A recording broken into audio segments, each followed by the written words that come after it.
Gonna go fine.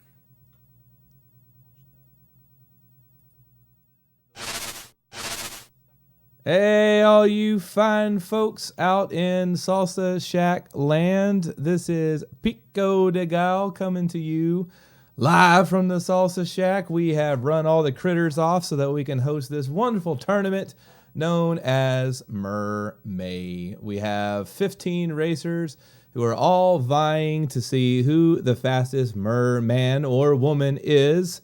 And well, we're going to find out today. We are going to find out today. With me this morning or early afternoon, wherever you are, is Chuckles W73. Chuckles, would you say hi to everybody? Hello, everyone. It's good to be here. I'm excited to find out who the best mer person is. As we extend Mermay into Mer June, I can't think of a better way to wrap things up than this tournament. Awesome, awesome. So, for those, let's give the format of the race a brief introduction. Okay, so as a lot of us know, this game, this speed run, is absolutely riddled with RNG. So to help alleviate that, instead of just running the speed running the game one time and then, well, your time is your time, we're giving runners the opportunity to run the run three times, and then we are taking their total combined time of those three races, and then that's what we're going to pit against one another, and only the fastest times win. So if you hit, I believe it's exclamation point bracket, you can go to the challenge website and keep an eye on the brackets there. We will be keeping that updated so that you can see who is advancing, who is not. And for this first round, we have 15 racers. Only the top 8 move on. And it looks like someone tried bracket. Looks like we're having chat over moderation problems. So Oh, the bot's getting angry early. is it brackets? It is brackets. Okay, I'm sorry. My apologies. It is brackets. There's some cobwebs in this shack that we got to shake loose a little bit. That's all right. We're So just getting warmed up. we are just getting warmed up. It's early, and I've only had one cup of coffee, so there will be more throughout the day. In our first heat of the first round, we have Mappy Man in the top left.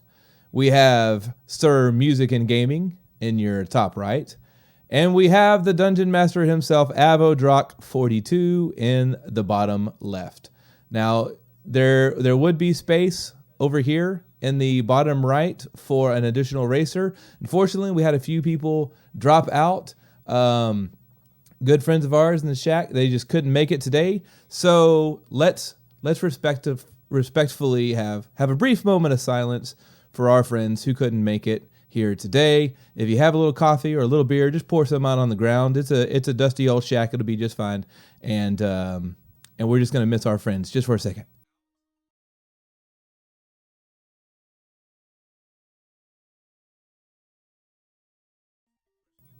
Okay, and we're back. Thank you for that brief moment of silence for our good old buddies. And give me just a moment to convene with our racers and get them ready, and then we will get this show on the road. Race will begin here shortly. Just to reiterate, we're featuring certain runners on stream at a time, but everyone is competing against everyone here in this first round. We've got all 15 runners. The top 8 will advance, so it's not necessarily the best out of these 3 on screen. We just don't want to run everybody at the same time so we can all enjoy the action.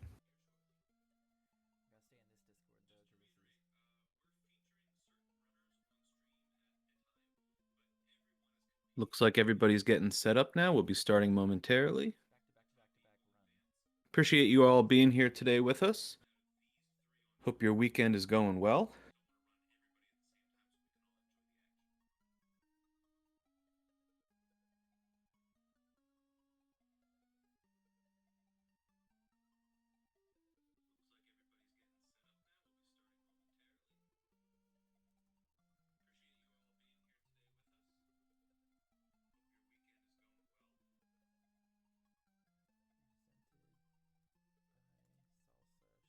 hopefully the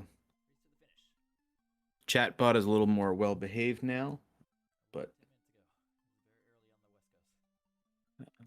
you can see the bracket at that challenge link there, and we will have updated standings posted on the stream throughout the run.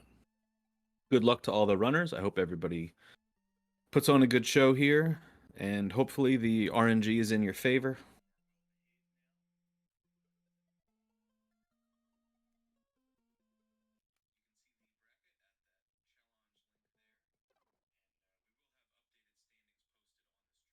All right, the countdown has started. GLs, everyone. Here comes the countdown. Let's go. I'm ready to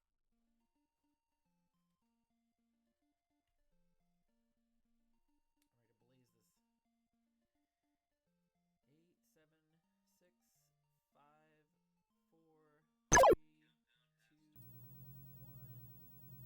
2, 1, and start.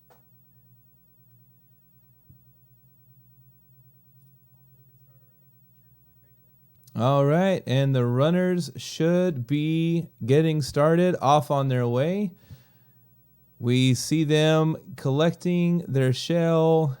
This first stage should be pretty identical, a slight deviation in where everyone places their height, but they should all breeze through this with relative ease. Looks like Avodrak might have pulled ahead. They all three of our runners got hit in that second screen there. All right, now let's talk about this run a little bit, Pico. We noticed that there are some chests located throughout the game. All of the runners went immediately to that first chest and then opted to skip the second one. What is it about that first chest that's so important for the run? So let's see if I can bring in some game audio here. There we go. I believe we're listening to Avodrak. So the item in that first chest that you want is a power-up item. Basically, it gives you the ability to, it makes your little tail fin bubble more powerful. Instead of having to hit an enemy twice with your tail in order to encapsulate them in a bubble, you only have to tail fin them once. So it's incredibly helpful. It speeds everything up. And you want to make sure you get that unless you're running low percent. But that is not today. That is not this category. That is not today. Looks like Mappy Man might have taken a death. Yes, it looks like he did die to the shark. Okay. Are there any other power-ups that these runners are going to be getting throughout the run, or is it just that first one? They'll be getting items. They're collecting them in order to take care of enemies. Like you see Avodrak. Well, he should have been shielding himself with that shell, but he dropped it. He still got hit by an enemy. But typically, you use enemies or you use items as leverage to keep you safe from other enemies. And here we are in this epic battle. You're going to see a lot of heartache on this particular screen right here from Music and Gaming and Avodrak as they are fighting these two eels. I might be the worst commentator in the world because I don't remember their names. Anyone in chat? Anyone in chat want to help us out? What are these eels' names? I'm going to forget them as soon as you say something. Boss fight is a great example of the RNG that you have to deal with because where they're spawning does change up. Flotsam and Jetsam. Ah, okay. Flotsam and Jetsam. Does anyone know how you can tell them apart? I do not.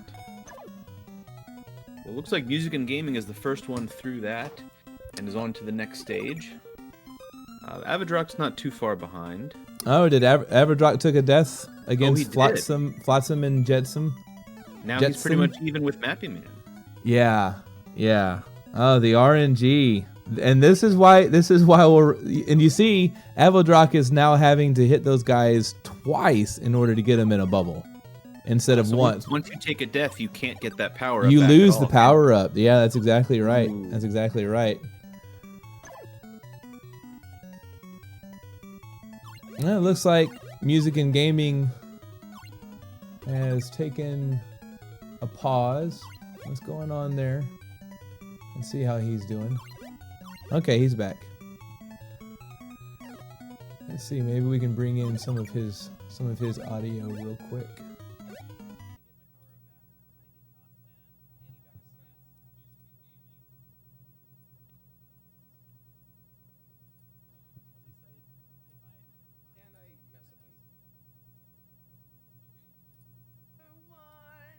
Let's keep this one though.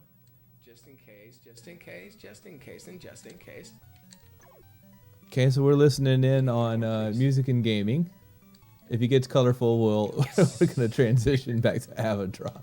Alright, cool. Alright, he is on the boss fight against the walrus and seems to not have too much trouble with that as he clears the stage. Thank you, Teen.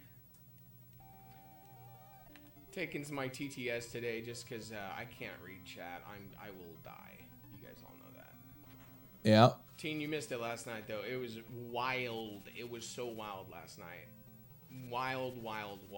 I feel like really, guy? I don't know if I Okay, want to guy. be listening in. Okay, Mr. Like Shrimp flirting with Dude. disaster here.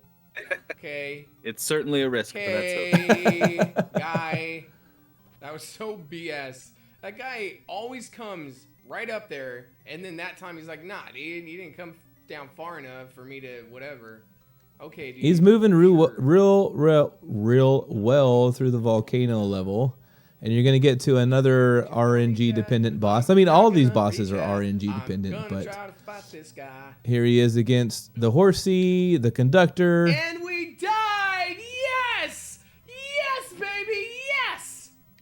Not the And I typical don't know where the next pickup is. Yes! response to a death We're gonna double bubble it. that you would normally hear. We're gonna double But so bubble. he's going to have to hit these fishies twice with his tail instead of just the one time. He's going to slow him down quite a bit. Now we're gonna lose the race. Avodrock We were over winning the race, against and the now walrus. We're gonna lose the race because the controller sucks. And poor music and gaming God. experiencing Yep. hardware. Yep, that's awesome, guys. I'm sorry, guys. All right, we'll cut back over to, who do we have here? Is this Avodrock? We'll cut back to Avodrock. Poor music and gaming. But this game is brutal. This RNG is brutal. Right, and that's why we're having everyone do 3 runs. You know, if we just did this as a sprint, it would really be up to the RNG to determine who was the winner of it. The hope is that, you know, over the course of 3, you know, the better runners will prevail and move on to the next round and get to showcase their talents some more. And right you are. Mappy Man and Avodrock are pretty close together. Music and gaming pulls out of the level, makes it. He's got one MerMay left, and he is on his way to Ursula's castle.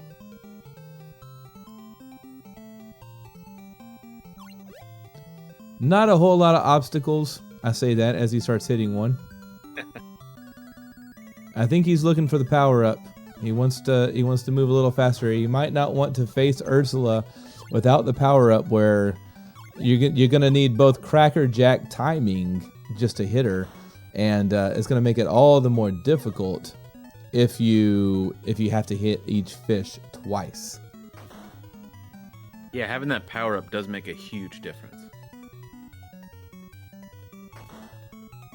And Mappy Man not too far behind music and gaming, also in Ursula's castle. Avodrock looking to make a go of the conductor. Looks like he has found the power up. He's only hitting these fish one time. So he has recovered that, and he is going to be joining them in Ursula's castle. Which See, music and gaming is the first one to make it to the Ursula battle. Looks like there's a lot of projectiles to deal with there. Oh, lots. All right, let's see if we can't sneak a listen to see what's going on with Mr. Mappy Man.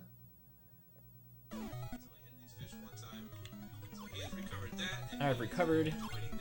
Oh, what the? Stay turbo, stay turbo. Ah, music and gaming. Oh, The pop off on Ursula. oh. No. Cannot die, cannot die, cannot die. One death is too many deaths. I want to play it a little more You hear the cautiously. nerves that happen around Ursula time. Ooh! The heart rate The heart rate is real. Music and Don't gaming. play my audio Looking during to the defeat fight. Ursula's second form here. I can imagine playing this as a kid. That's got to be frustrating. You defeat Ursula and you think the game's Ursula over. Major. But wait, there's more. But wait. And then we're ready Second for our form. second run, which I will Ursula not die at 2. the shark fight. I hope not. Oh. Now, do you find the second form to be exceptionally more difficult, or is it kind of just more of the same? I actually thought the second form was easier because you know where the fish are coming from. They're coming from either your left or your right. In the first form, she's dropping stuff everywhere, and they're not all fish. It ain't over. So I always thought that one was harder. And music and gaming 3, let's go. reporting his first time. Diagon Alley. Right on, GG Music and Gaming. Hey, that's it. Clunk. And 9:45. not far behind him is Mappy Man. 9:45. Now we just need Avodrock to finish up second form.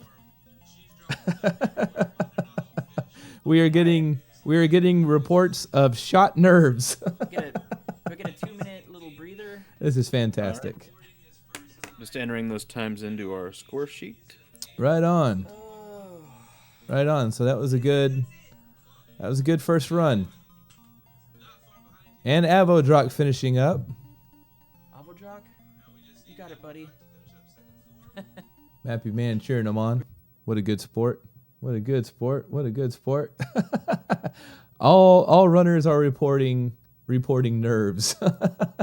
So if the rest of you runners who are up next, just don't listen to me. Don't listen to me. You'll be fine. Don't listen to these other runners. You got this. You're going to be just fine. Ursula's going to be kind and sweet.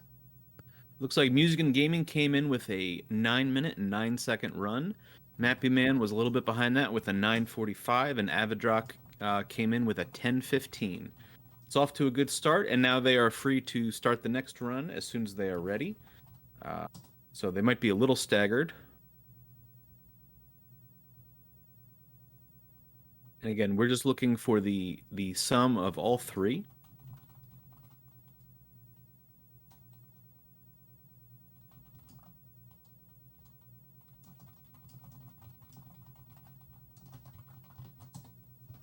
All right, Avodrock taking off, anxious to begin his second adventure into Merland.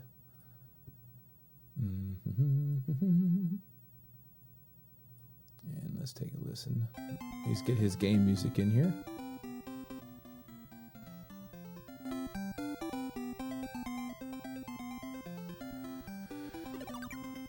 All right, and Avodrock seems to be taking care of business a little differently. Maybe he's got his nerves out of the way. I think it was just those first run jitters. Those first run jitters, that is a real thing. And looks like he is set up to potentially have a very clean shark fight here. And get out of this. If you recall, I think he died his first attempt against the shark, but now Bruce has no bearing on Lord Avodrock. Right behind him is Music and Gaming. Looking to also make short work of the shark. There are some shark manipulations that make this battle pretty easy.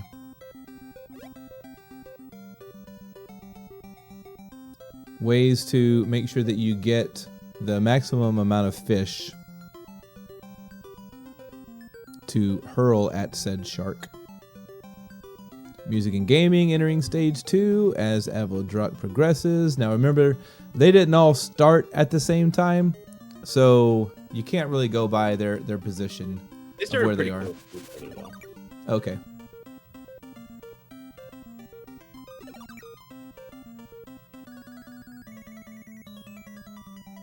Mappy Man also entering stage 2.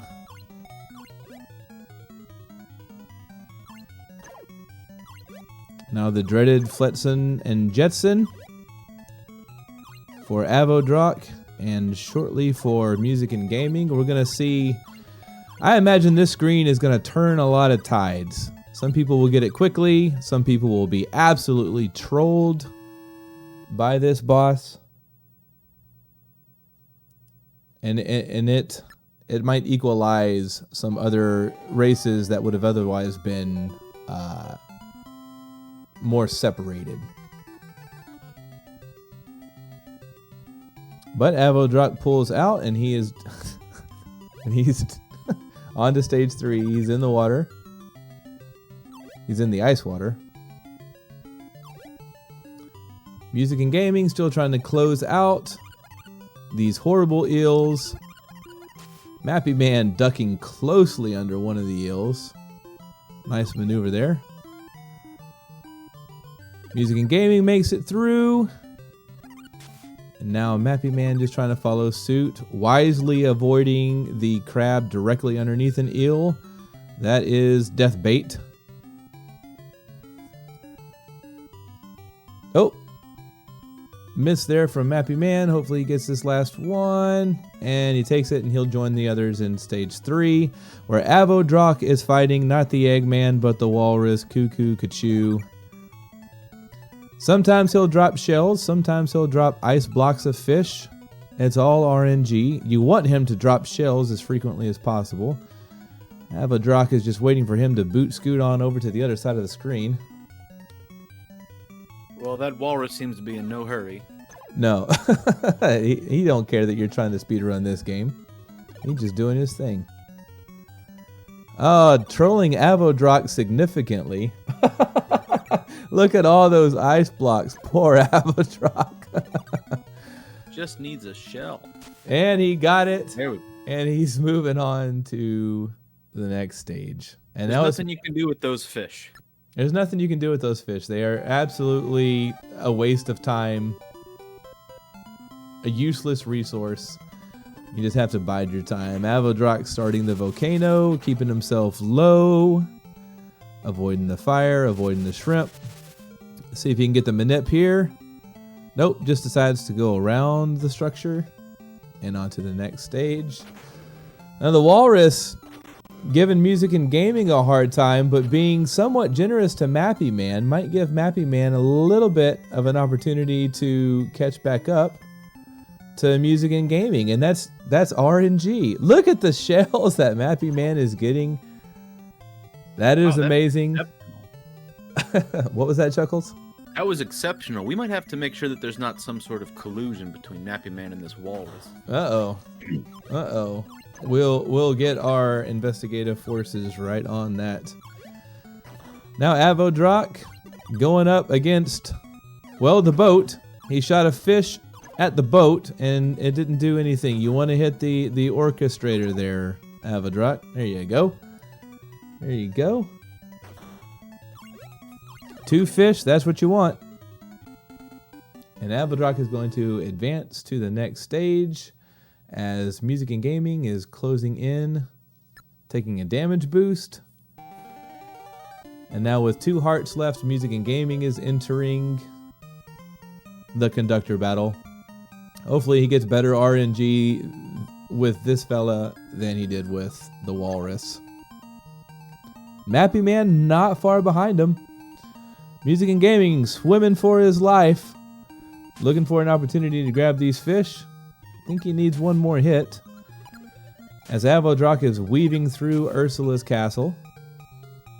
Music and Gaming takes him down at the same time that Mappy Man does. Now, I have to remember they didn't start at the same time, so just because it looks amazing doesn't mean that it's actually as close as it is. But Avodrock bobbing and weaving through Ursula's castle. Poor unfortunate souls. And he's facing off against Ursula round 1. As the other guys are also closing in. Did we see Avodrock take a death anywhere in this run? No death so far. So he's still got that power up from the beginning. He's got the power up from the beginning, which is what you want. Now he's gonna. I'm sure his heart rate just went through the roof. Yeah, precarious health situation there. Yeah, he was down to his last heart, and no, you don't want to give up the ghost on Ursula there. Mappy Man being very safe and weaving around these little horsies. Music and Gaming at the poor unfortunate souls. Avodrock on Ursula's second form. Oh, I'm sure he meant to shoot that fish upwards, but accidentally got it on the diagonal. Those diagonals are kind of... and he does it again. Now, Ursula, you want to hit her in the face. And you see he missed the face there. You gotta smack her in the face with a bubbled fish. Because that's the Little Mermaid. It's just the same as if you're playing Castlevania and fighting Drac. Only take damage on the head. That's it. And GG's Avodrock as he takes care of Ursula's second form. And he will be reporting... Checking on that time, it's definitely going to be better than his 10-15 first round. That's the first round jitters for you. And a poor fish gets away from music and gaming, but that's okay. He's got more. The game is giving him more. Looking to bubble many fish at the same time, which is a fantastic strategy. And now we've got Mappy Man and Music Gaming. Hoping to finish up Music and Gaming with the Earth Shake. Mappy Man looks like he's having to hit these fish twice. I guess he did die somewhere and fell behind. Accidentally collided one fish with another fish. You got to watch out for those obstacles. Took care of first form. Get your little teapot. Took care of first form, Ursula. Let's see if we can listen in on Mappy Man as he gets his final shot here. Took a death. Let's just hope my third. May my third run not have a death. Let's just shoot for. Oh shoot! Let's just take. Ooh! You got this, Mappy Man. You got this. He's still got three health, so he can take a hit or two. Yeah. Second win. And looks like Music and Gaming wasting no time, getting onto his third and final run. We've got Mappy Man finishing up second form Ursula. Come on. Ooh. He's not incredibly happy with the way that he's getting trolled here. Got it. Ah, GG's 9-14. Mappy Man. Looks like he takes care of business. 9-14. Very nice. Do a countdown.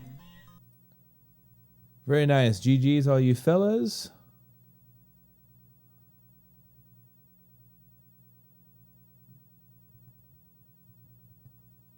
All right, yeah, so that is the plan for the racers when they finish their first run.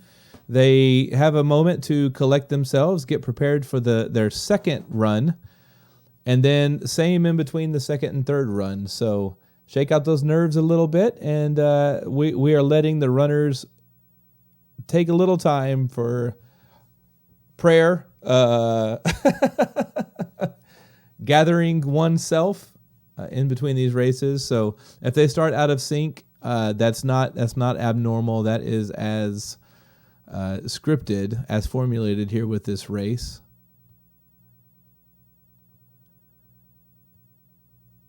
Music and Gaming,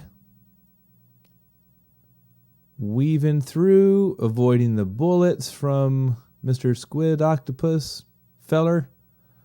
Don't know his name. Staying up top and making the critical drop.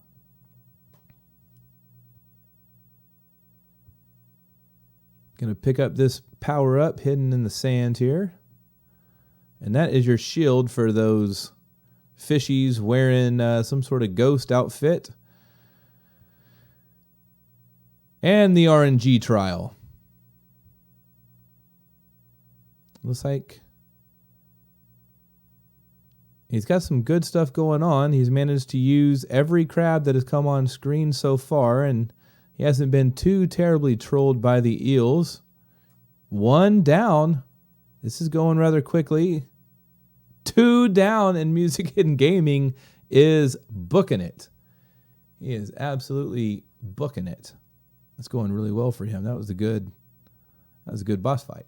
That was a real good boss fight. Let's see if we listen in on him again. How many songs I sang last night? Quite a many.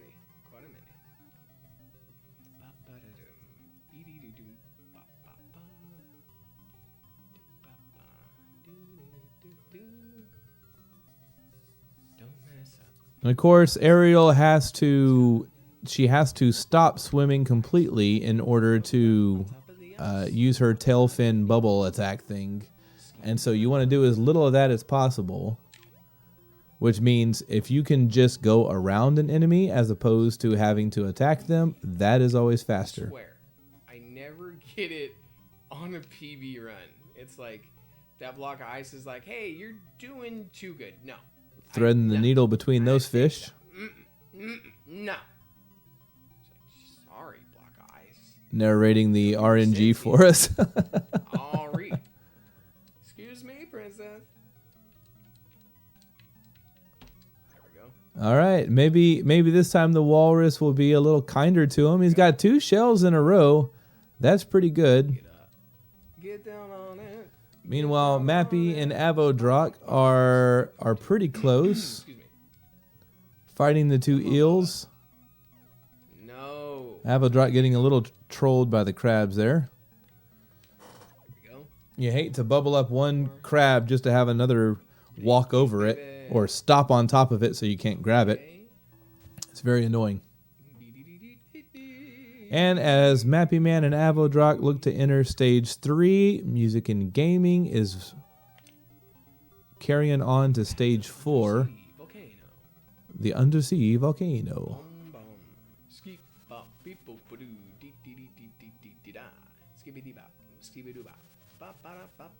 Alright, guy, come down here. Thank you. And there's a demonstration of the manip. And music and gaming very happy about that. Nice, cleared it. He's got a pretty clean run going so far. What you done here? Alright. Stopping early so that shrimp doesn't get him. Oh, you didn't load the bottom of the screen. I knew I did something wrong. I knew I did something wrong. It's real easy to get stuck in that Lady, let's go, doorway lady. going from one Oh, screen yeah. to the next Like, screen. Seamless would say.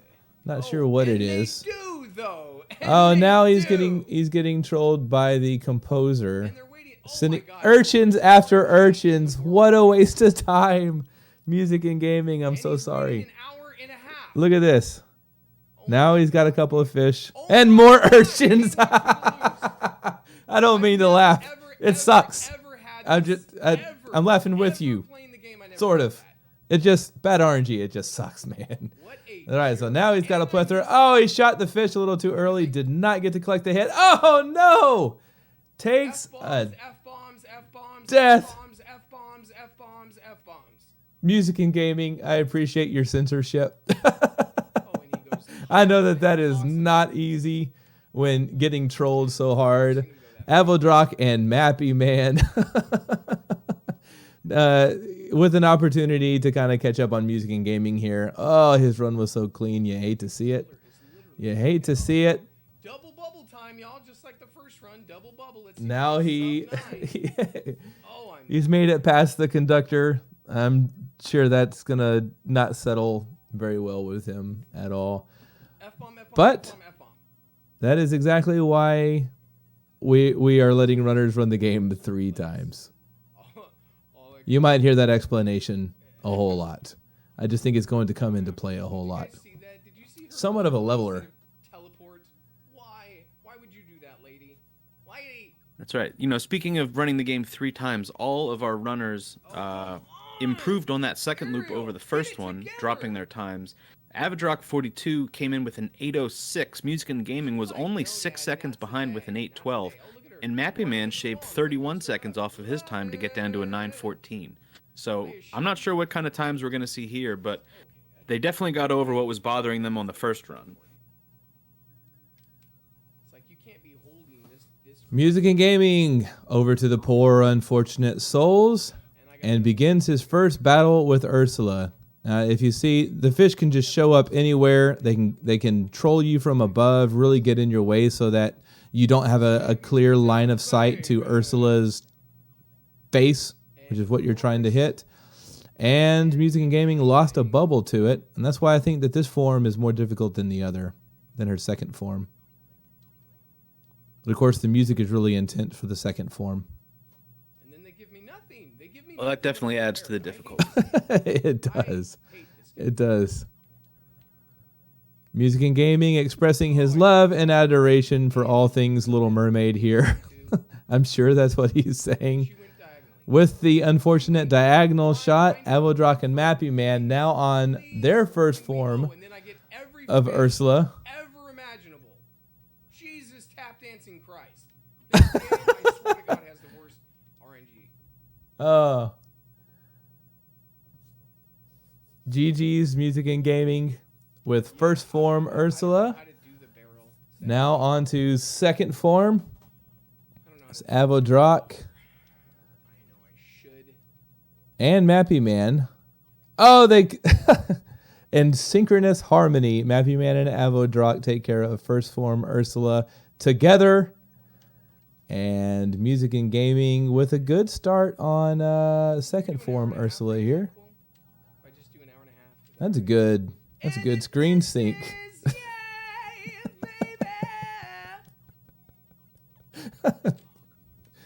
Oh, Music and Gaming. What a good sport. What a good sport. What can you do with such RNG? And GG Music and Gaming pulls that out. I don't think Avodrock is very far behind him. Maybe we can just hear what's going on here. Avodrock with a finish. Mappy Man not far behind. And this is going to be the third and final race with which times will be collected. GG's Avodrock, GG's Mappy Man, who just finished second form Ursula, and GG's Music and Gaming.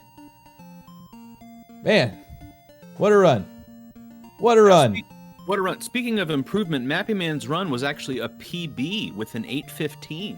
Oh, GG's Mappy Man. Look at that. We probably need to keep track of the fastest time of the day. And that So would be... far, the fastest time of the day actually just came in from Avodrock there.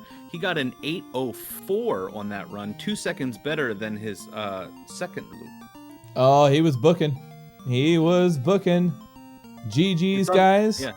It's unfortunate that he had that 10:15 in the first round. That's definitely setting him back a little bit, but he made up for it with 2 really good runs after that. All right.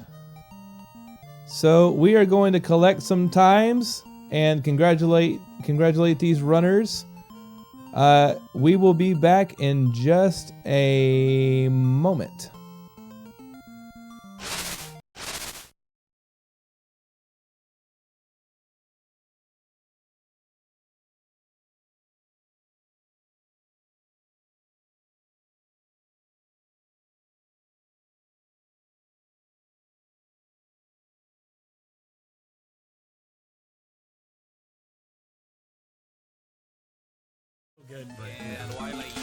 All right, we're saving some time. Let's go. This is some shut up juice. Let's go. Let's do this.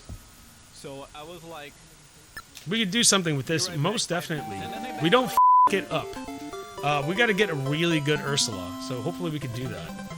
so I'm like, I'm gonna stop if I want just to see what he's doing. And maybe the seahorse, I'm yeah. with my mobile here. Hopefully we can get a good seahorse, As right? soon as I click there, I'm about to just finish a run. and Okay, I'm we got the like, manette. GG, That's good. But I wasn't here what Let's he go. says, and he just said something. Let's just Up. No, god damn it.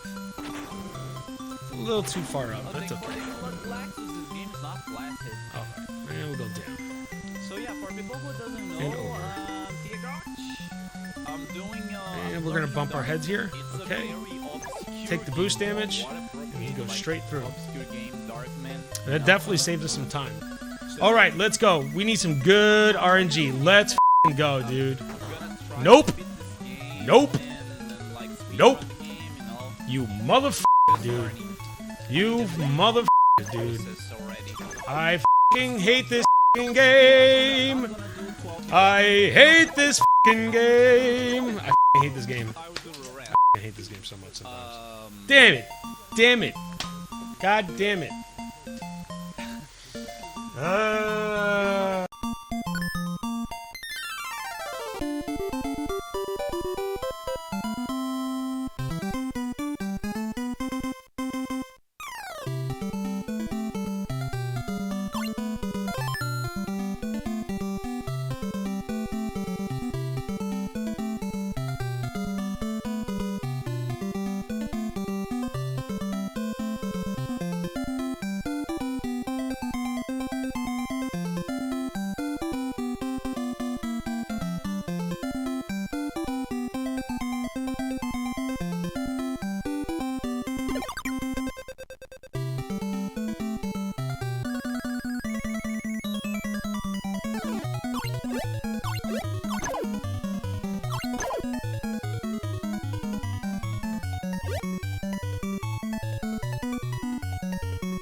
Yeah, I mean, SPD Wolf said, like, one of the setups that he has is, like, a 40%er right now. And I mean, that's, like, 40% for him, you know? Like... And that's the easier of the two setups, I think. I think the other screen scroll's, like, significantly harder. Because there's two of them that they've found so far. So yeah, it's not a fun trick.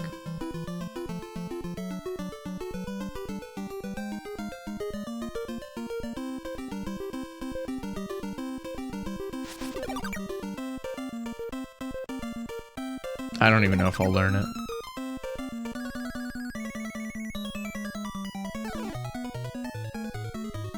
Give me some crabs. I hate this fight, dude. Flotsam and Jetsam can eat my booty.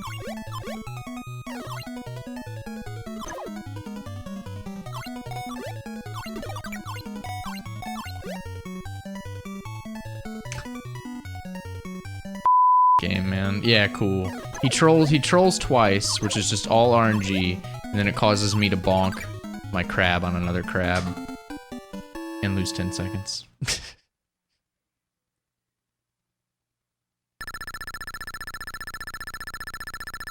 What's up, Skunky? Skunky? Sneaky %. What are we sneaking? No. No. Ah, yeah, this Sunday and Friday. Okay. That makes sense. So, should we go for sexy strat? Let's go. Let's try to pull this one. Okay. Mother. Mother. We did it. Alright. We're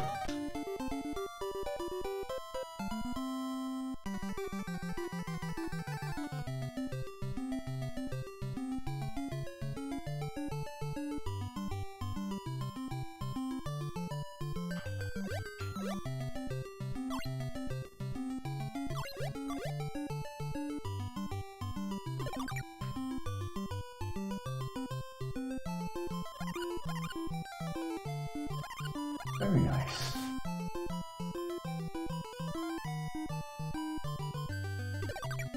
Yeah, see, that looks a lot better. Taking it with me. I don't know if it's smart to damage boost through that or to avoid it. I don't know.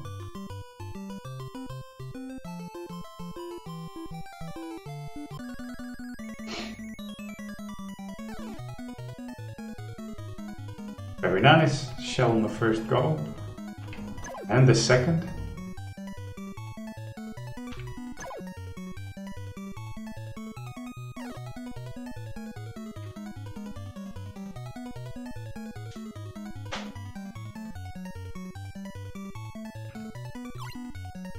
Come on, man. There we go.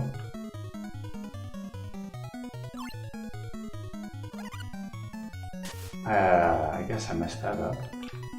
There we go.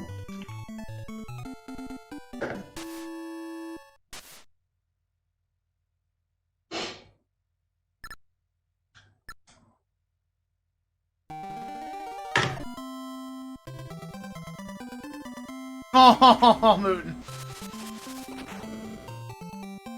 Acceptable walrus.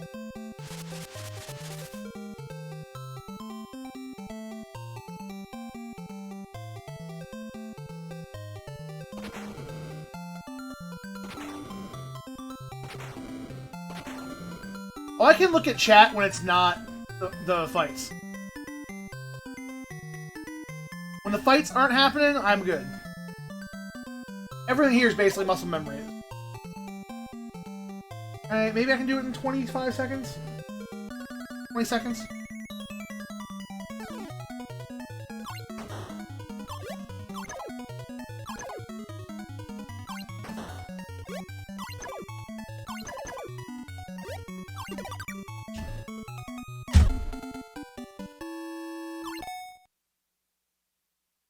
Woo!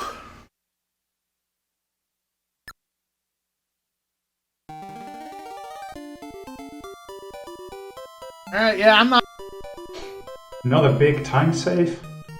Yeah, I'm happy with this actually. One's going pretty good. This one, that one, that one.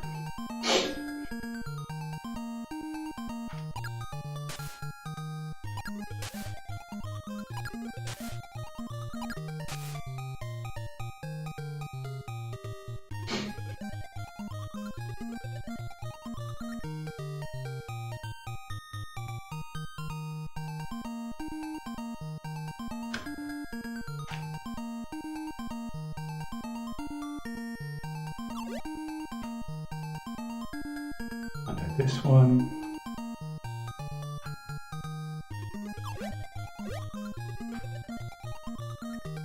Let's see what RNG Ursula's giving me this time.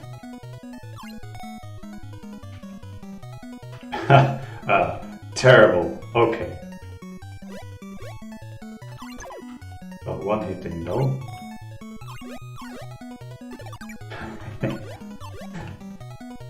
No, fishy, got it in the way.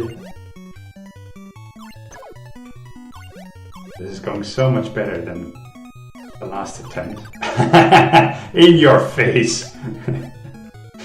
Didn't mean to do it, but I'll take it.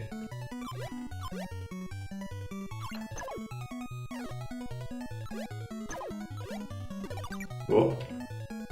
Need to be careful now. I only have one life remaining. There we go. Very nice. Might this be a sub 10? Ah, it's gonna be difficult. It's gonna be difficult.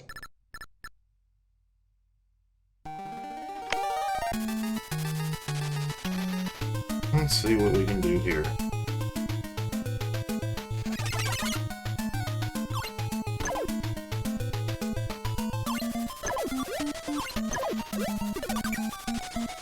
Doing too much.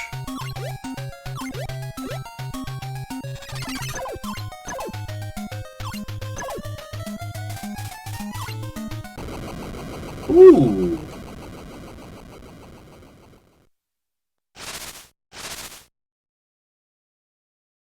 And we are back with the second heat of the first round. These magnificent racers. We are going to be joined here by Avodrak. I believe you're here, Avodrak. Is that true? I am here. Avodrak, if I were to ask you to summarize with one word your experience from that first heat, what would it be?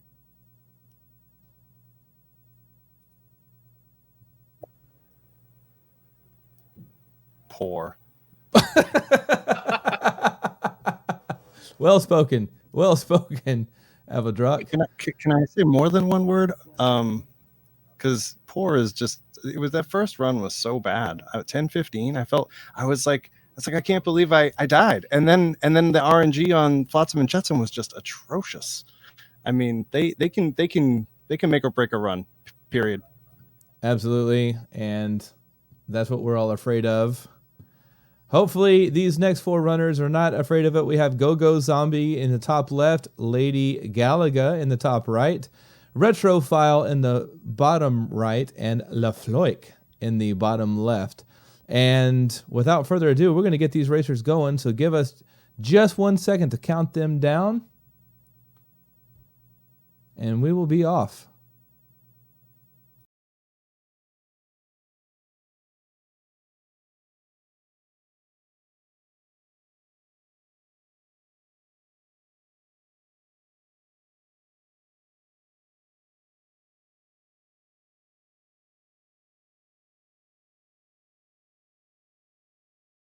The Mappy Man asking in chat if anyone's playing the Japanese ROM. I believe we might have one runner that's using it today, but nobody so far.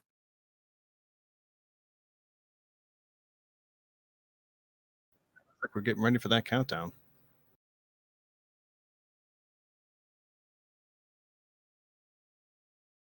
I'm sure for you as a runner, this was a very nerve-wracking part, was just waiting for that go. I've run many races now, and it's always the same. It is very, very, very nerve-wracking waiting for that 5, 4, 3, 2, 1 go. And then all of a sudden, it's just the adrenaline pumps in, and away we go. And away they go. Look how beautiful the synchronicity is right here, not to be confused with the Police album.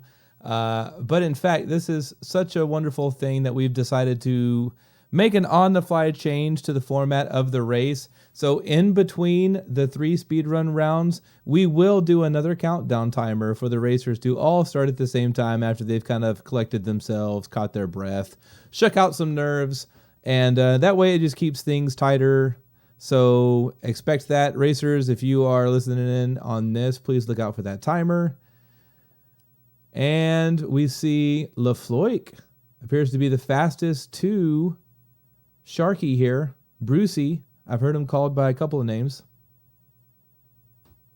Go Zombie with a very nice setup on the shark, being able to bubble 3 fish right off the bat, hitting all 3 of them. Makes quick work of that fight. Oh, yeah, LaFloik in a sad 3rd round that warranted him no fishies.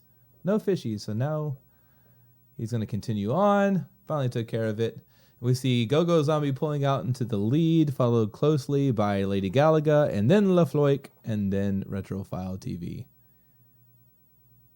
Yeah, it looked like Retro actually got trolled by one of the fish. It went underneath where the coral was, where he couldn't get it. Oh, no. Yeah, I hate to see it. Absolutely. Bite Porter in chat suggesting that we use a starter pistol for our next event. I'm not opposed to that. We're going to file that away. It's a good idea, but it wouldn't really work today because generally guns don't work well underwater. It would need to be a water pistol. I'm not commentating from underwater. I can shoot a gun in the house. You're not? I'm sitting in my tub right now. There's a secret hot tub stream somewhere. And we see Lady Galaga and Go Zombie fighting Flotsam and Jetson. Did I say that right? Flotsam and Jetsam. Flotsam with an M. Jetson with an N. Maybe. Right on. Either which way, it's a trolley boss fight. Go Zombie with a quick kill. Lady Galaga having some unfortunate placement of these little enemy shrimpies. One of the eels catching up. Oh, and she takes care of him. But in the meantime, LaFloik has caught up. Retrophile looking to get rid of his last one. A little early on his little bubble shot there. And then just gets mad at the second one and just sends it away into the abyss. Where it stops, we don't know. Now they were all... Flotsam and Jetsam. Flotsam and Jetsam. Yeah, I unlovingly refer to them as the Prairie Dog Twins. The Prairie Dog Twins. Okay. Well, I appreciate your speedy report back on that, Avadrock. A man of much research is a good DM.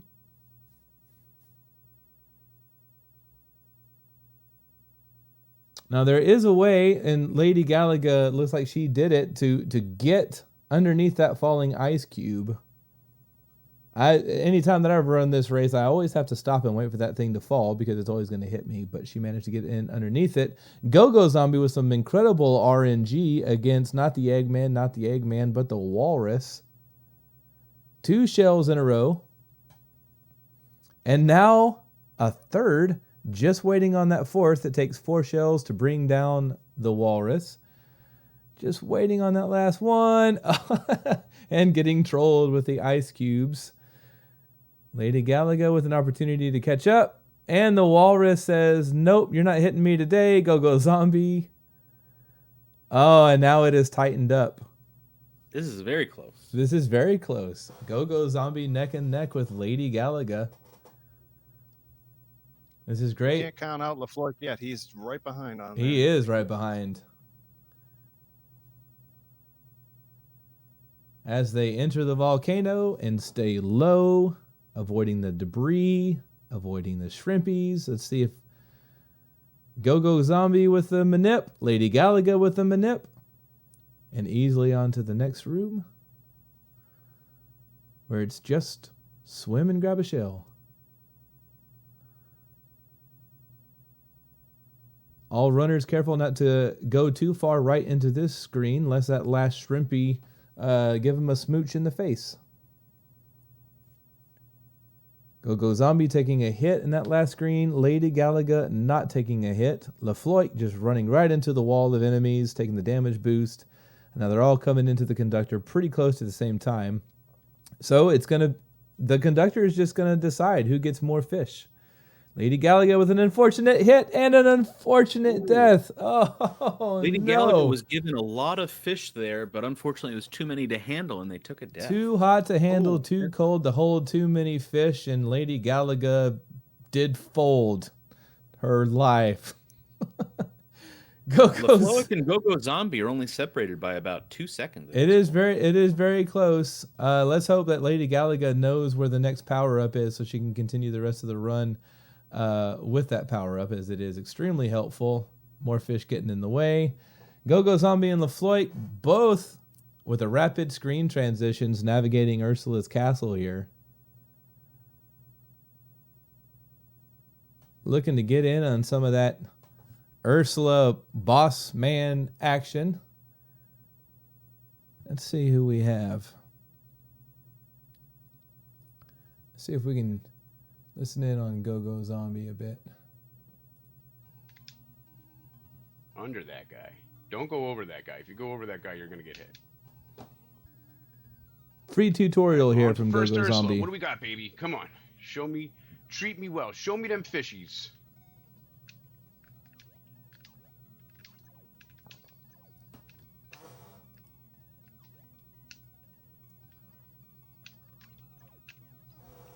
So Avodrock, Chuckles posed me with a question during last race. He asked, which is more difficult, first form Ursula or second form Ursula? Would you care to weigh in on that? Absolutely. So the first form of Ursula is got, first of all, more, I feel like way more RNG elements to it, because you can get completely trolled. In my last run, I got nothing but urchins and starfish for like the first 3 passes. She gave me nothing to work with, and you know, the fish can get in the way, the seahorses can get in the way. It's a brutal nightmare. Once you're past that, Ursula 2 is way easier. Yeah, the raining fish is not something that I'm very fond of. Oh, LaFloik comes out ahead, defeating second form Ursula. Go Zombie not too far behind. GG's LaFloik. GG Go Zombie. Lady Galaga on to second form Ursula. Retrophile looking to finish up first form Ursula. All right. She did find the power up. She is getting them with only one little tail swoop. Swoop de doop. Shoot ba doop. But we're happy with that. Featuring, there it is, the greatest unibrow in Nintendo history, Prince Eric. I don't know if you guys could hear that, but Go Zombie just crowned Prince Eric with the greatest unibrow in NES history. GG's Lady Galaga as Retrophile moves on to final form Ursula. We are collecting these times. We are going to ask the runners to wait for a second countdown.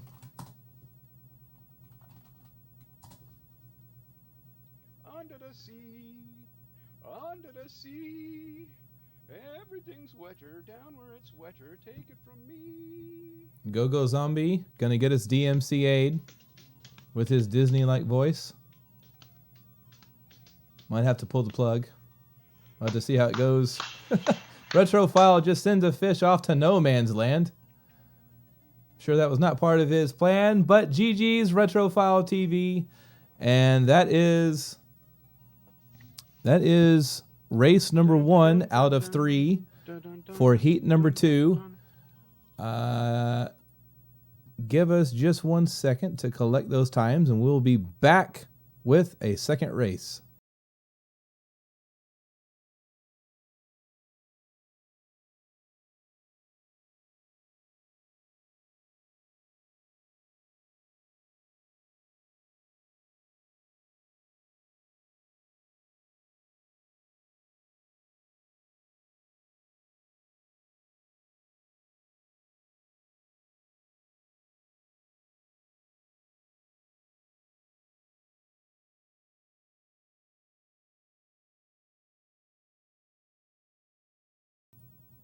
All right, runners should be starting here in any second. Gotta account for that small stream delay. There we are. You have to imagine that Go-Go Zombie is a little salty about getting overtaken at the end of that race. You think he knew? You think he knew he was being overtaken? I think he's going to come back with a vengeance. That's what I think. That could be. That could be. He might have vengeance on his mind. Let's see if he plays like it.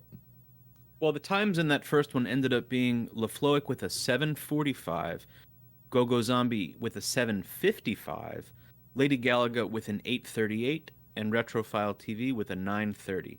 So those are our first sub-8 runs of the day. LaFloic is currently with the fastest run of the day at 7:45. If I'm Go-Go Zombie, I've got to be pretty happy with a sub-8, and I know that it's best out of 3, and I wouldn't get too bent out of shape about it.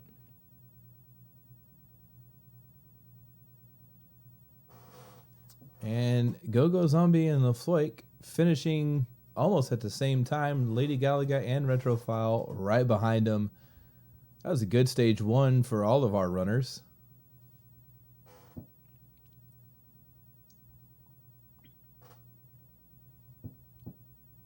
Certainly looks like the left half of the screen is almost in sync, as well as the right half. Look at how close Lady Galaga and Retrophile are right now. That's a thing of beauty.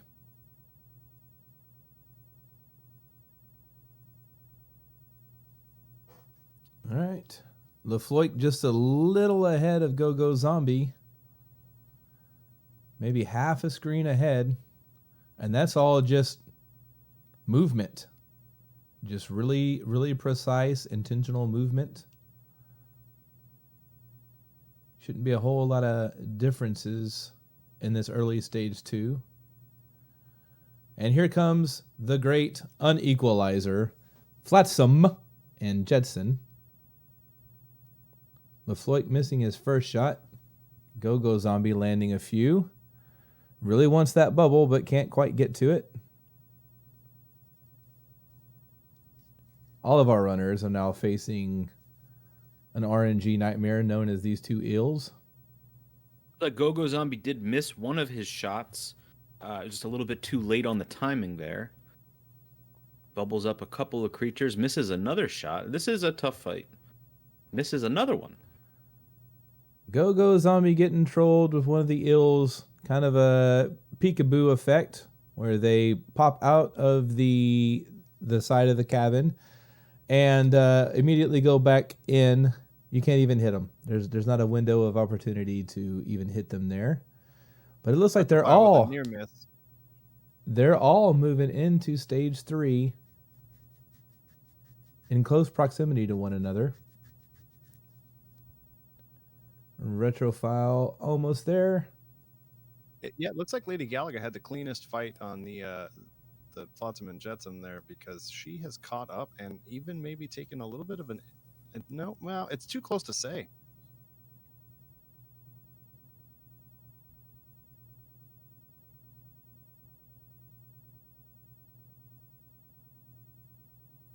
It's really going to come down to how generous this walrus is feeling at the end of this stage, I think. Who he feels like being generous to. Yeah. I know he's very good friends with Mappy Man. Is he? He was very generous with Mappy Man, giving him lots of shells and not a lot of fish. All right, LaFloic with 2 shells. Go-Go Zombie with a shell and an ice cube. Lady Galaga with 2 shells.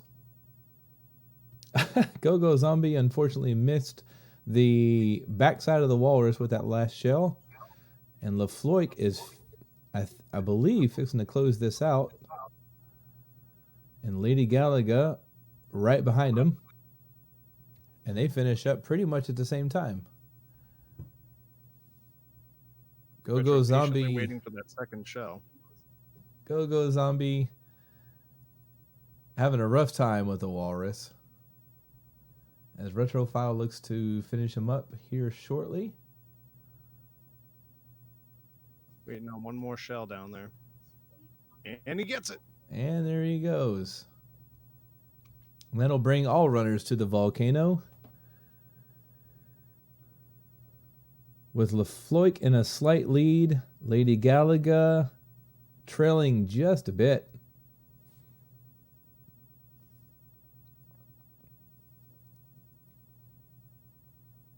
Floik with the damage boost. Lady Galaga choosing to go over. It's I can see why she did that, because she did not have a good battle against this Orcus, the horsey, the conductor, last round. So I imagine she's wanting to play it pretty safe and not take all the damage. And she's got a pretty good round going so far. LaFloik with near perfect RNG there. Oh man! Wow, that was exceptional. Lady Galaga makes it through without dying to the conductor this time. A much better fight for her. Go Zombie right on the heels. I couldn't tell if that was fast enough, or he might have been too fast with the fish. Wastes a fish. Oh, he turned around and gets the conductor. The other fish. Mm-hmm. Smacked him in the fish. Smacked the other fish. Well, Retrophile getting a lot of fish on this fight, making pretty quick work. Retrophile closing the gap just a little bit.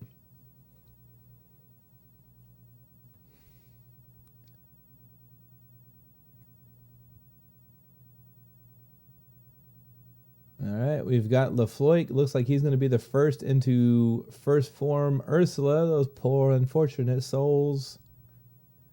Go Zombie nipping at the heels. Lady Galaga with the poor unfortunate souls.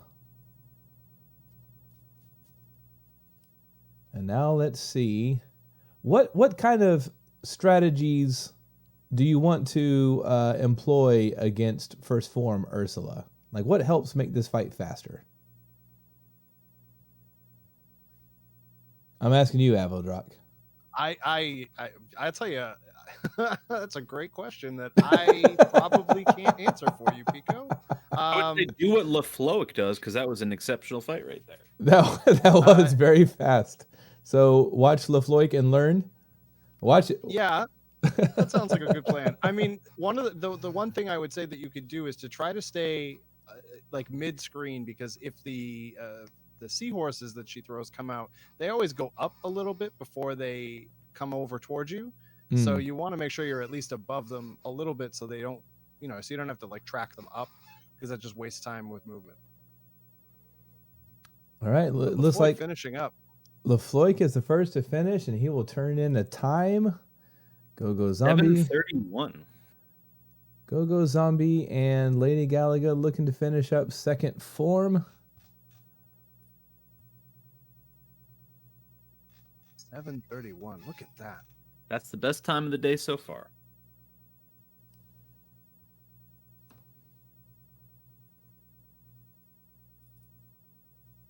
Go Zombie in with an 8:14, and that's not bad at all. Lady Galaga right behind him at 8:18.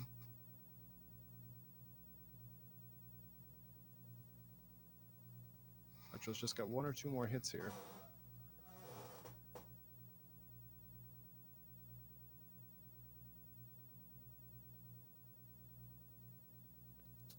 And that's what I always fail to do in this Ursula fight, is to bubble up multiple enemies and then plan on using them in sequence instead of bubble an enemy, shoot them, bubble, shoot.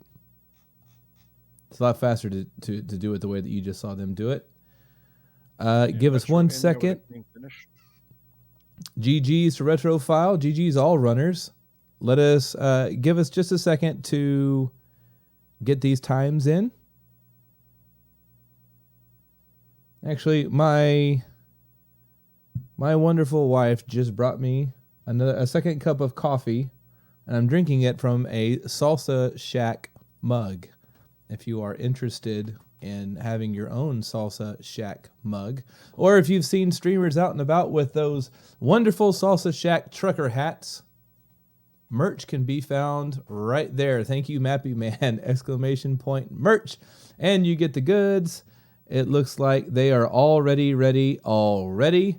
I'm going to count them down briefly, and third third run will be underway.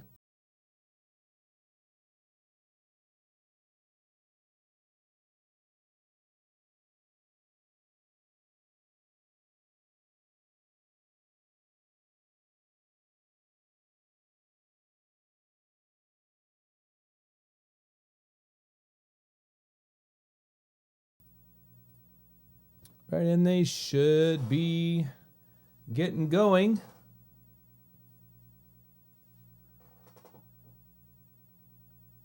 And there they go. To be honest with you, I did not know that you could go underneath those corals there.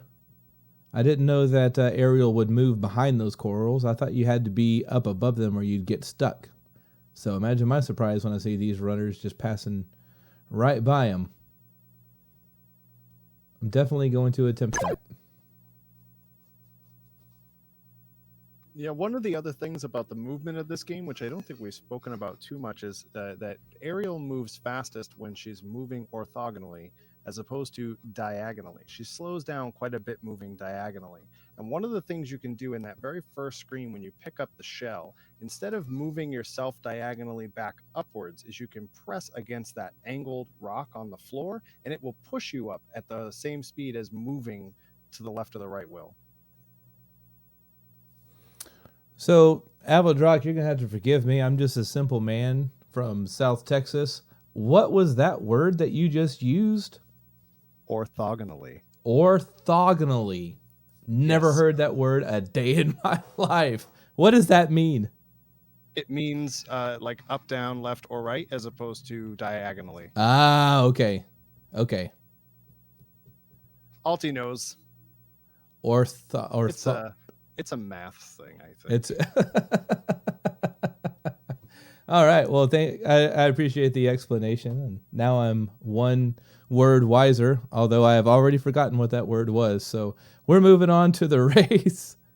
The word is orthogonally. Orthogonally. So we've got LaFloik picking up the shield shell and entering into battle first. But as we all know, with this RNG on this eel fight, that doesn't amount to a whole lot, because a lot can happen in this fight. Oh, moving fast. LaFloik with precision. Game time television with his cardinal directions.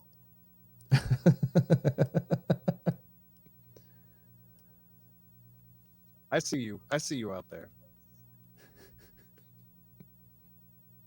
It's how the rook moves in chess. That is a wonderful explanation. Looks All right. like Lady Galaga having some trouble with Flotsam and Jetsam here, while Retrophile gets into stage 3, as well as LaFloik and Go-Go Zombie.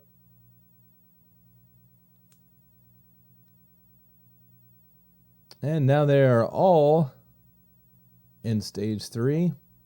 Who do we have in the lead? LaFloik with a slight lead over Go-Go Zombie. Still very close. They're on the same screen. Go-Go Zombie. So this is the ice that I was talking about, and you just have to kind of wait for that little piece of ice to fall or get hit by it, as Go-Go demonstrated, unfortunately. LaFloik was able to get the shell across and catch it when he leapt off of the ice block there, and just used it to kill the dropping ice fish. Just blasted that ice fish. All right. What kind of temperament is the walrus going to have here? LaFloik getting a generous helping. Go-Go Zombie now with 2 shells. And I believe those two are neck and neck. LaFloik with a couple of extra iced fish there on the walrus. Go-Go with the perfect RNG. Wow. But LaFloik not doing too bad, just right behind him. Luckily, the walrus was not too trolly right there.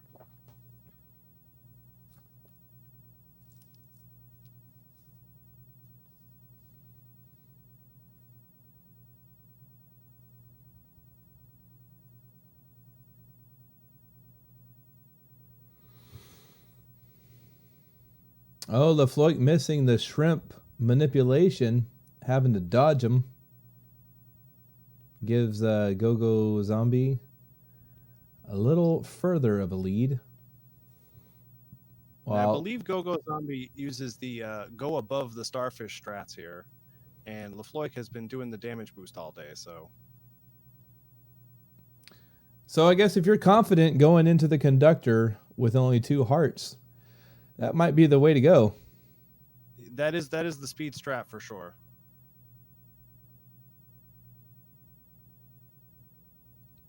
Oh, and the double-double. I think both runners got One the more. double-double. LaFloik with the that. perfect amount of fish. That was a perfect conductor fight. That was insane. That was insane. Wow.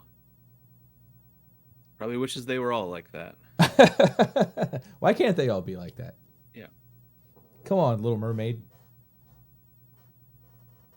Not a single urchin. That was really, wow, that's something. And Lady Galaga and Retrophile having their go with the conductor, also getting a healthy helping of fish. Retrophile making clean work of it. Lady Galaga fighting from way back there. Oh, I'm so glad she had the hearts to endure that hit before she finished the level. Got trolled there. LaFloik and Go-Go Zombie neck and neck as they make their way through Ursula's castle. LaFloik with an unfortunate hit. The poor unfortunate souls, and it's on to Ursula first form. We'll see how the RNG treats them.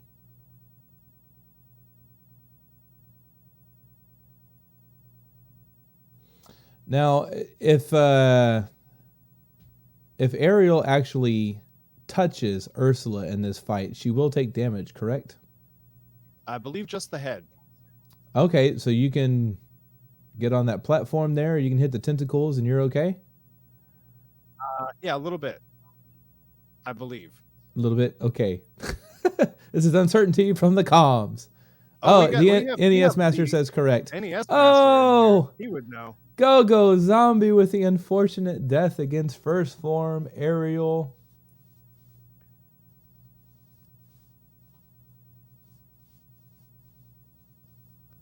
Thank you, NES Master, for chiming in. And Go-Go Zombie, look, I believe he did take damage on the bottom of Ursula right there. Yeah. And this gives LaFloik a commanding lead, which he takes advantage of in defeating second form Ursula.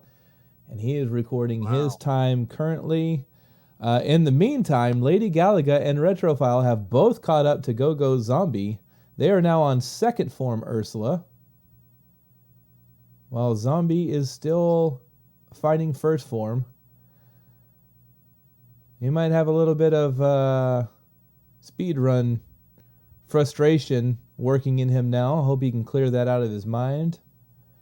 Lady Galaga with a finish. GG's, Lady Galaga. Retrophile.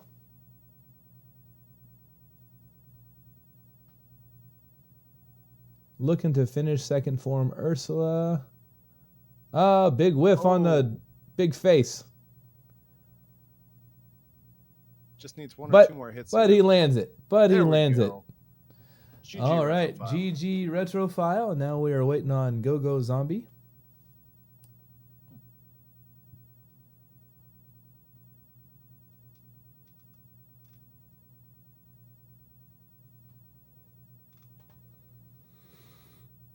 Retrophile mentioning that he kind of got trolled by the walrus a bit there and didn't have his best final Ursula, but I guess he was on pace for a PB there for a bit. Oh, that. You love to see PBs on race day. Yep, and so far we've already got one from Mappy Man in the first round, and I don't think we're done seeing PBs today.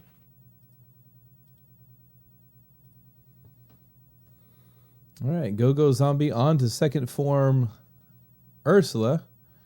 We're all rooting for you, Mr. Zombie.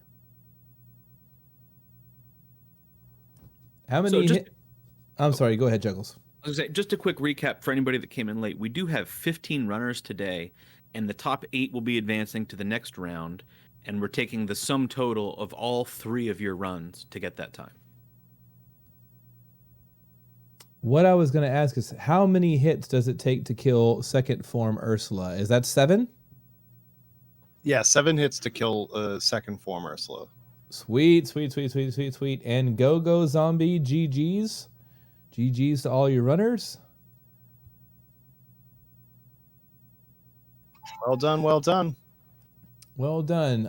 Give us a second to collect those times, and we will be right back.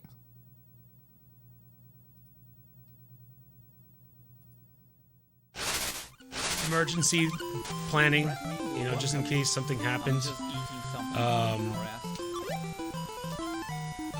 Rationing out our food. We have to plan our meals, you know, and see how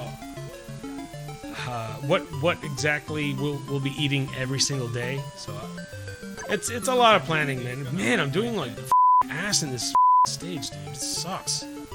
This sucks, dude. Watch them give me the best RNG on the stupid walrus. Come on. Of course. Of course. Like I wasn't expecting you raiding my channel right now. You're gonna give me another shell, aren't you?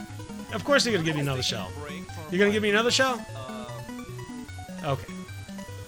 You weren't that nice.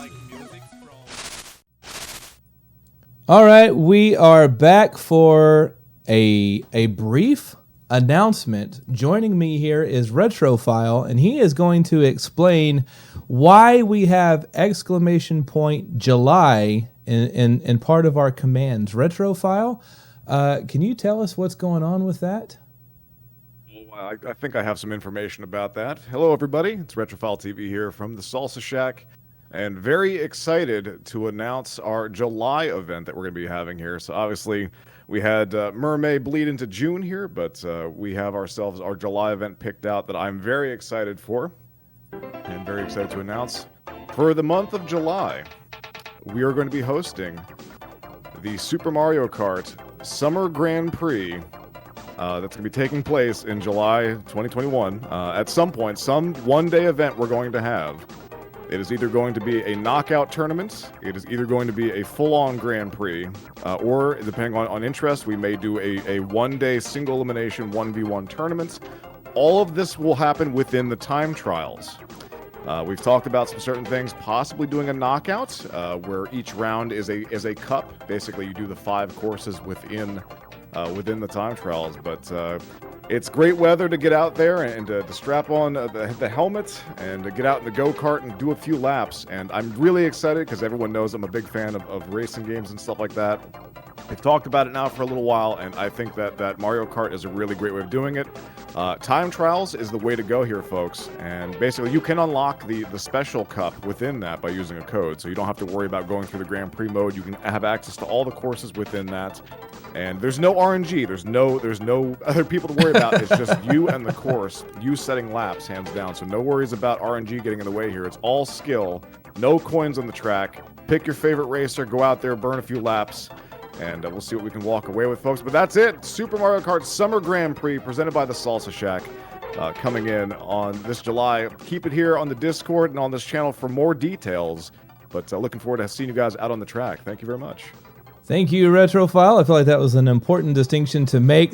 Little to no RNG with Super Mario Kart. So a vast distinction between that and Little Mermaid. So thank you for that announcement. Looking forward to Super Mario Kart. I see there's all sorts of potential names for this event happening over in chat. Thank you guys for weighing in.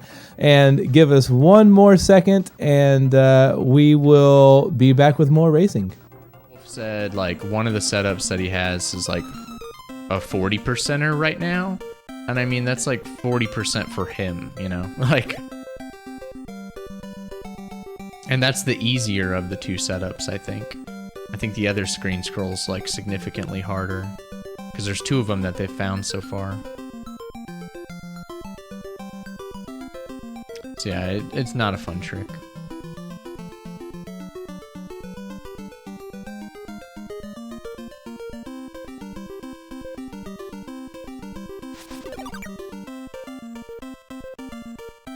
I don't even know if I'll learn it.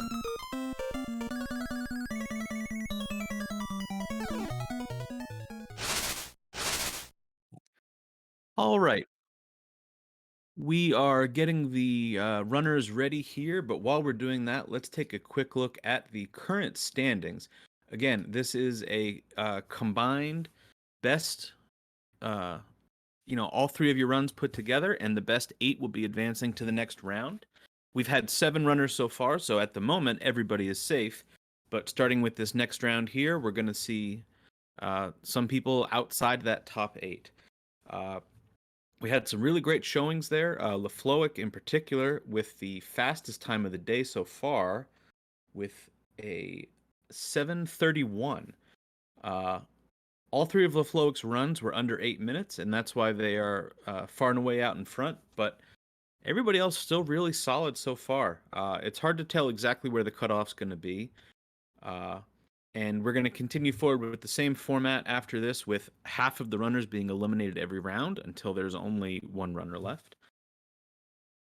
But everyone's done a great job so far. Mappy Man with a PB, first PB of the day, was excellent. And we've got some really strong runners coming up here in the next round. We're going to be looking at Edo87, Oipo, Steve Zero, and Negativic. So that's the combined times there.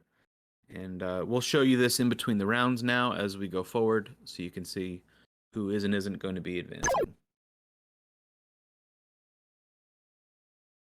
All right, I think we might be ready to go here. Nope, not ready to go. Still tying in people. Yeah, Okay, see, that looks just a lot second. better. All good. I just ran out of stuff to say. Taking it with me. I don't know if it's smart to damage boost through that or to avoid it. I don't know.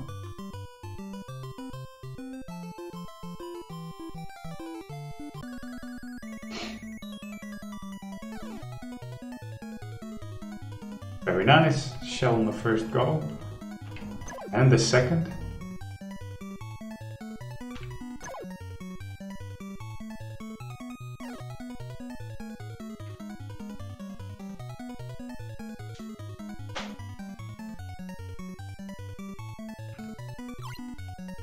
Come on, man. There we go.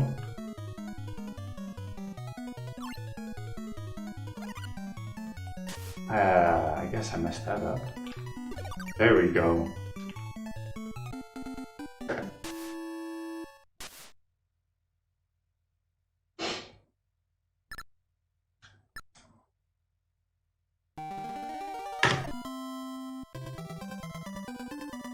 Oh, Mooten.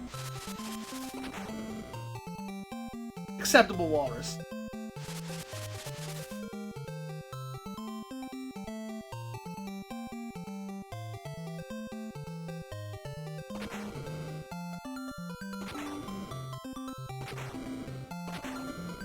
Oh, I can look at chat when it's not the fights.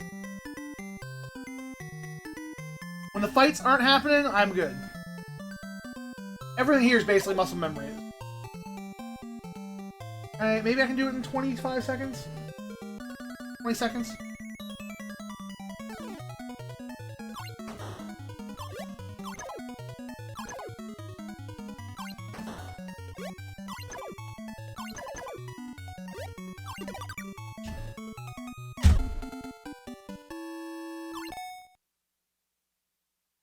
Woo!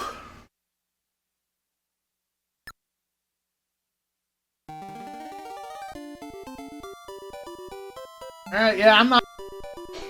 Another big time save. Yeah. I'm happy with this, actually. Sounds going pretty good. This one, that one, that one.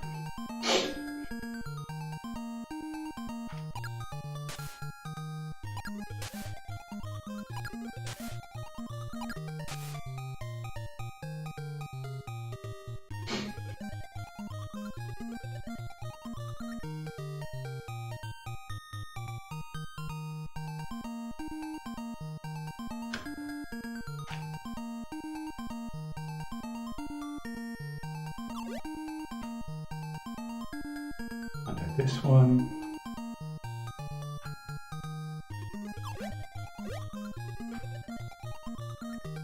Let's see what RNG Ursula is giving me this time.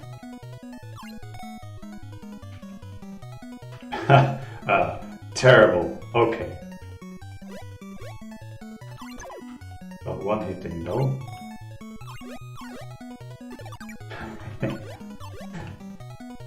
No, fishy, got in the way. This is going so much better than the last attempt. In your face! Didn't mean to do it, but I'll take it.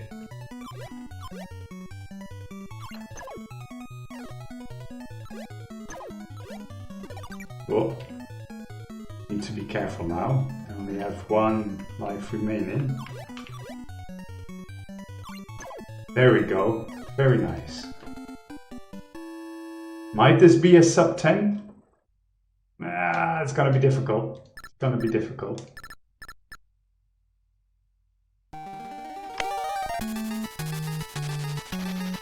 Let's see what we can do here.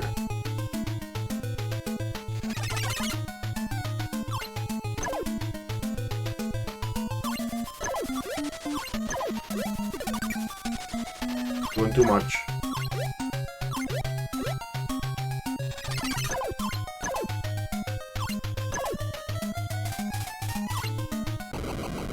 Ooh.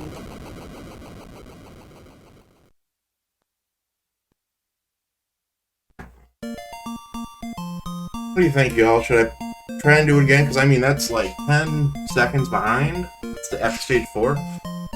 Should I do one more and try and get the sub 730? Thanks for the GG's, Blackwood Recordings. I appreciate you. I mean, that's a like for people, too. Yeah, some people like it. I think it's a cheeky...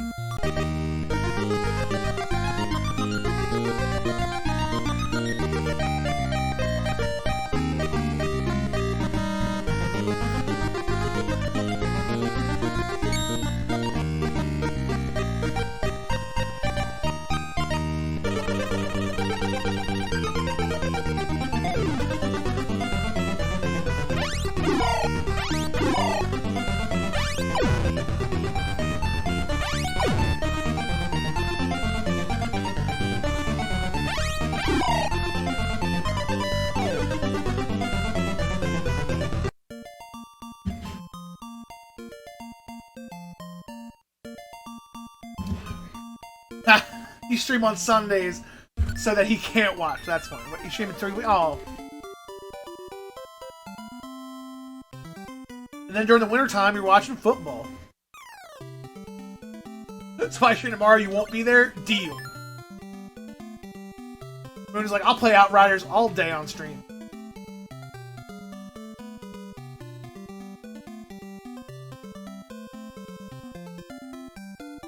Yo, if the pandemic didn't make a church get a Twitch TV, they ain't gonna.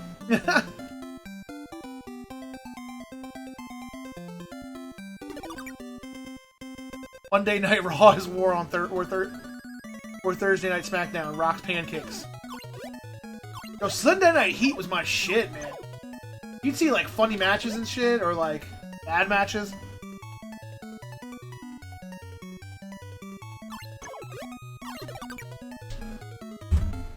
Ooh, spicy split.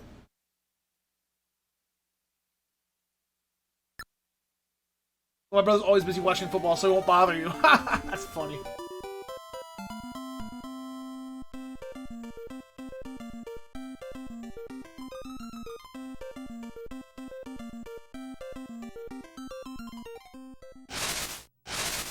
All right, and we are back. All right, it looks like during the break there we did get a raid in from Evil Elf with a party of 51. Thank you so much for bringing everybody over here, Evil Elf. I hope you're enjoying the tournament so far. This is the conclusion of our MerMay festival. We've got 15 people battling it out here. The top 8 are going to advance to the next round. And because of how RNG heavy this game is, we are having everybody run 3 times, and we're taking the sum of all 3 runs. Excellent. You may notice something a little bit different on the screen here. One of these streams is not like the others. Negative 4K is running the Japanese version of the game. They do share a leaderboard on speedrun.com, so we do allow that.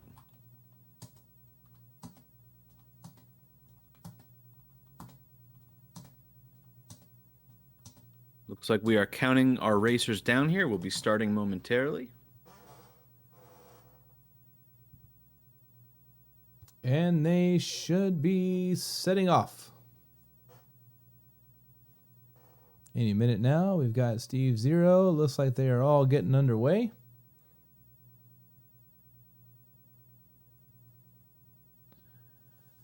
So I imagine there can't be really any differences between the Japanese version or the Japanese release of The Little Mermaid and the American release if speedrun.com is allowing it. Yeah, I think the only real difference we're going to see is the text in between the levels. Which we shouldn't be seeing too much of because you can just hold the start button down to skip it. So, All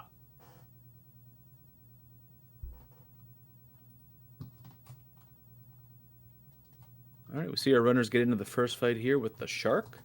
Steve Zero with some pretty good shots right off the bat. So it's certainly not a place where you want to take a death in a run. You're just getting started. You don't want to have to do the first stage over again. And that's the kind of discouragement that can linger on as you continue in the race. You can just be constantly thinking back, oh man, if I just hadn't done this against ye old Sharky. Everybody makes it through there okay. But again, you know, we are doing 3 runs, so you just got to tell yourself you just got to do better on the next 2. All right, and they all seem to be navigating their way through the second stage with relative ease.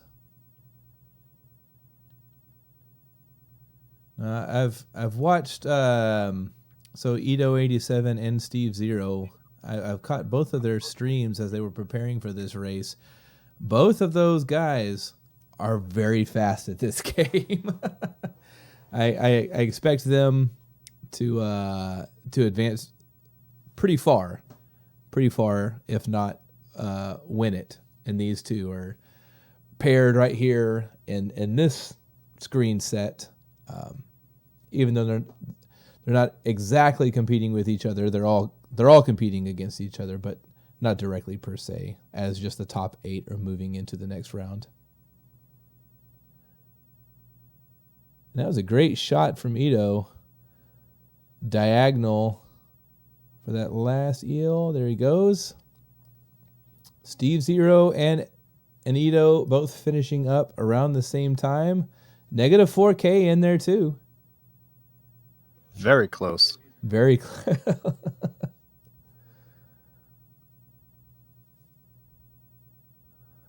Unfortunately, one of the shrimpies got in the way of Oipo there.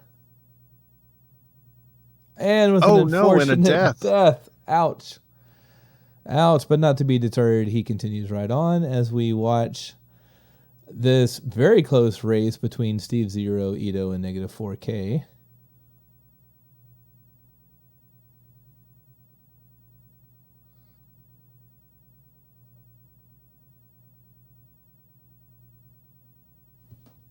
See if we can't listen in on someone here.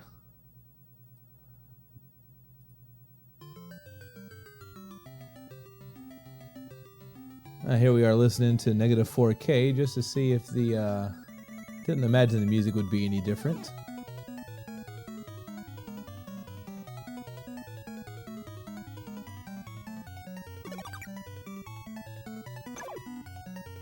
Edo with 2 shells back-to-back there. Oh, Steve Zero with 2 back-to-back. Looks like similar RNG patterns at the moment.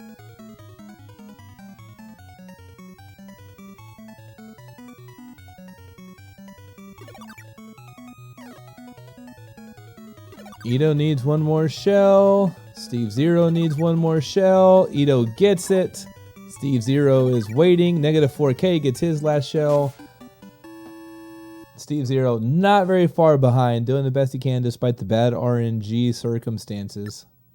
Yep, he got one extra. It's like he got one extra iced fish, and that's what cost him the lead there. It's that tight.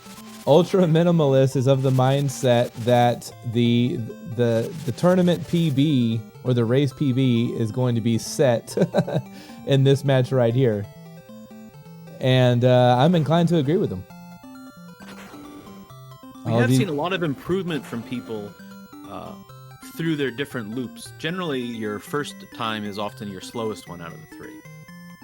So it could be that how fast they might be after this. It could be that a new PB is set this time and then is set the next time.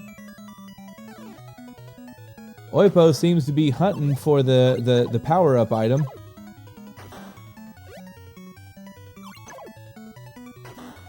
Meanwhile, the conductor battles rage on. Negative 4K, the first to finish. Ito right behind him. And Steve Zero almost on the same the same frame as Ito.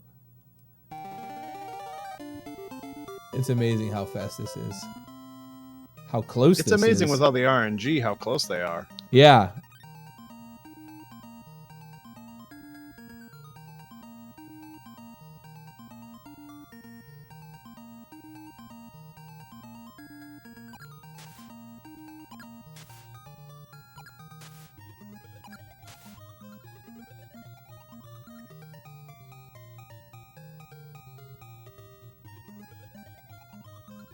Nice and clean through this vertical room on all three screens. So Ito and Steve Zero are in perfect sync.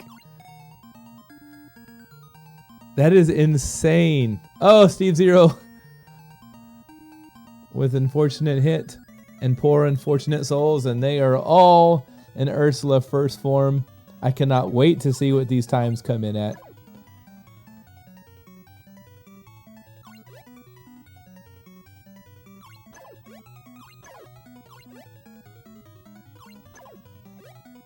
Now, they're all taking little bits of damage here and there in this fight, but I think some of it is basically intentional. And I do believe Ito is the first to clear first form Ursula. Negative 4K was right behind him. Clear. Steve Zero right on their tail fins. It is neck and neck and neck. As they aim for Ursula's neck and neck and neck.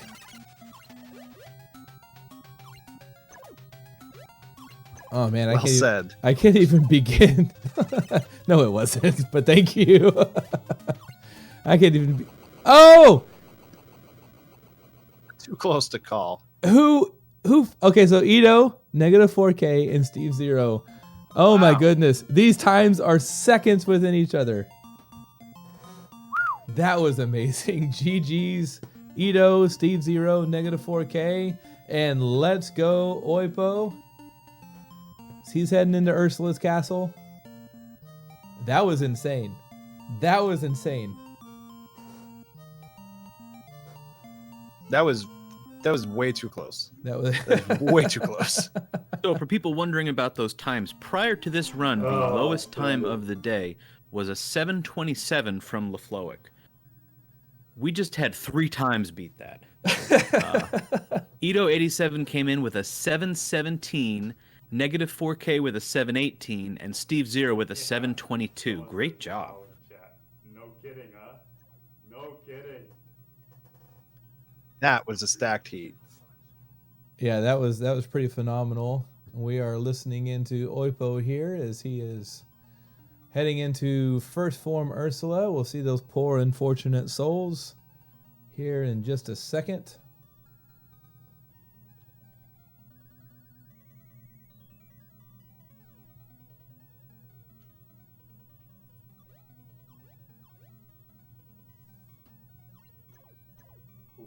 Oh.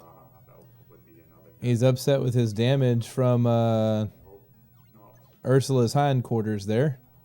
Wanting to play very careful. Unfortunately, he takes a death against first form Ursula. Gets to see them poor unfortunate souls again. Man, not having the power up.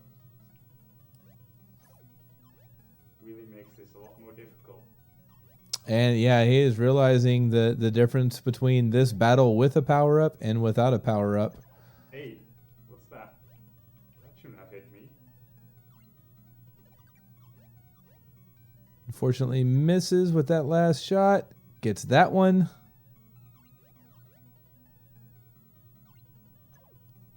Trying to play it safe with just those straight vertical shots.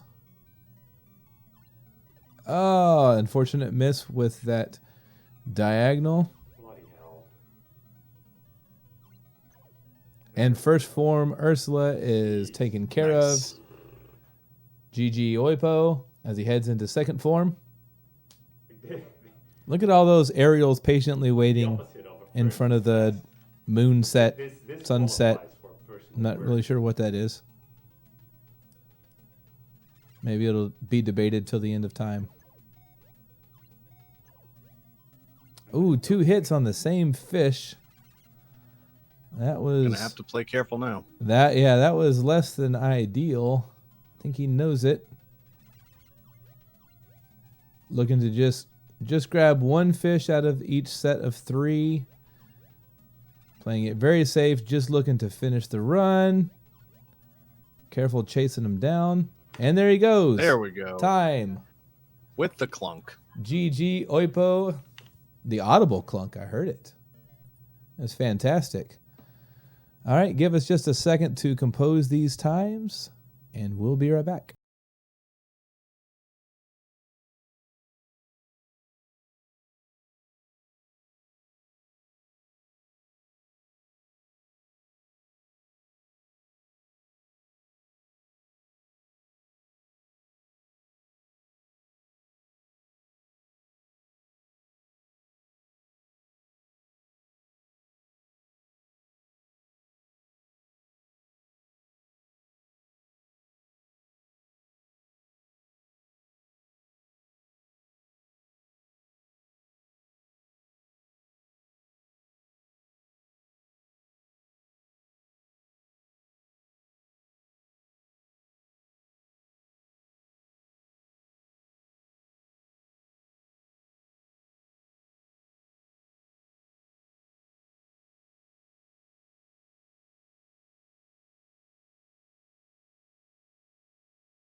All right, and the second race should be getting underway.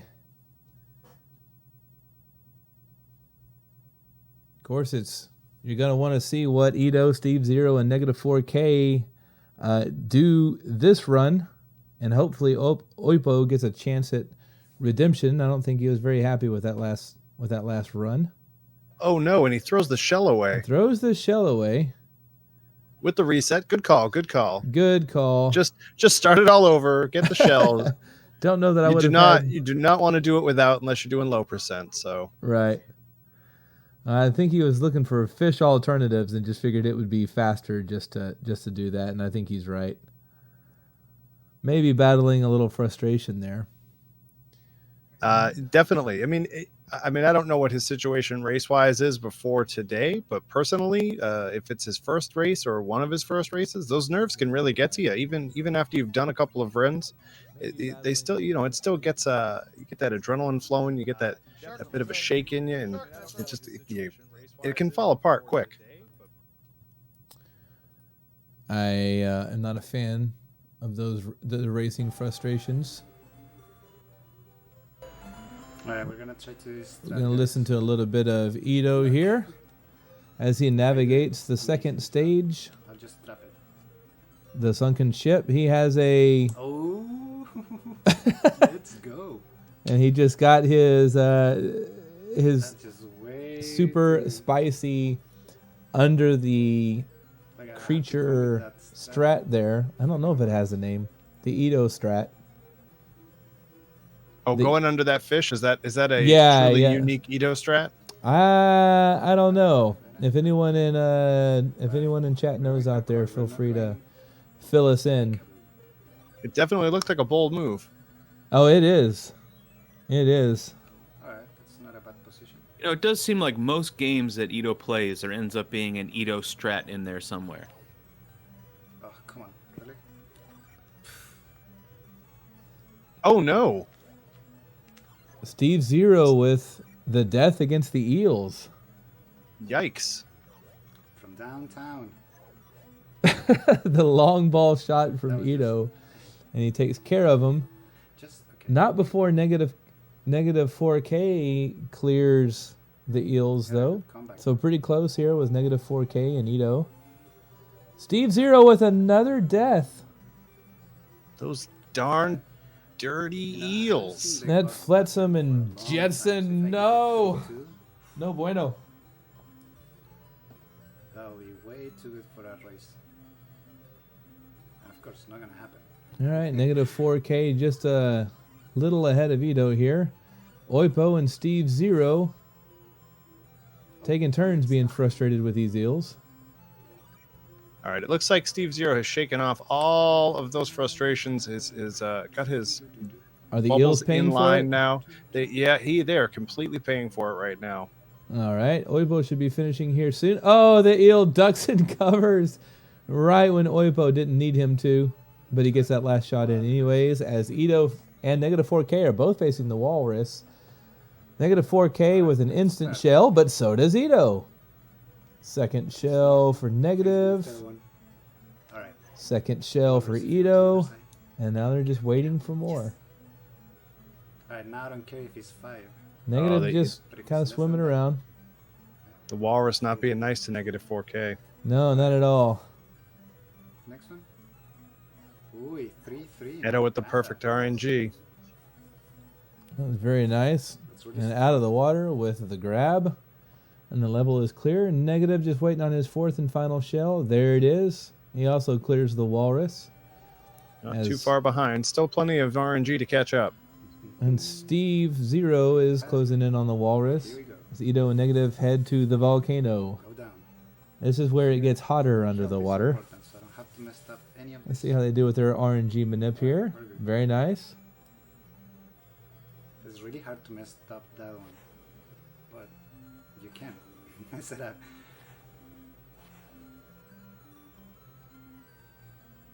No such luck for negative 4K. He took the hit there, so he may choose to try to avoid the damage boost in this next room. Or rather, the next room from here. Yeah. So when all these starfish, it looks like he's going to go up and try to avoid it. Oh, he was really scared of that shrimp, but it did not get him. So he proceeds to the conductor with 2 hearts. Who Ito has landed 2 hits on, is getting plenty of fish from the sea. Makes short work of the conductor, and Ito is just booking it. Definitely didn't need OK Cupid there. He had plenty of fish.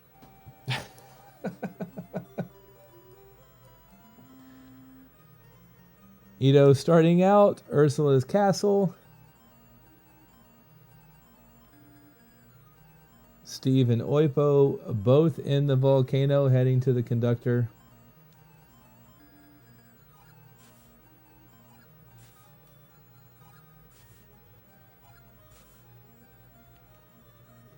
Like if we had like a better eel fight, this would be a PV pace. It's crazy.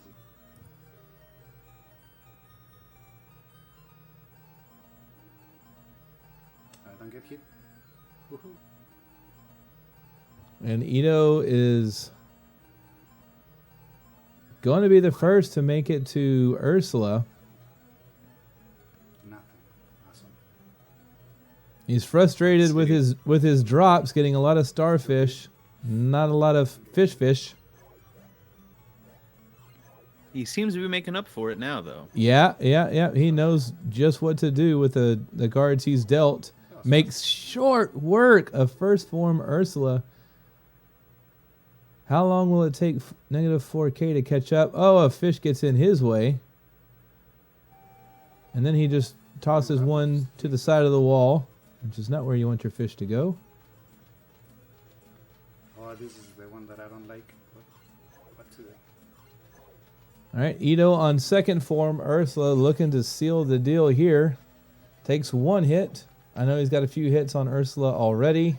Negative 4K heading into second form Ursula as Oipo is navigating Ursula's castle here. Steve Zero still on the conductor. This is a very uncharacteristic run from him. Faster than the previous one. Let's go. I believe Ito said this time was faster than his previous one. So, wow. Wow. GG Ito. GG negative 4K. Turning in another fast time. 7:10. Wow.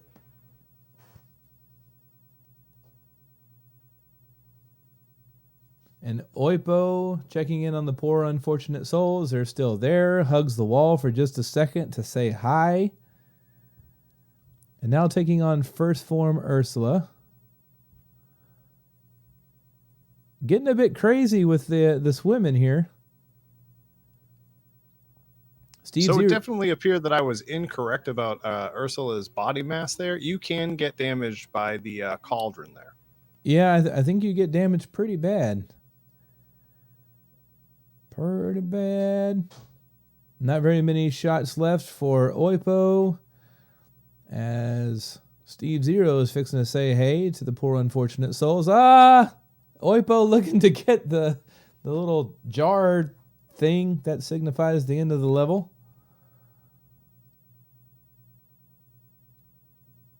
Steve still moving really well. Unfortunately, a fish got in his way, but he is almost ready to close out first form Ursula.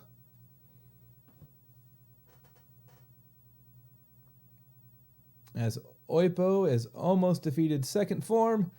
Believe this is his last fish. Nope, I was wrong. Absolutely wrong. Casts a diagonal fish away. Once that fish doesn't get it. Meanwhile, Steve Zero is on second form Ursula. And for the moment, they share a screen, but Oipo closes it out. Nice move, nice move. And GG's Oipo and Ito and negative 4K. And now we're rooting on Steve Zero as he looks to... Should be the last hit, right? Coming up here. Oh, I guess I can't count. You pulled a Pico. All right, and Steve Zero with a finish. Give us just a second to tally these numbers. GG's runners. We're going to run these times, and we'll be right back.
All right, and we are ready to go here with the third and final run for this group of four. Just a reminder that the top 8 out of 15 will be advancing to the next round. Slightly staggered start here. Looks like Ito's going to be a couple of seconds behind. That's okay. At this point, these runners, they know what they need to do. They've already done a couple of runs. They've made some mistakes, and they're trying not to repeat them. Yeah, definitely going to be looking for some redemption for Steve Zero against those eels this round. I think we'll probably see that. That was an uncharacteristic run from Steve, and I expect to see a much better time here. Absolutely. I feel like I know he's done some low percent runs as well. So that really was to his benefit to be able to finish out the rest of the game without having to worry too much about where the power-ups were. That's true. If you're used to relying on those power-ups, suddenly this game is a lot harder when you have to hit everything twice as much. Yeah, I might be able to agree with that based on the status of my first run today. Yeah. Well, you recovered nicely from that, Avidrock. Thank you for saying so. All right. Looks like everyone On to is stage 2. making it cleanly through. Remember, Ito did start a few seconds later, so his time is staggered. We are using the runner's reported times for tabulation.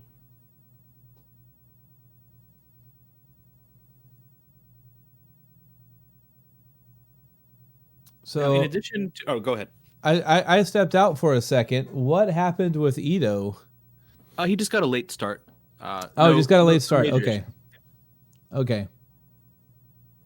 I was gonna Negative. say, Avidrock mentioned low percent. Are there any other categories that people like to run in this game?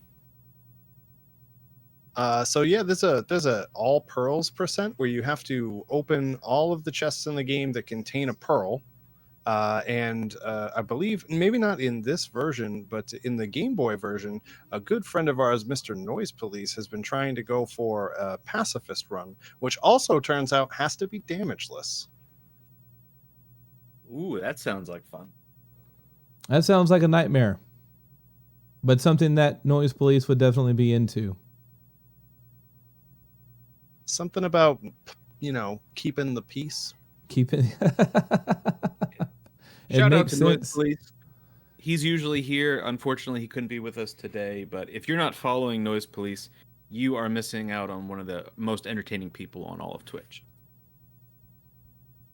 I'll second that.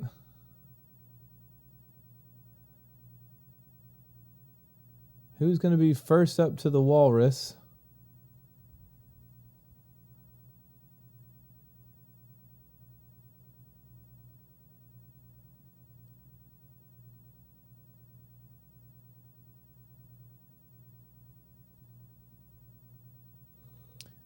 So the pacifist run, I'm not exactly sure how it works, Go Zombie. But I imagine that you're not allowed to deal any damage to any of the enemies, save for the bosses that you have to deal damage to in order to advance in the game. But like Chuckle said, it is, or Avodrak said, one of my two friends here said, it is also damageless, so you cannot take any damage during the run, which makes that category sound absolutely insane to me. So yeah, also that LaFloic and Pole's voice in chat there have also mentioned you can't let go of a fish. Like it can't just float off the screen. If you bubble a fish, you have to get a hit on a boss. Oh, wow. So you can't like accidentally deal damage and then be like, oh, I'm sorry, fish, I didn't mean it, and then let it go adrift in the ocean. Which makes sense. I suppose that makes sense. Negative 4K, the first of the volcano. Playing it low but not slow, looking for the shrimp manip. Got it. Definitely maneuvering around that shrimp there. Very well. Very well done.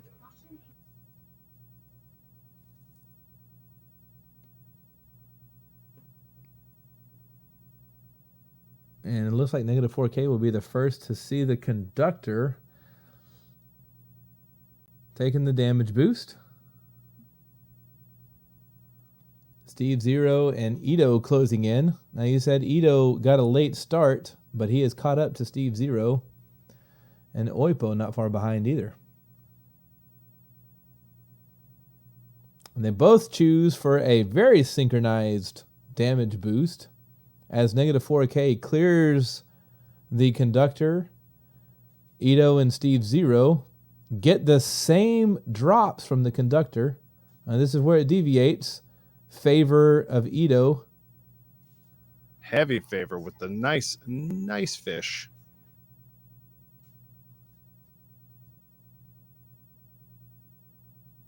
And that should do it for Steve Zero. As they try to catch up with negative 4K in Ursula's castle. Oipo not far behind. Getting a healthy dose of fish as well. finishing the conductor. Lost count of how many times he'd hit him.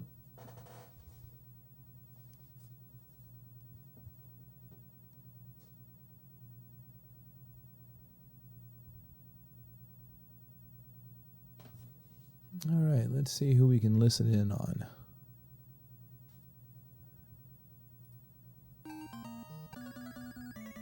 Here we are, I believe, with negative 4K.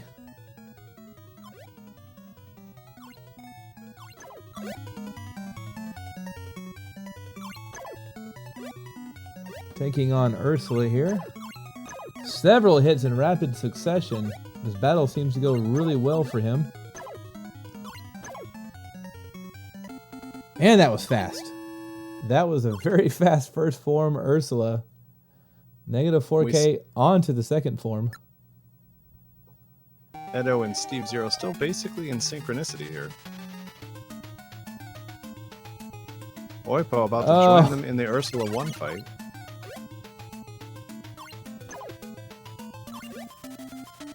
Steve Zero making me very nervous in that corner.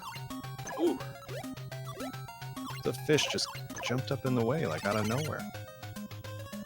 Gotta watch them fishes. And GG's negative 4K, the first through... Wow. The first through second form Ursula. Well done. GG, negative 4K with a very fast time there. That's actually the fastest time of the day so far with a 7:03. 7:03. Looks like Edo maybe not far behind. Not far behind at all. And remember that he actually started a little bit later. He ends up with a 7:06. And Steve Zero looking to close out. Second form Ursula, and he does. We're going to go listen in on Oipo here. All right, Oipo finally finishing off Ursula 1, moving to second form. I was on a PB base, but then the game was like, nope, you're not getting it. Not getting it. A little bit of an accidental mash there on the way in, something I was fond of doing. Oh, the hitting the start button and pausing the game? The pause screen, yep. Yeah, yeah. You got to watch that. Do you expect there to be that that stage screen there, and then it's not there, and you pause your game? Not a lot of fun. You don't actually have to mash start there. If anybody's looking to pick this game up and run it, I'll tell you, I mashed start most of the time, and then finally someone was like, you know, you just hold start, and it skips the cutscene.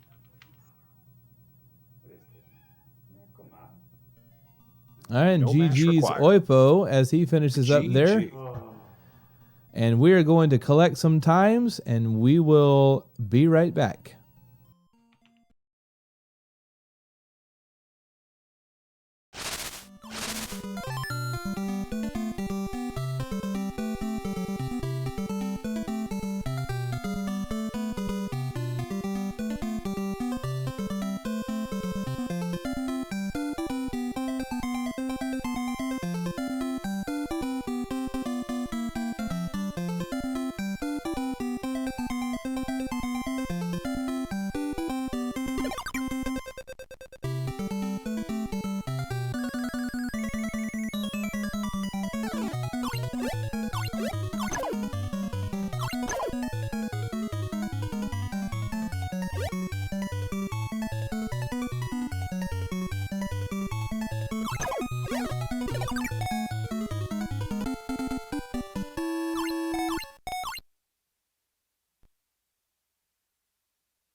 Yeah, I mean, SPD Wolf said, like, one of the setups that he has is, like, a 40%er right now. And I mean, that's, like, 40% for him, you know? Like... And that's the easier of the two setups, I think. I think the other screen scroll's, like, significantly harder. Because there's two of them that they've found so far. So yeah, it's not a fun trick.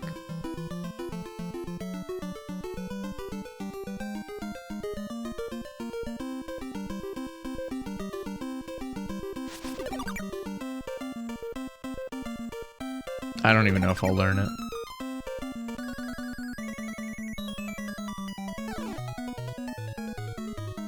Give me some crabs. I hate this fight, dude.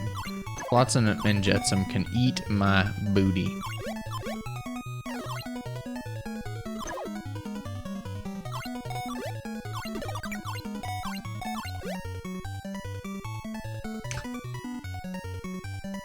Game, man. Yeah, cool. He trolls twice, which is just all RNG, and then it causes me to bonk my crab on another crab and lose 10 seconds.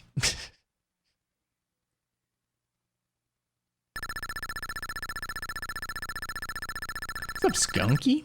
Skunky? Sneaky percent. What are we sneaking? No. No. Ah, yeah, this Sunday and Friday again. That makes sense. So, should we go for sexy strat? Let's go. Let's try to pull this one. Okay.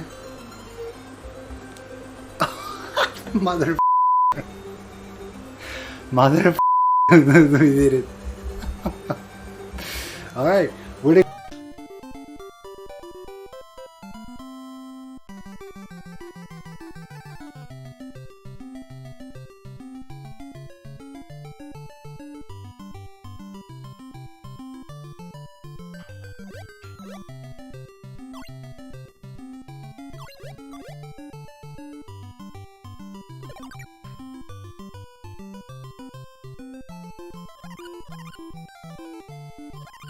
Very nice.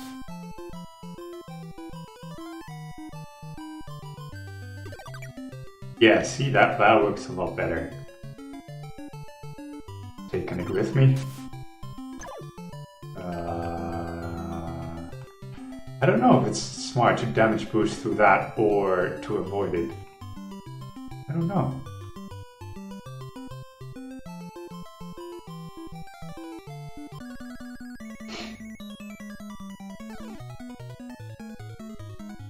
Very nice. Shell on the first go. And the second.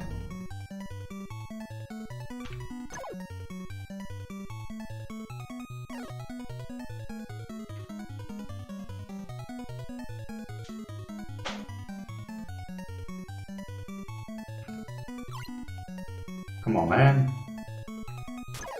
There we go.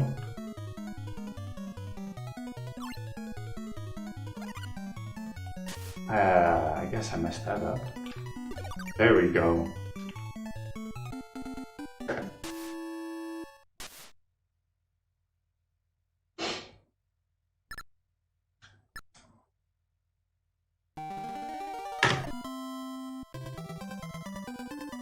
Oh, Mooten. Acceptable walrus.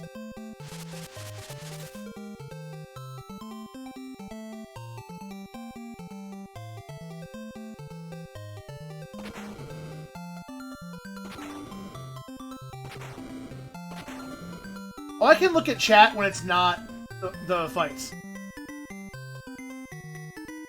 When the fights aren't happening, I'm good. Everything here is basically muscle memory. Alright, maybe I can do it in 25 seconds? 20 seconds?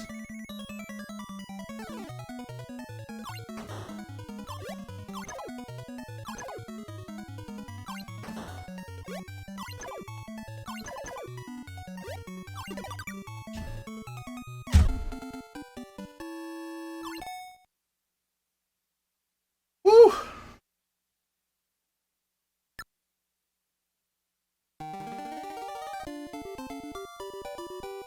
Alright, yeah, I'm not... Another big time save. Yeah. I'm happy with this, actually. Sounds going pretty good. This one, that one, that one.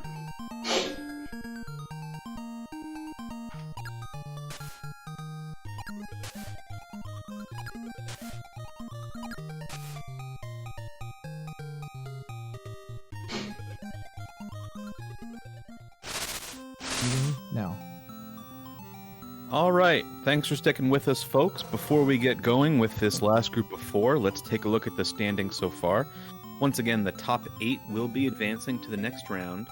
And you can see now that we've had 3 groups go. We do have Retrophile TV, Mappy Man, and Oipo have been eliminated from the competition. Congrats to you all. Thank you for participating. I hope you had fun.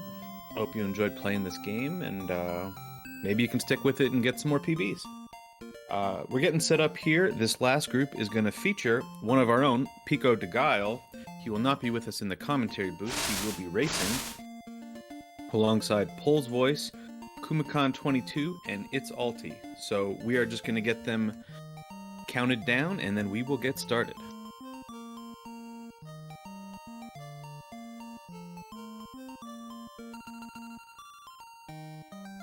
It's worth noting before we get going here that Pole's Voice was one of the instigators of this event, so big shout outs to him for pushing us in the direction of the Little Mermaid.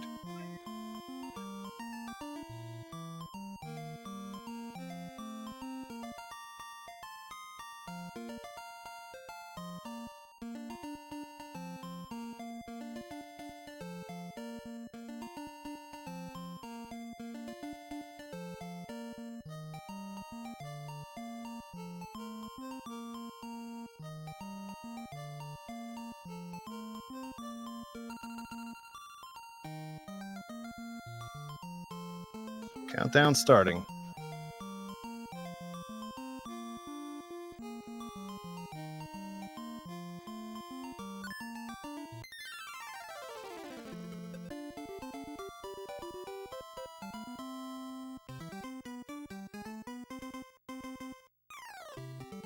Alright, looks like Pico de Guile was the first one out of the gate there.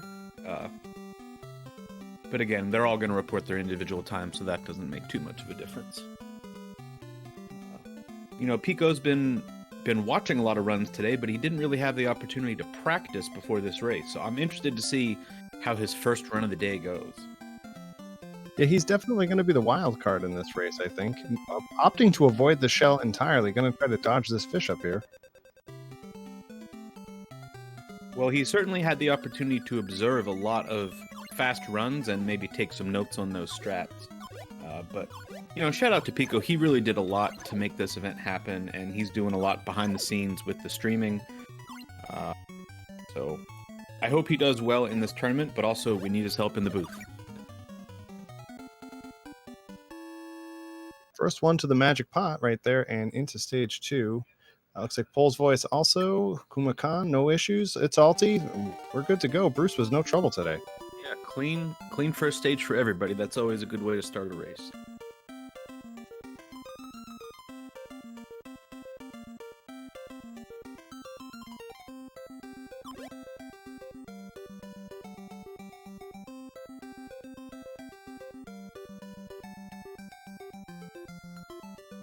Everybody's clean through the first room of stage 2. Pico's still with a little bit of a lead, though that may be due to him off the starting gun faster. It's hard to say. Yeah, I haven't seen anybody make any real mistakes, so they're probably all about close to even at this point. There's so many opportunities for RNG in this game that you know at some point there's going to be some separation. Oh yeah, absolutely. Especially here with coming up to the Prairie Dogs. Would you say that the Prairie Dogs was the most frustrating of the boss fights? For me personally, absolutely the most frustrating, because they have the most, I feel like the most RNG, they have the most annoying, like, pop out and disappear. I mean, plus That's you have true. to contend with the crabs, you know, waiting for them to actually be able to be bubbled. Yeah, that's got to be frustrating.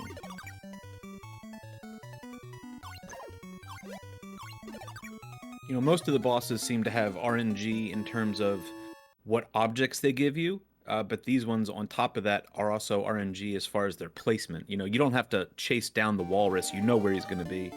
You don't have to worry about the conductor running away on you, but those eels, they can certainly Go where cause they a- want. Yeah. They definitely do. Looks like everybody's moved on pretty quickly through the eels, though. Not too bad. I think they've all been taking some notes on these fast runs we've seen. I would definitely agree with that. I mean,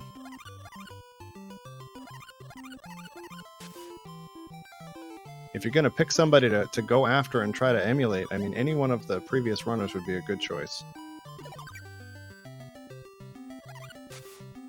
That's right. So far, these are all great candidates for moving on, but, you know, they do have to perform 3 runs, and it might not go so well the next time. We'll have to wait and see.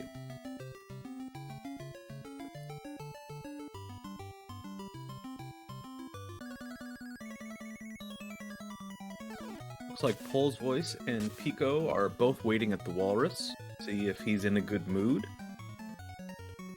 Seems to be dropping some fish.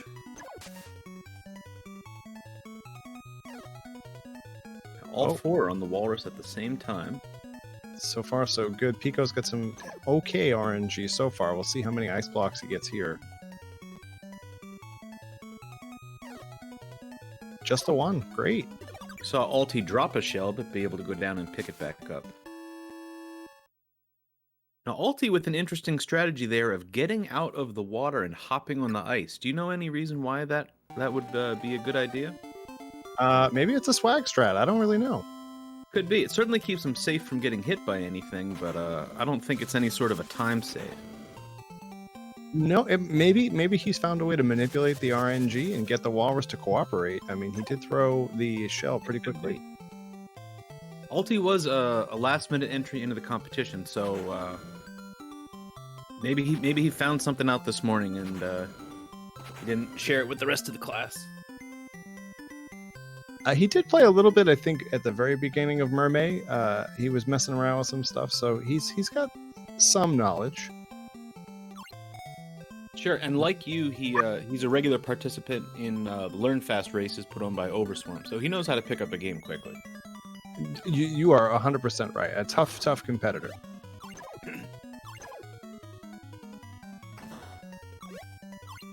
Looks like Pico's getting some favorable drops here from the conductor.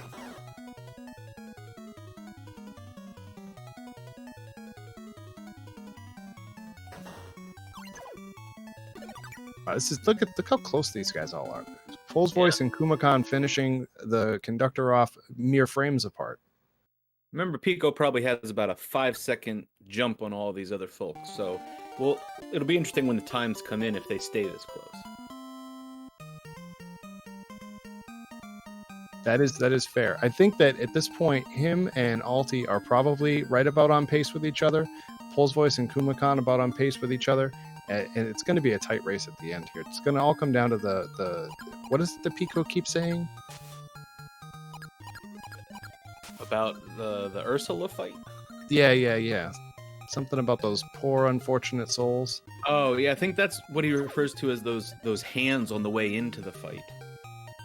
Oh, okay, gotcha. I see we have another guest in the commentary booth there. Oh, is that my dog coming through? I did hear your little dog. pie. That's fine. I had to mute my mic to yell at my cat, so I understand how it goes.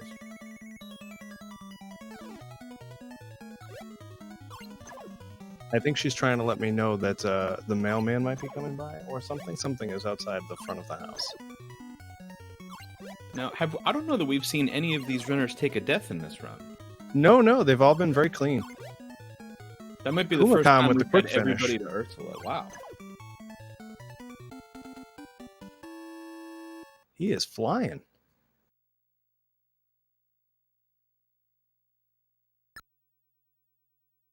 See how his Ursula 2 goes. Pico de Guile also on to Ursula 2. It's Alti finishing up Ursula 1. Pole's Voice still looking for those fish. Looks like, actually, you know what? It looks like Pole's has got the small bubbles, so he must have taken a death somewhere and we missed it. It may not have been a very costly one time-wise, but he is paying for it now by not having that power-up.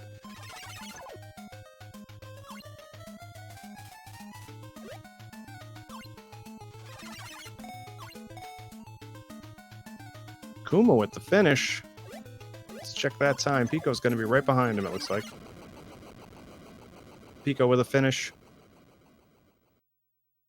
Alti a few hits away.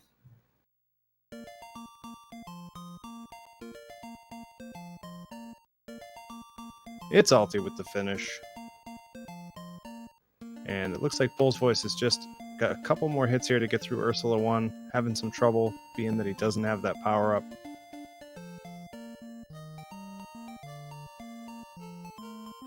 Taking some risky strats here.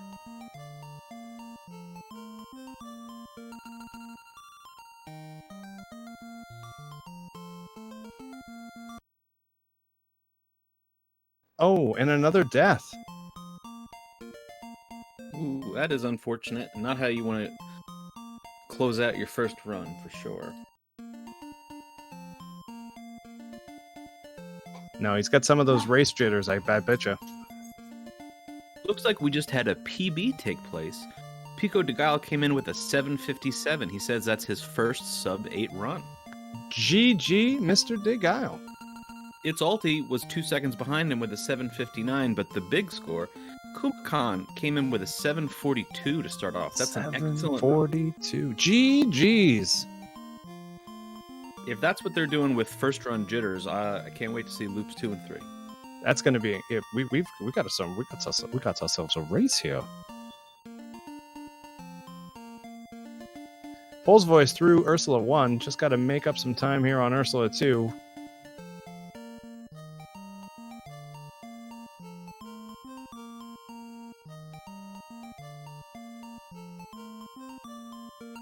Fighting the changing of the tides a bit there, bounces into the fish.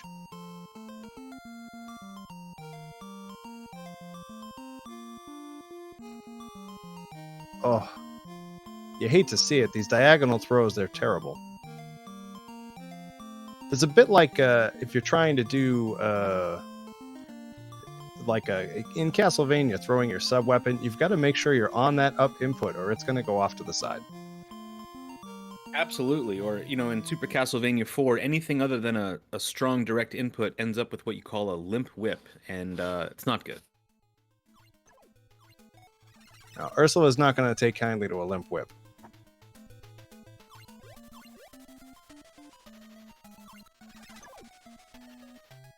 We're almost in there. Looks like you might need one more good hit here.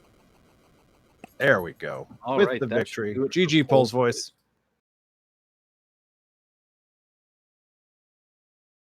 An uncharacteristic 10:34 from Pole's voice. I am sure he will do better in the next one.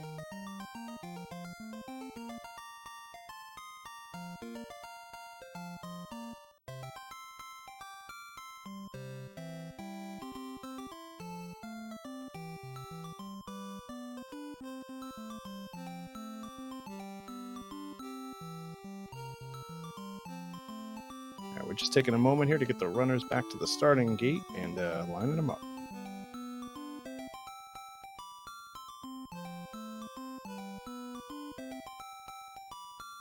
Everybody's ready, looking like we're going to start that countdown in just a moment.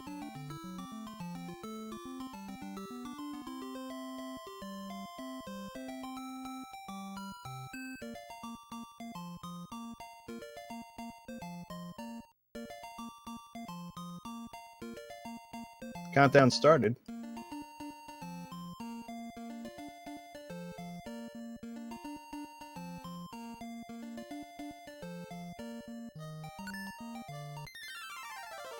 And away we go. Looks like Pico's out of the gate first. I think they're lined up a little bit better this time, but I think that's because Pico's the one doing the streaming, so there's not a delay with the restream. Oh, right. Indeed, indeed. So we're seeing it with just a tiny bit of an edge. It looks like he's about 7, maybe 6, maybe 7 seconds ahead. We'll have to see how that shakes out towards the end of the run. Good luck to all the runners. They will have one more chance after this to make their way into the next round.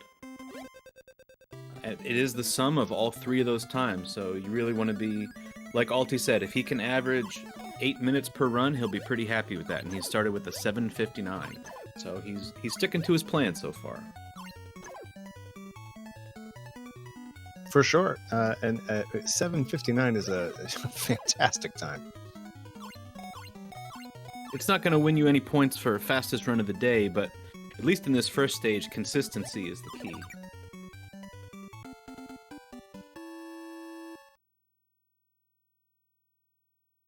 All right, everybody's done with Bruce. We're on to stage 2, the sunken ship. Everybody looks lined up pretty good. Pico's a little bit behind now.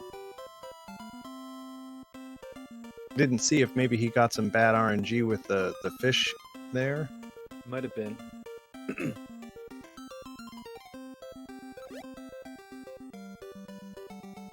Hopefully he'll get some better RNG with our prairie dogs.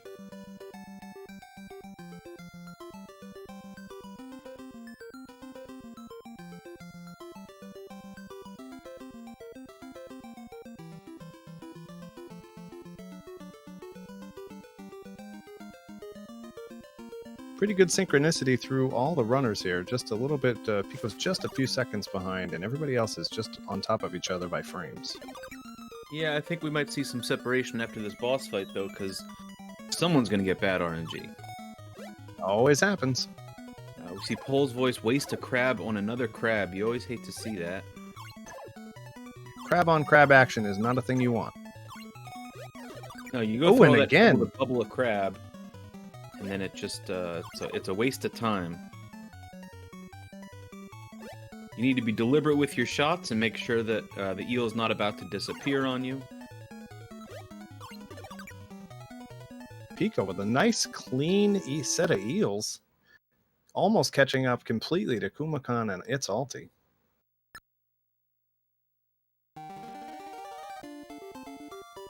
All right, Pole's Pole's voice is through as well. Fantastic. All on to stage 3. So, no deaths by Pole's voice, but some unfortunate luck on the eels and a couple of bad crab shots, and that'll put you behind a little bit.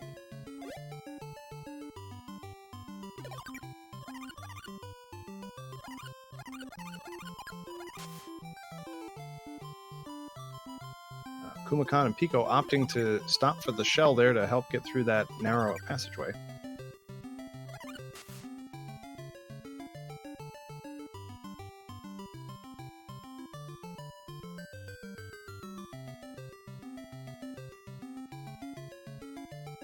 And we are on to the Eggman.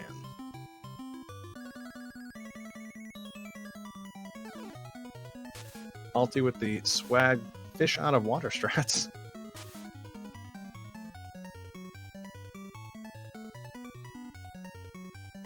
I think he's trying to get up there and stomp on the ground, demanding that the walrus throw another shell. It seems to be working at the moment.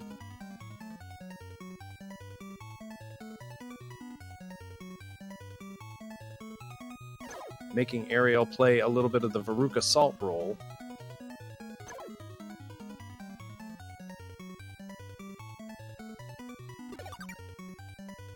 Good clean fight for Alti, Kumakan, Pole's voice. Look at them all. And Pico de Gallo. Wow. Almost back in complete synchronicity.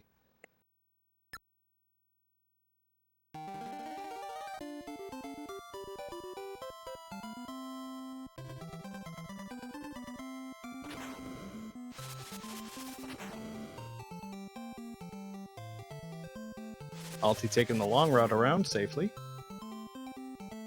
Pico with the manip.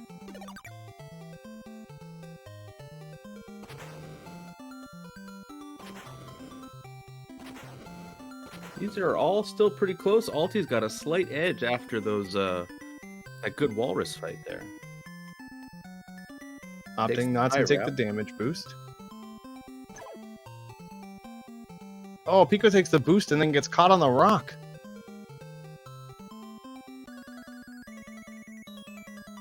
Good start for the fish RNG on Alti's screen and on Kuma. Pico gets 2 fish. Pole's voice gets 2 fish. Is Oprah Winfrey in that boat?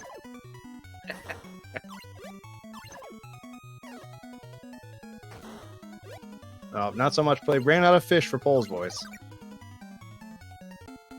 Well, he's got some fish now. There we go. And everybody is on to stage 5. This has been a very tight race. I don't know that we've seen a death yet in this run. No, I don't believe so. And they're all pretty similar as far as movement goes, so that really the separation is the RNG on the boss fights and the execution, and not missing any of your throws by throwing diagonal or something.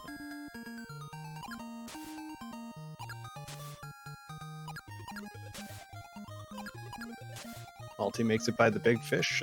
That's a tight window to get past that fish there. Pico opting to stop.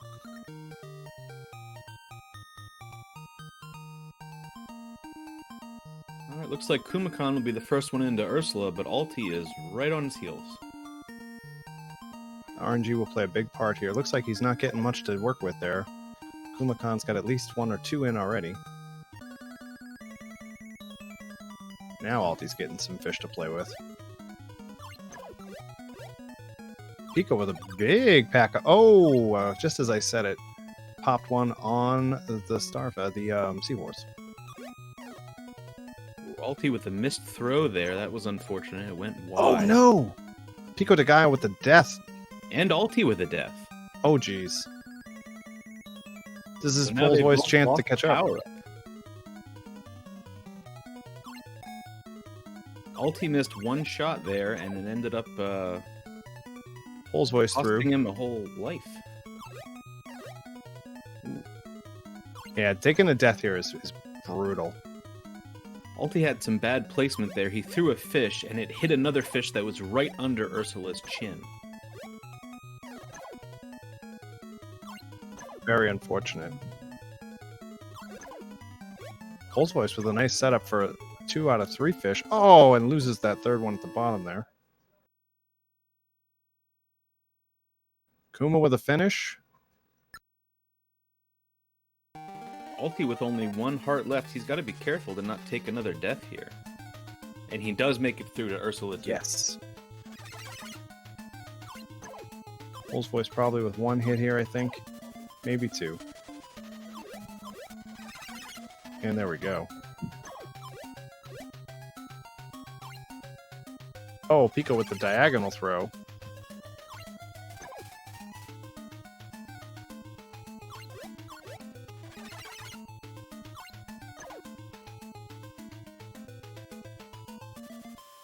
Definitely neck and neck here between Pico de Gallo and its Alti. Yeah, both of them at this point have to be a little unhappy with how things ended, considering that the run started off so strong. It looks like Pico's stream has frozen. Yes, Pico said he did just take a freeze. Oh, like the console has frozen on him. Yeah, I mean he's still streaming, so if you're seeing the feed, oh dear. Well, that was unexpected. I'm not sure what to say. How do we handle his time on that run? Do we just if Pico wants to put up the be right back screen, we can have a brief discussion and then come back. He didn't have many hits left either. He was like, I think he was right at the end.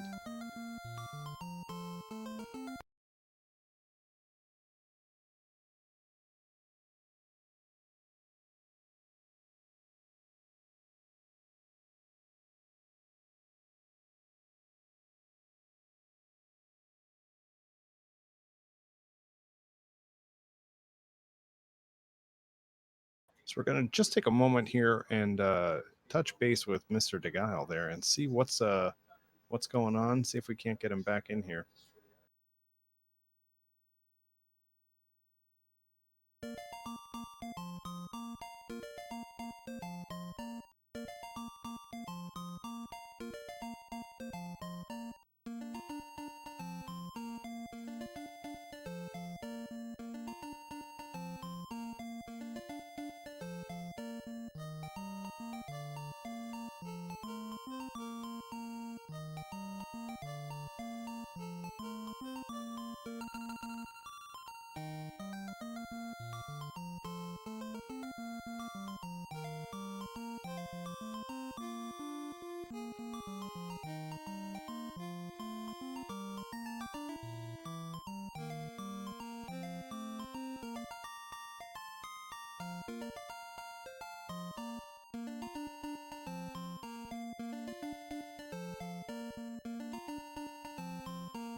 All right, looks like we are just going to end up calling that the DNF on Pico's freeze up is going to be pushed out to what amounts to a maximum time plus a little bit.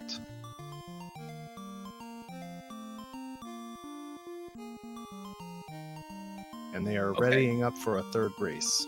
After some discussion with the racers, again, we have not had a time yet today that was over 11 minutes. So we have agreed that a DNF would be equivalent to a 12-minute run. That's not going to do you any favors in the standings, but it's not such a hard penalty that you're completely eliminated by that one run.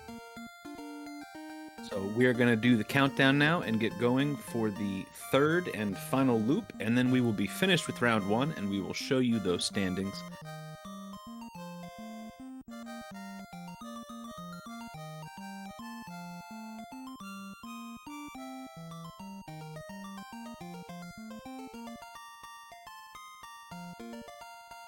Okay, looks like all of the racers are readied up.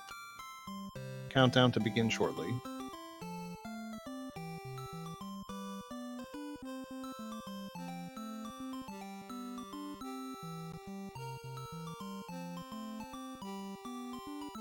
The countdown has begun and we're just about ready to go here.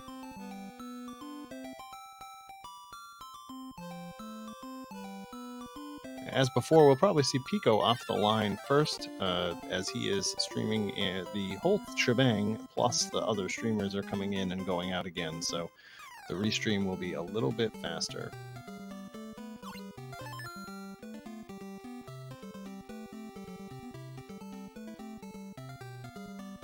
Everybody underway. Beginnings of stage one. You've seen this probably. What are we at now? This is probably our 12th time on stage one. Yes, this is our 12th and final time of the first round.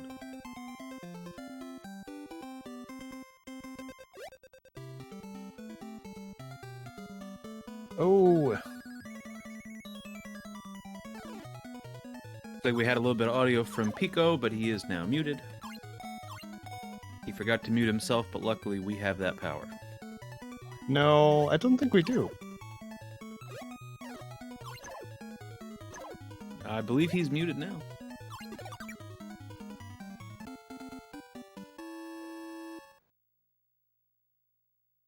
All right, looks like everybody's doing okay through round one. No one seems to be struggling too heavily with Bruce, but it's not a gimme. We have seen 1 or 2 deaths on Bruce so far today. And it's probably not the last time it'll happen.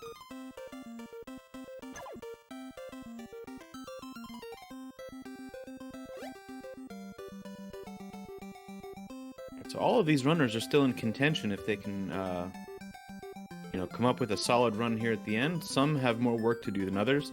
For starters, Pico needs to hope that his stream does not freeze. A 12-minute run would certainly seal his fate at this point.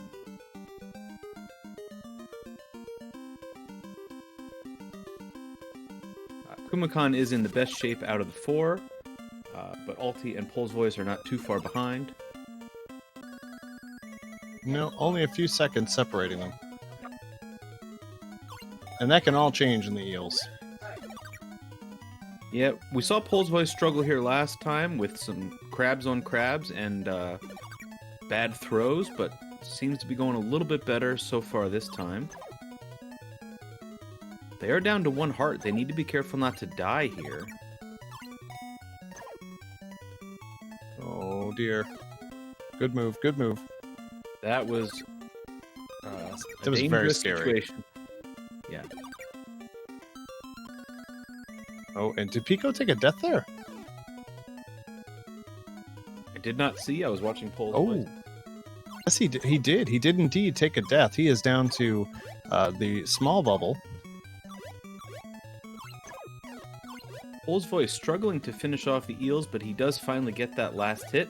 Makes it through with 1 heart, and that's all you need.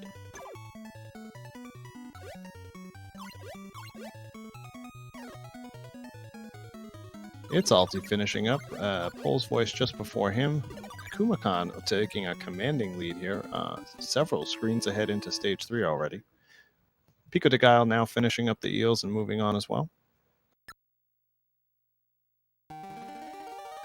So, is there a way for Pico to regain that power-up that he lost, or is he at a disadvantage for the rest of the run?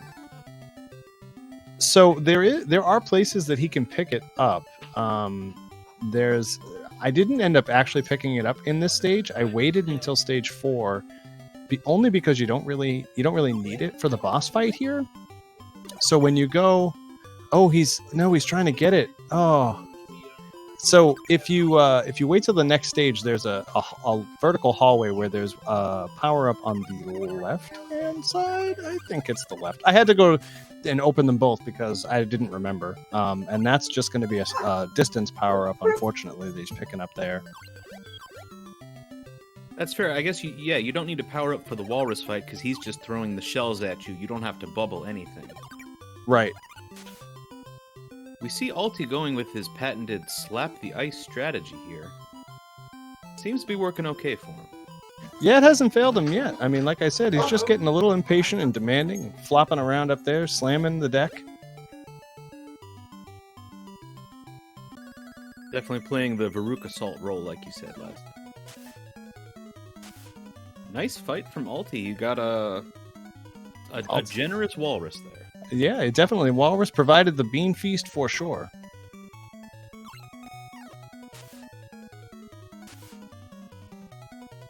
Kumakan with the manip around the corner there. Heading into almost to the Maestro fight here.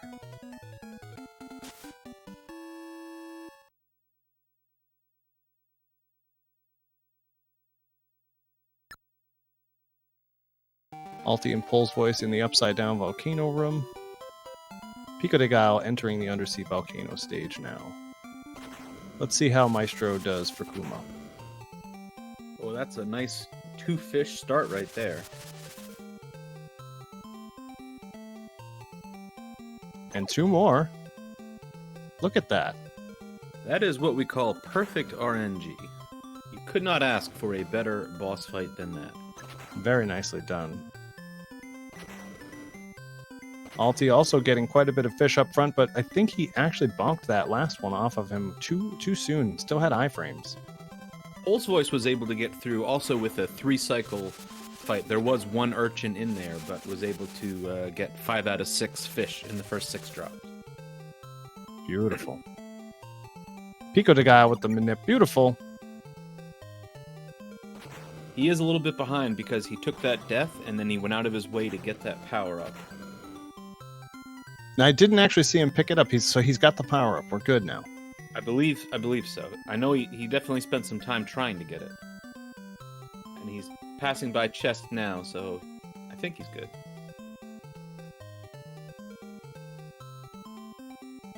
Let's see if the Maestro is nice to him. Pico Meanwhile, entering Kumakan Maestro. already going into Ursula. Yeah, and it looks like actually Pico did not find the power up. He is just double bubbling. He's getting fish, but he's got to work a little bit harder to get them to do what he wants. It's Alti Pole's voice making their way into Ursula 1 here. Pico finishing off the Maestro.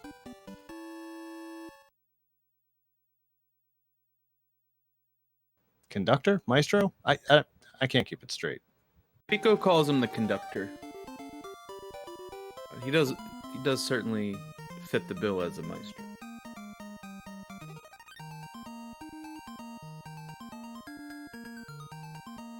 Kumakan into Ursula 2. Pole's voice and It's Alti finishing up Ursula almost in sync here. Kumakan is just putting on a clinic on how to fight Ursula. Definitely not slacking in the Ursula fight here.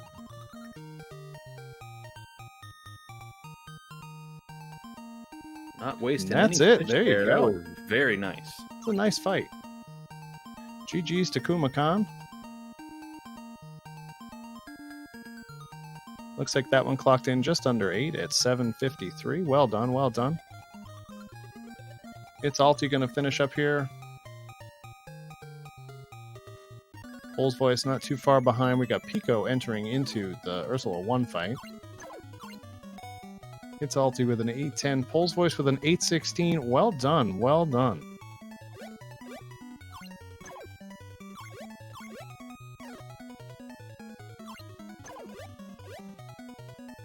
Pico de Gallo still with the uphill battle in not having the power up, having to double bubble all of these projectiles he's trying to make for himself. Doing well to dodge these fishes, and finishes off Ursula 1. You can't leave that way, Pico. You've got to stay and fight Ursula 2. That is not an exit. As negative 4K says, Pico is running low percent. It is definitely accidental low percent.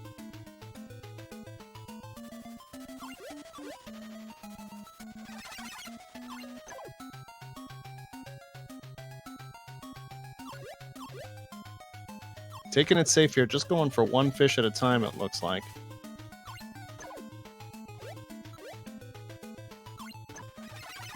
Doing a good job making sure all of those fish hit their mark.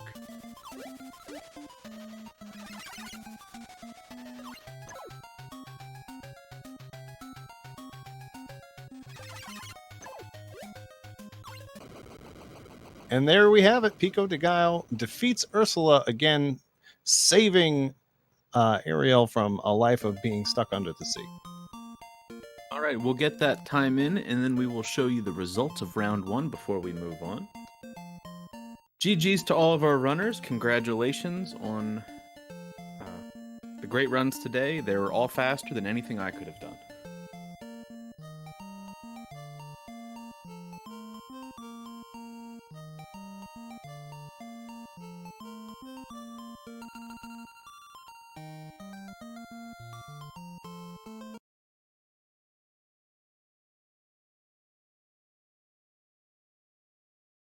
Ooh, that's a crazy game.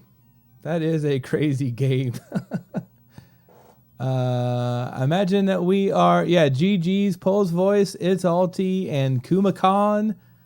GG's, guys. It's an honor to race against y'all. I assume we are going to run some times, and then we will be right back. I believe so. This was the last heat of the day. So we're gonna have scores in just a moment. Yeah, we'll have those round 1 scores momentarily, and then we're gonna take a small intermission, 15 minutes or so. We do have a wonderful interview. The NES master himself made himself available for an interview for this momentous occasion, and so we're going to be showing that to you guys here in just a second. As soon as we're ready to transition, after we've gotten the round 1 results. So, yeah, give me just a second.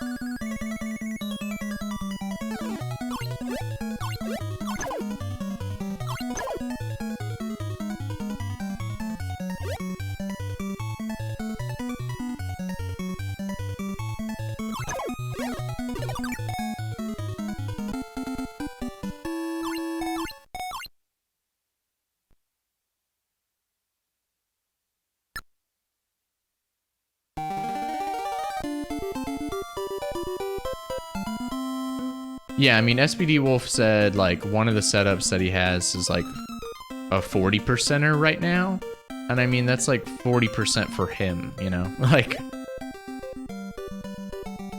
And that's the easier of the 2 setups, I think. I think the other screen scroll's, like, significantly harder. Because there's 2 of them that they've found so far.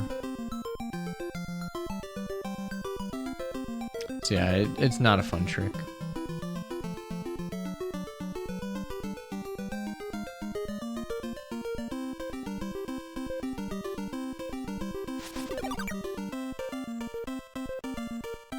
I don't even know if I'll learn it.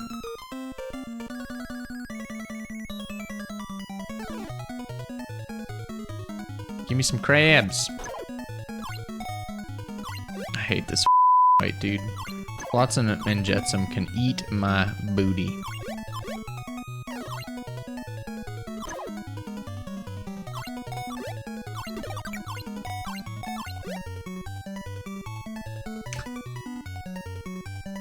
Game, man. Yeah, cool. He trolls twice, which is just all RNG, and then it causes me to bonk my crab on another crab and lose 10 seconds. What's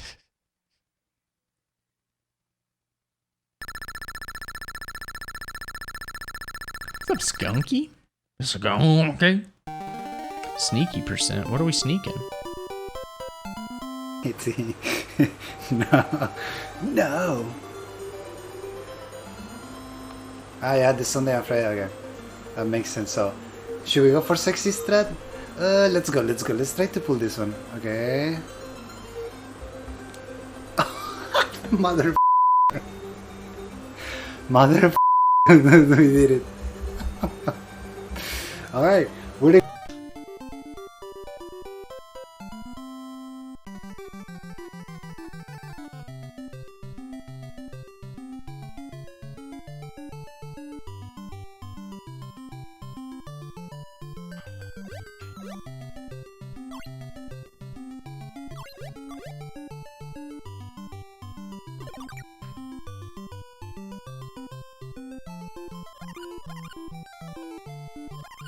Very nice.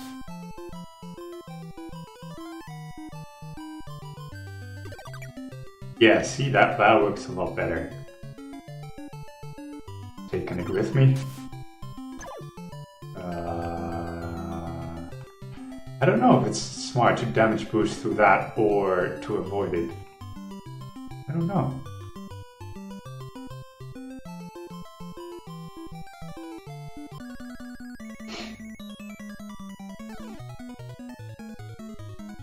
Very nice. Shell on the first go. And the second.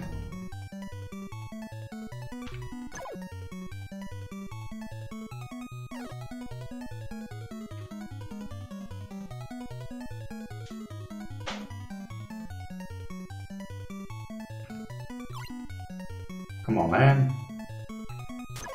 There we go.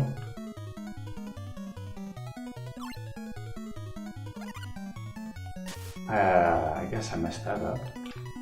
There we go.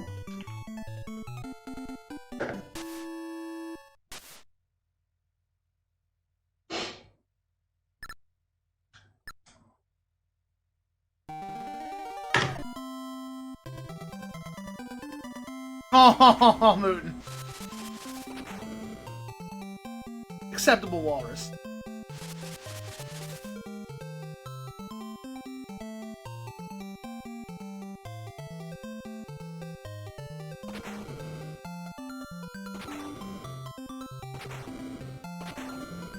Oh, I can look at chat when it's not the fights.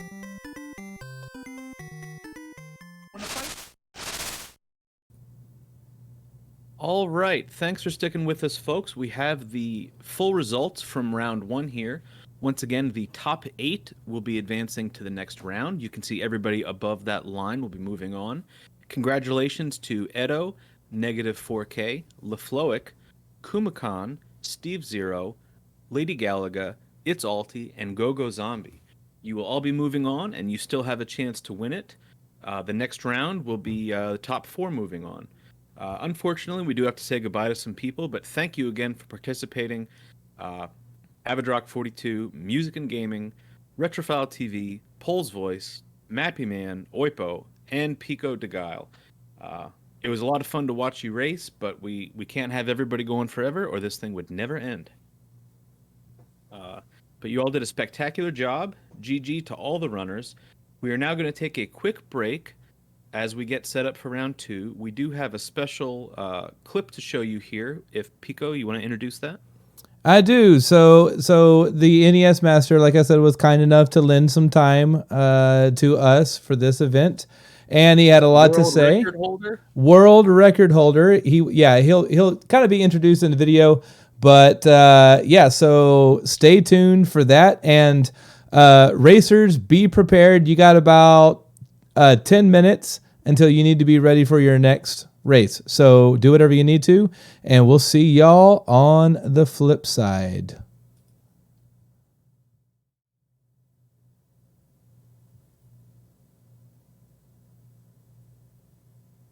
Hi everyone, this is Pico de Gallo here with the NES Master right over there, sharing my screen with me.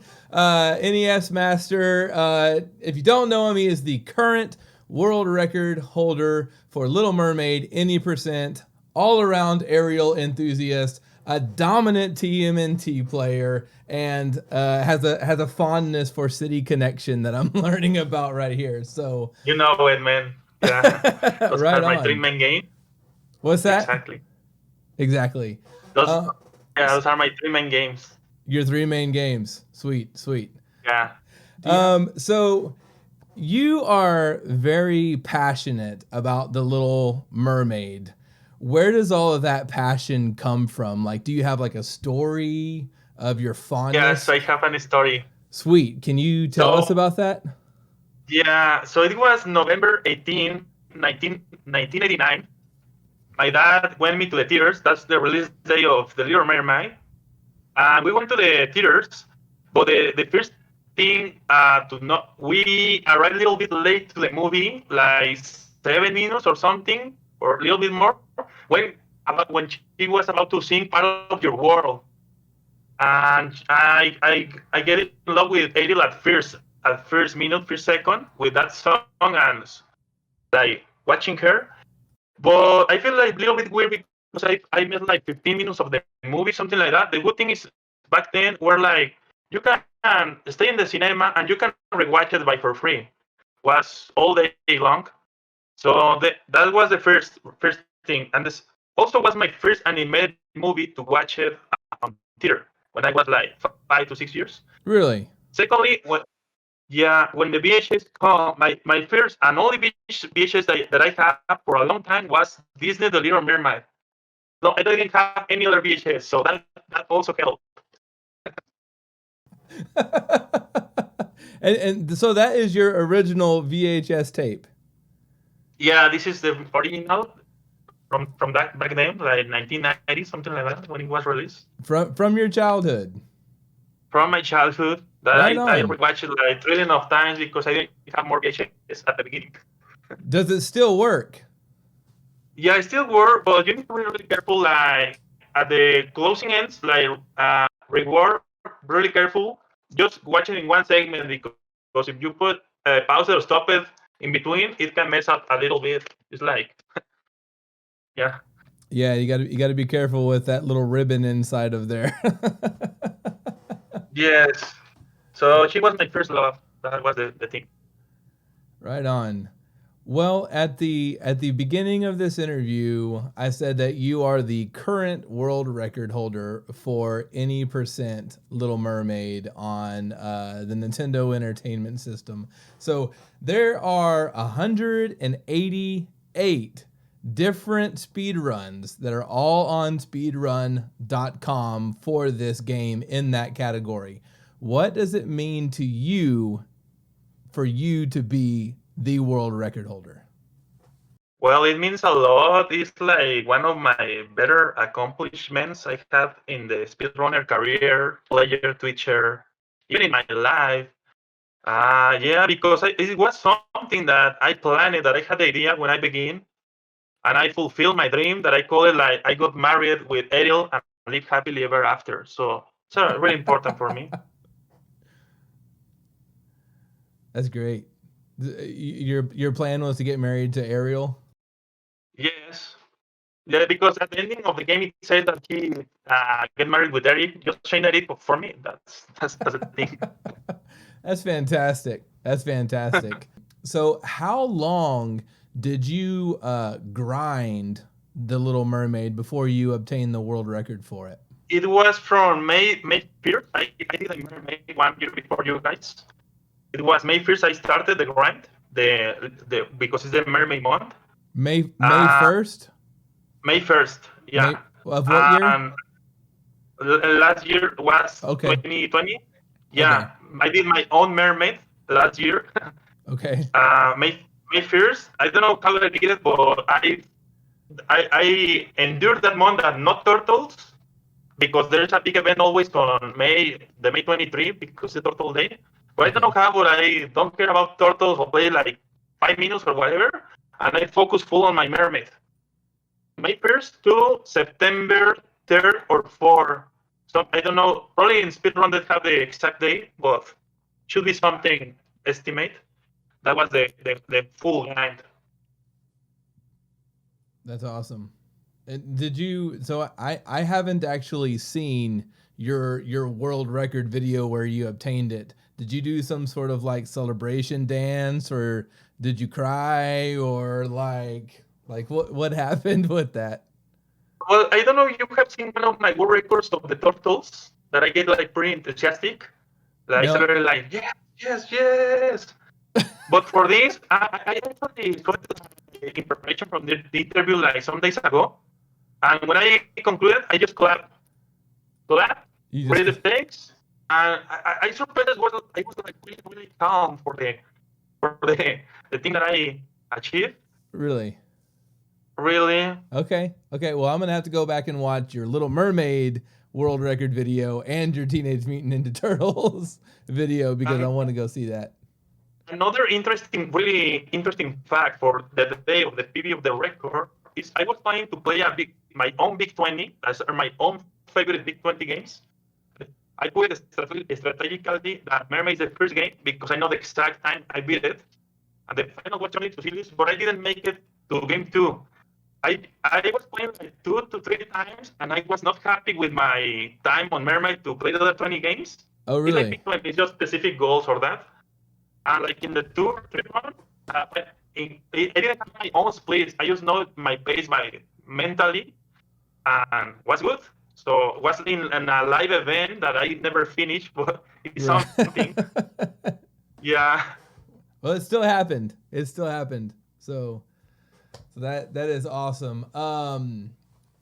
So for this event that we have going on right now called MerMay, we sang a karaoke version of Under the Sea, which you generously lent your soothing, sultry voice to, but you rewrote the words to bad RNG as opposed to Under the Sea.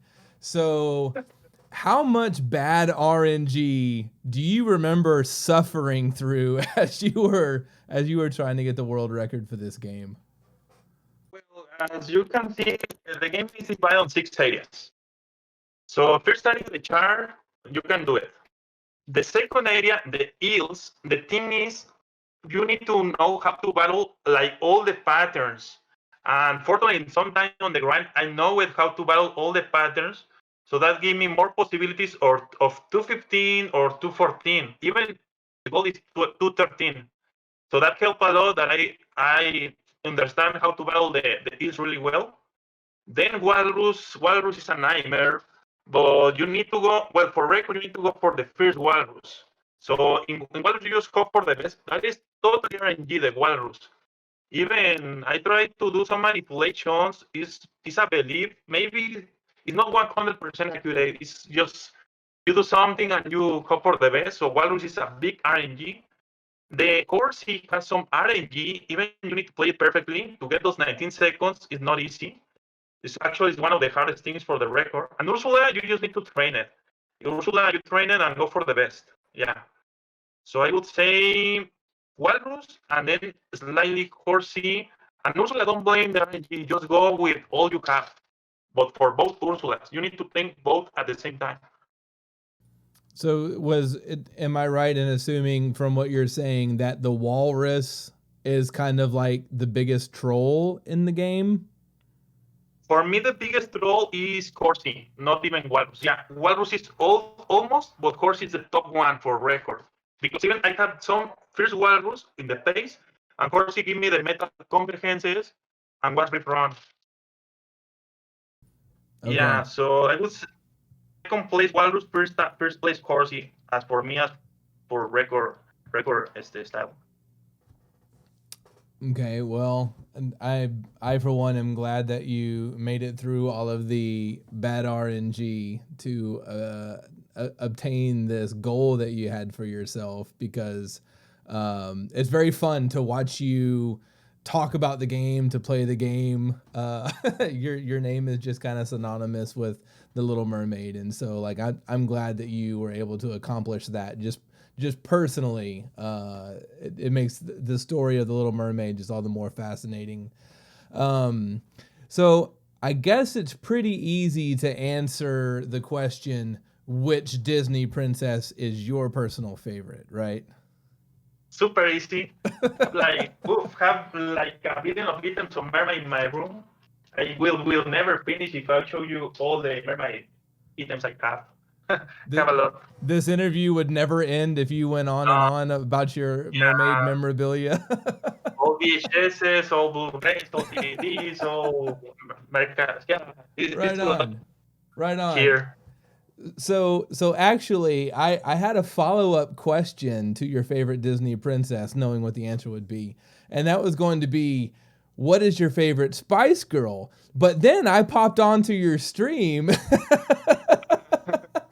and I saw, like, when I went to open up the little chat box, and there was a couple of rules there, and one of the rules was Baby Spice is the best Spice Girl.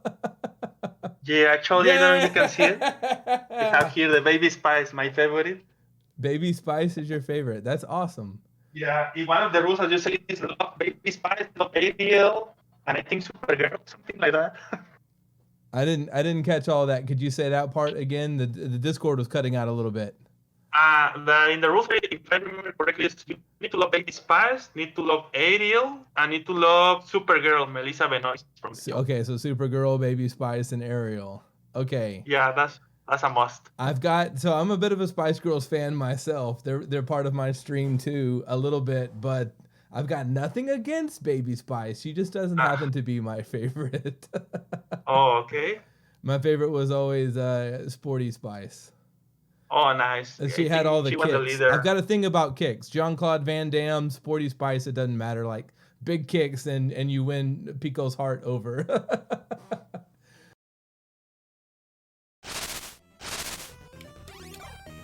I got it, though. Here we go. Nice! What a good fight.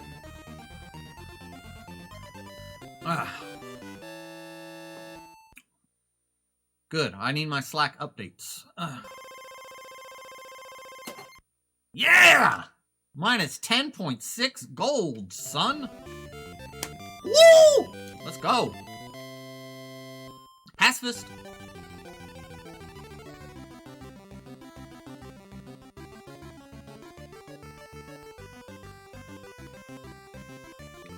Damn it!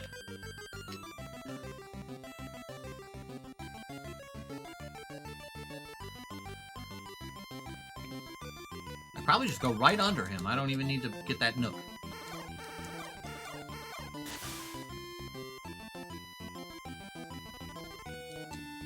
Music and gaming, we are doing Pacifist right now.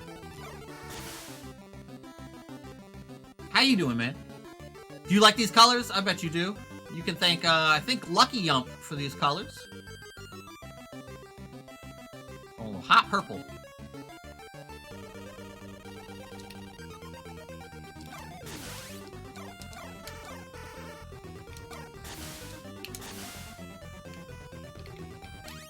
Damn it!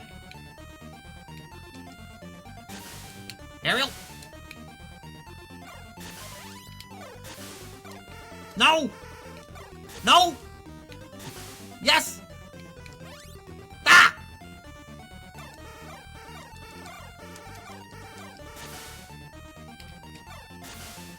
No! I'm losing it. There we go. Ah! Arm Poli hates it. I lost all my time on that stupid fight.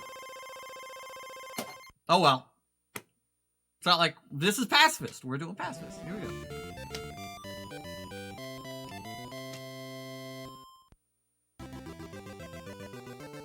I thought you were playing this game, man. Weren't you playing this game, music game? I swear we were here and you were like, man, don't listen to that shit. I know more about this game than that dude does. By the way, that dude turned out to not be... He turned out to be sort of unsavory. Can you believe it? I guess you were right, man.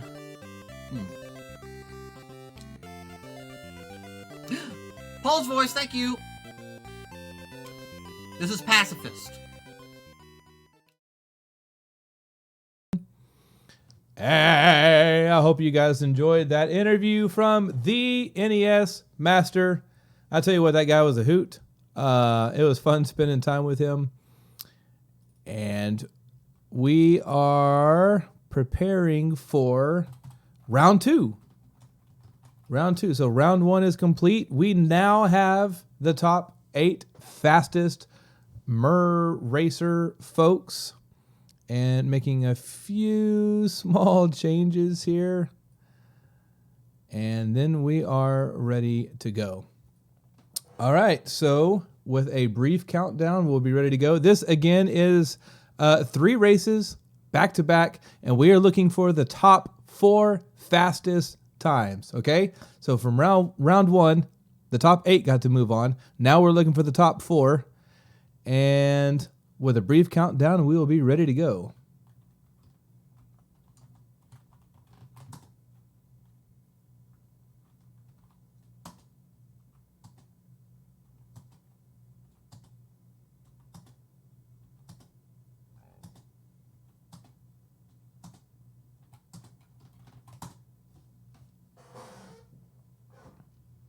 All right, and they should be setting off any minute now. Joining with me on comms is the wonderful Avodrock42. Avodrock, are you there, good buddy? I am. I'm wonderful and not salty. Wait, you're not alty? No. I'm not salty because I didn't make the cut. Oh, okay. Okay, Not well, salty. Hey, Not at least your gameplay footage worked the entire time, right? I did manage to complete 3 runs all the way through to the end. Yes. Very nice, very nice. Yeah. And you still almost beat me. but I'm dangling on the bottom of that board there, so it's not all roses. Whoops. Hey, you know what? You had a sub 8. You did great. Oh yeah, yeah. Thank you for that. That was a personal best of mine. I've never ran a sub 8 before. I tried like the Dickens to get one, and it just never seemed to want to happen. So looks like we got Steve Zero out in front here, followed quickly by Edo and LaFloic. If you have a second, you might want to adjust Edo's stream. It's not fully in the box. Yeah, I see that. Whoops. There we go. Booyah. Now he's in there. Now he's in there. All right, so now we're watching faster people swim in stage 2. We're listening in on Ito. His stream is kind of low. Let's see if we can bring him up a little bit. Yeah, we've basically got Ito and LaFloic in a dead heat here, with Steve Zero a little bit out in front. It's Alti, a bit of a dark horse. Hasn't really been doing a lot of practice. He kind of was was he the last minute entry here? So he hasn't been doing a lot of practice, or hasn't been doing a lot of practice that we've seen. What is the other one? Okay. Well, that guy can be sneaky. Yeah, he's a damn good learn fast runner. So you know what, I would not put it past him to have picked this up today and been able to get those times. Well, what does that say about us that didn't make the cut then? How should we console ourselves? Well, you know what? We're a different kind of gamer. Maybe this isn't our game. That's all. It could be. Or maybe it's Alti is just a freaking beast and we just need to give him credit where it's due. But that is a very valid and viable solution to this query. After the heels, all right, looks like Ito and Steve Zero are now in Iceland. Everything's just okay. Preparing Speaking for of the dark walrus. horse, he finished up those eels faster than LaFloic this race. But we do have, like you say, Ito and Steve Zero, fish for fish here. Let's give LaFloic a listen to. Oh, LaFloic has no game audio, so we're going to bypass LaFloic. I just want to hear that beautiful, beautiful MerMay music.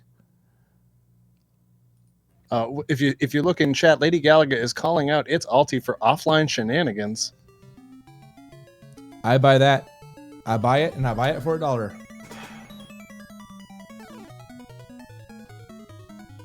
All right, we're listening into Steve Zero as he is looking to get some revenge on the walrus. He's got his 2 shells. Really? He just had an affinity for that fish down in the bottom left-hand corner and just went out of his way to attack it. Not really sure what that was all about. Well, you know, everybody has their flair. Everybody puts their own little spin on this walrus fight. You know, it's like a good luck charm or a rabbit's foot. If you do the same thing, you hope for the best RNG. That's true. That's true. I like to jump like a fish out of water. And there's Alti with the patented slamming on the ice there, trying to get him to drop those shells. Looks like a good tactic. Got 2 in a row. Very nice. Very nice. Ito's navigating the volcano. Worst walrus. I blinked and I missed it. He must have had a great RNG fight with the walrus there. Edo out in front. Edo is very fast. Don't blink, you will miss him. And it looks like Alti might be approaching Steve Zero. Man, worst walrus. What the hell was that? Steve Zero not very happy with his walrus battle and making it known. Yeah, that walrus, man, I tell you, he's trouble. All right, Ito on the conductor. Steve Zero now taking his turn. Ito with a couple of blanks. Steve with a couple of blanks. Ito finishes up. Steve Zero getting very aggressive. Says, give me the fish. What's Alti looking for? He was looking for the ship to be Oprah and just give fish this time. He's got a couple of urchins in there. And you get a fish. All right. I think Dude. What the hell? There we go. Steve Zero communicating with the game.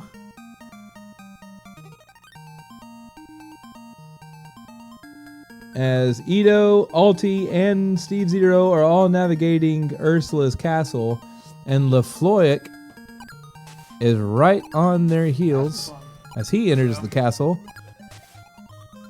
Barring any mistakes, looks like Ito's going to be the first to make it to Ursula. Sub 730 is the goal right now. Yeah, you are correct, sir. I just read Zedlard's message in chat. When you get a minute, take a second just to look at that. It'll make you smile. Oh. It'll make you smile. Oh dear. Love that Zed. I don't know what Love that Oprah Zedlar has been hanging out with. But this is not Red Lobster. Maybe the easier version to get to know. Maybe more approachable. There we go. Carrying on. Ursula fight. We're looking at Ito is now on Ursula 2. Steve Zero catching up. Zero catching up. Catching up. It's Alti with the quick kill there. LaFloic just needs 1 or 2 more here, I think. Oh, Steve Zero with a hit, but he's got the life bar to take it. Ito finishes strong and very quickly. Very quickly. Ito is not playing around. Steve Zero right behind. No, Steve he's not. Zero with the clunk. GG's. Ito, GG, Steve Zero. Now we're waiting on LaFloic, and it's Alti. Let's see if we can get some Alti music here. 3, 4, 5. He's counting them down. It's very exciting. 6. One more. 7. There you are, Alti. 749. GG, LaFloic. GG, it's Alti. And that is a good first round. Give us just a second, and we are going to collect some times mighty quickly.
All right, and here we are with another exciting run of The Little Mermaid for the Nintendo Entertainment System.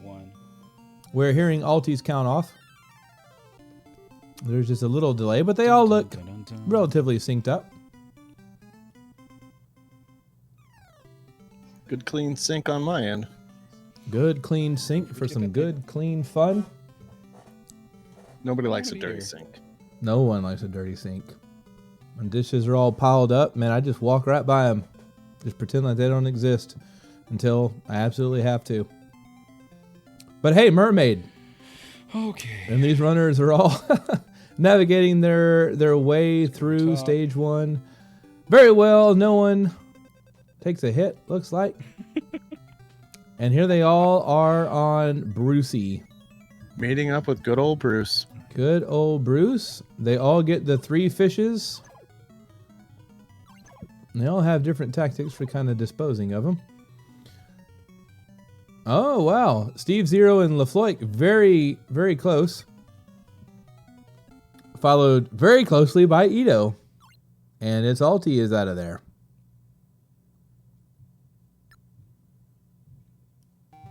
Inabito encouraging me to ignore the dishes.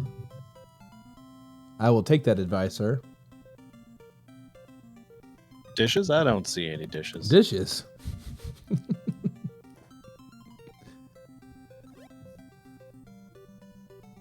I can't tell you how many times that I've watched Harry Potter and like the whole like cleaning up a room scene where they just wave a wand and everything goes back clean the way where it's supposed to.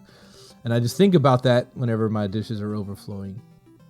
And just wish that the dishes are done, man. Wish that I had the magic. Maybe Yeah, I'm alone in that. I don't think so. If there was a way I could wave a wand and clean the room, That's right. All right. And on to the prairie dogs. To the prairie dogs. Why prairie dogs? Because they poke their heads out. Listen, the Potter spell I want is absolutely Accio. I want to be able to find my stuff. Mappy Man, you missed everything. Point taken. It's over. Point taken, Alti.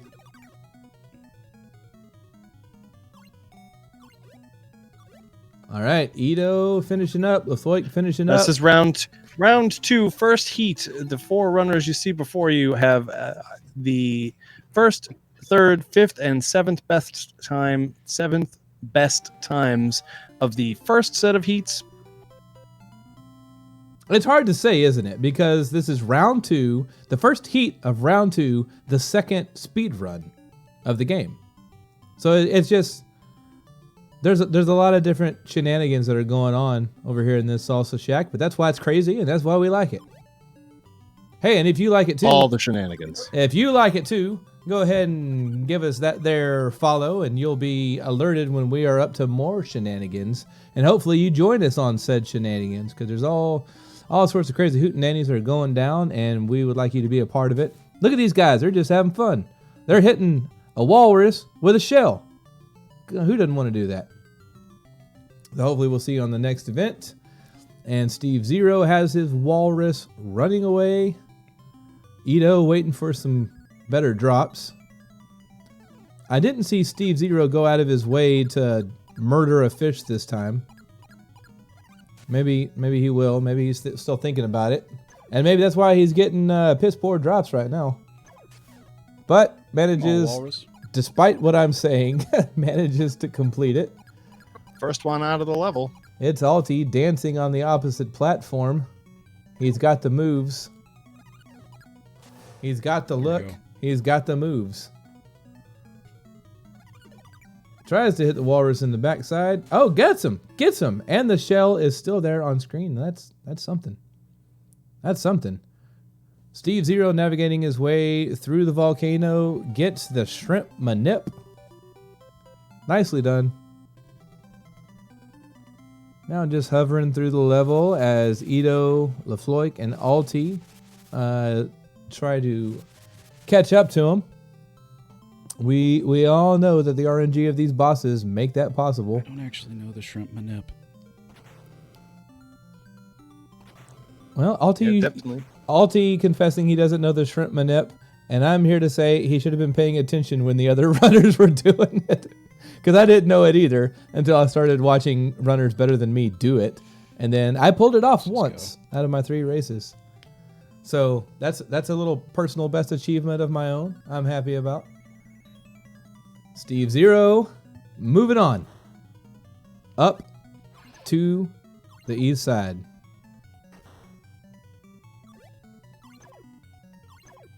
Ito with a good conductor fight. LaFloik right behind Ito. And Alti getting the zonk. Cursing his luck. Getting nothing but black powder from those cannons. Thought he was about to get hit there. Steve Zero playing like he really wants some redemption from his first round, where I know he got some times that were slower than he was used to getting. Maybe that has motivated him to play like he's playing now, because he is out for blood. He is on a hot pace right now. He is. He is on a hot place. Pace? Place. Pace. Pecani sauce. The space. The A's? And hitting up Ursula upside her face with these fishes. And looking to take first place is Steve Zero here. Ah, his movements are full of grace. Oh no! But there's a death. Oh, and he's put back in not first place. Oh man, you hate to see it. Oh, the rhymes. Alti, very much not impressed with our rhymes. So that means we're going to mute him and we're going to go to somewhere else.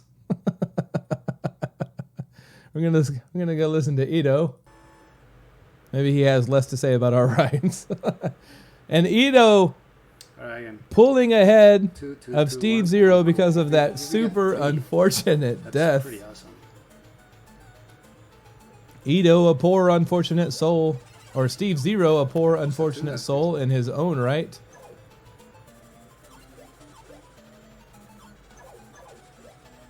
We still have a third round, and we're going to see how that goes.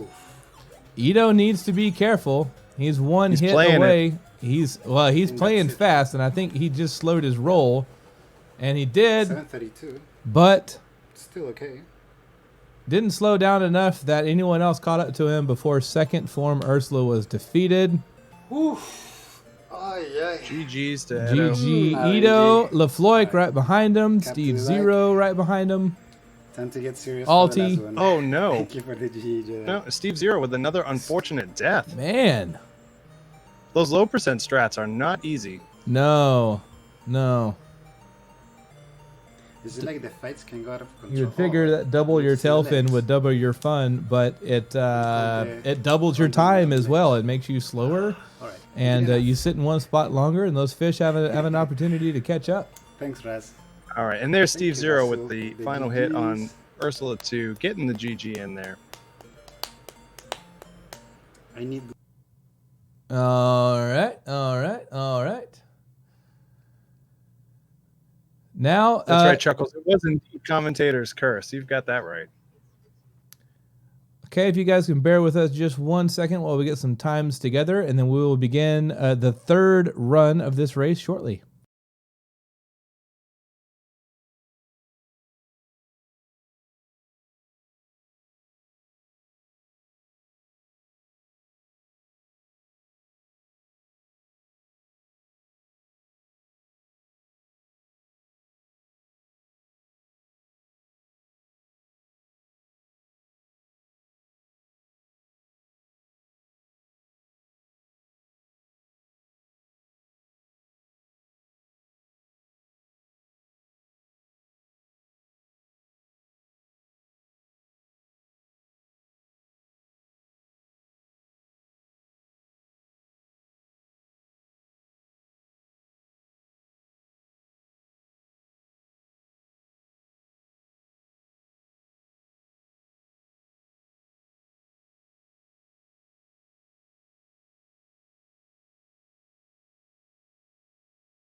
All right, and these runners should be getting started with the third speed run of the first heat of the second round.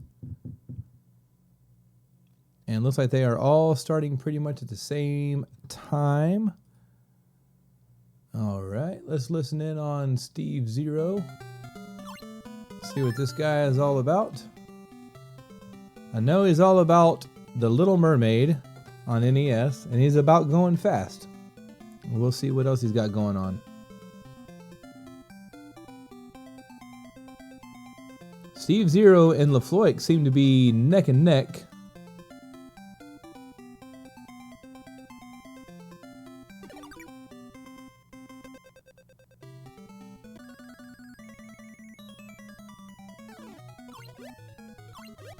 As they face off against Sharky here. Uh-oh, LaFloik accidentally killed one fish with another fish.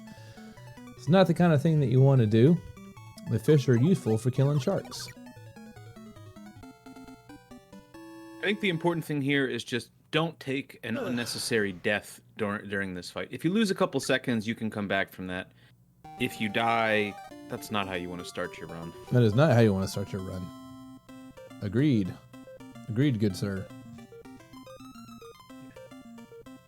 Yeah, that's a speedrunning pro tip. Don't die. Well said.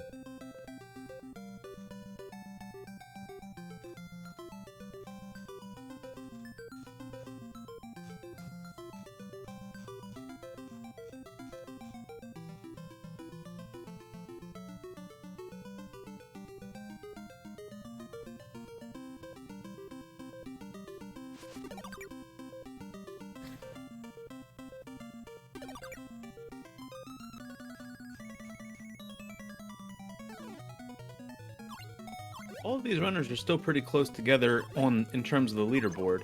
Keep in mind we have another 4 runners coming after this, and then out of those 8, the top 4 will advance. So none of these runners know what the time to beat is. The second group has a slight advantage there in knowing how good they'll have to do. But this first group is trying as hard as possible to put up some unbeatable times.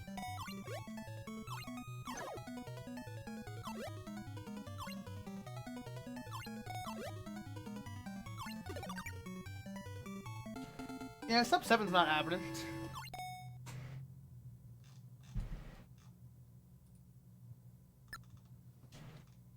But maybe a 7:30, who knows?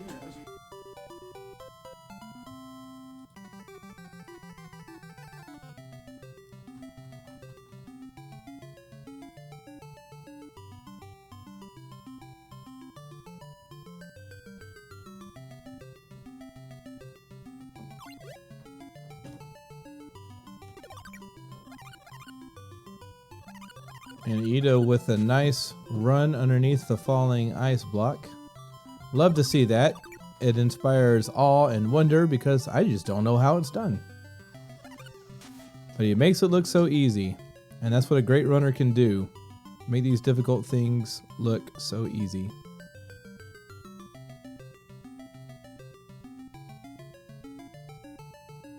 I'm about 15 seconds up from my sum of best, so I guess theoretically a 6:55 is still possible, but I don't think it's gonna be.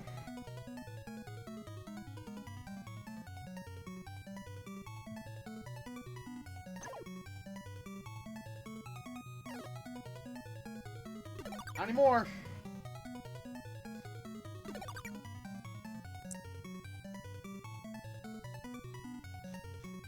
Looks like we're seeing Alti continue his smack the ice strategy there. Seems to be paying dividends as he gets another shell from the walrus, followed by yet another shell.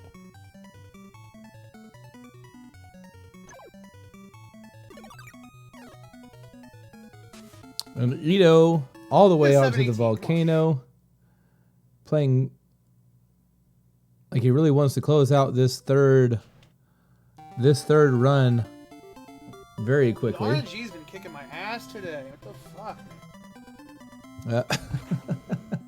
Sorry about that. Steve Zero, upset about the bad RNG. Totally feel him on that. We're gonna go and see how its Alti is doing. Well, if you don't like RNG, this is probably not the game for you. This is It's very probably not the dependable. game. That is very true.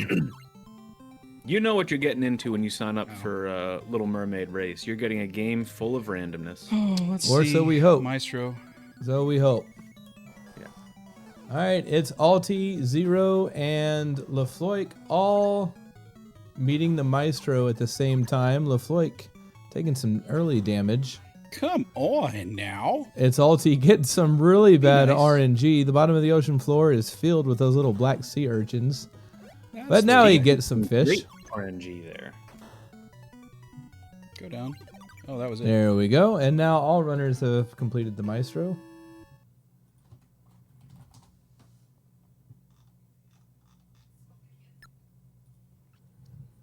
As Ito navigates towards Ursula, closing in on another potentially very fast time. Let's go see how Ito is doing.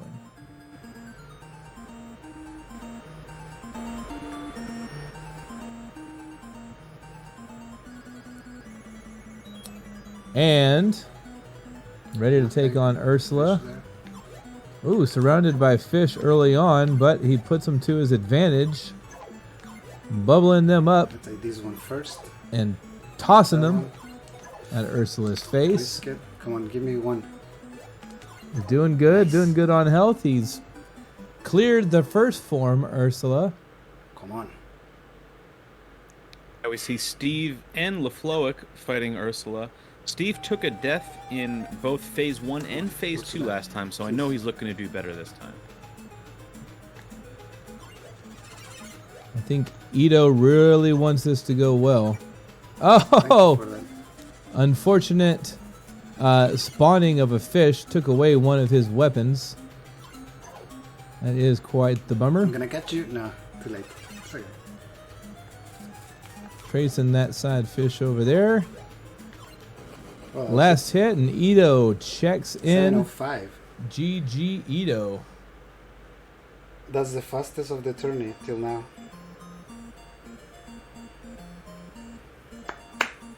Let's go. Man, if we got that fast Ursula at the end, we could have the sub 7. Gonna be close But it's between okay. LaFloic and Steve But Zero I mean, here. Yeah, that is super close. Let's see what we can hear. Oh, and all of them. Alti waiting on the last hit here. Last couple of hits. Just needs to close it out. Oh, and it's wide left. He shanked the fish. Laces out, Alti. But he manages to nail Ursula for the final hit, and that is the end of the first heat of round 2. So give us GG's, Ito, LaFloic, Steve Zero, it's Alti. We are going to record those times and set up for the next runners. We will be back in 1 hot minute.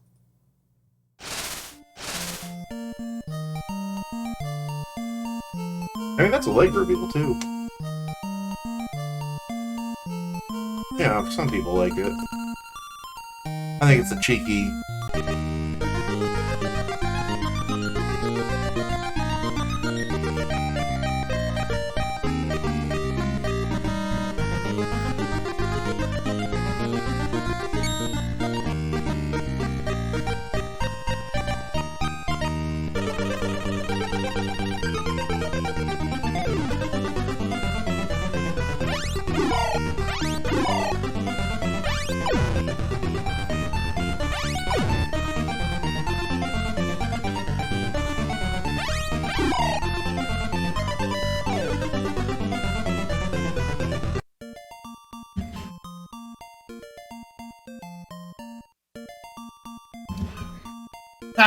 You stream on Sundays so that he can't watch. That's funny. What, you stream in 3 weeks? Oh.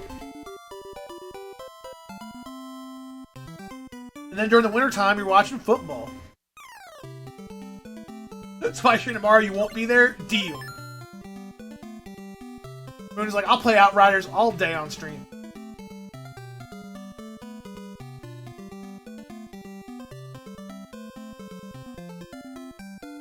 Yo, if the pandemic didn't make a church get a Twitch TV, they ain't gonna.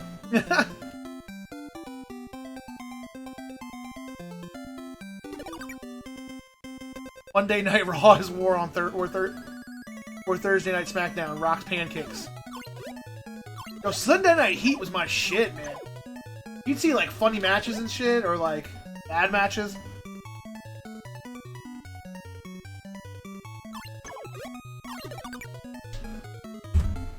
Ooh, spicy split.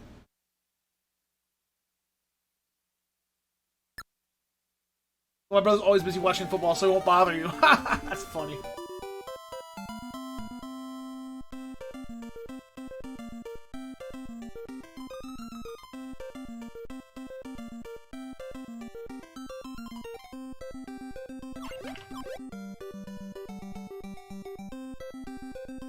I feel like I'm slightly getting the hang of the game. Not sure if I'm gonna go for the 8 minutes, but Anything below 10 is a win in my book. Definitely.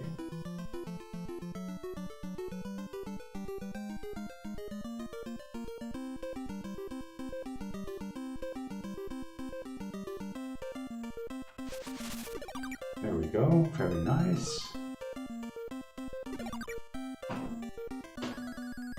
We managed to get her a 3 elf. Well, that's never happened before. Whoops.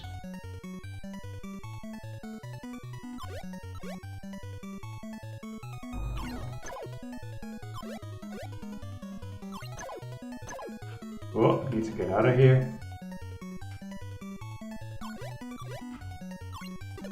Oh, I already got one. Nice.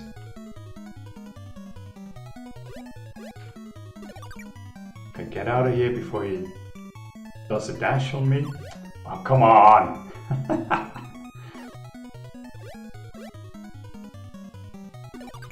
That's not what I intended to do, but okay, I'll take it. I'll take it.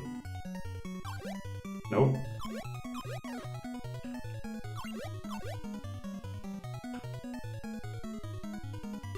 There we go. I didn't even die to them this time. Nice.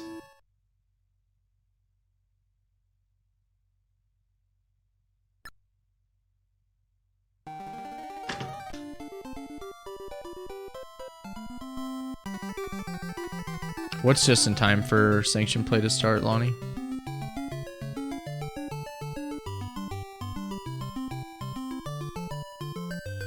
I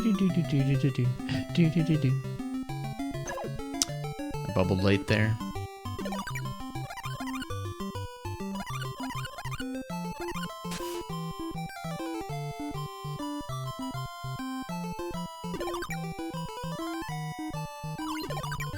Did not mean to do that, but it worked out, I guess.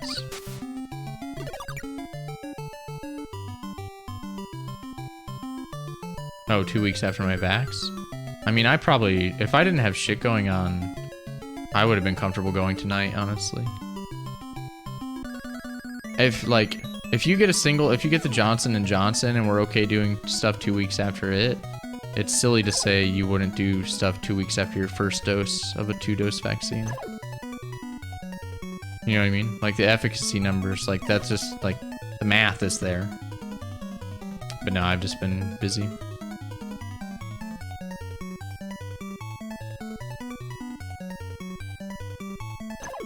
One more shell. Come on, baby. Oh, that was a really good RNG. Oh my god.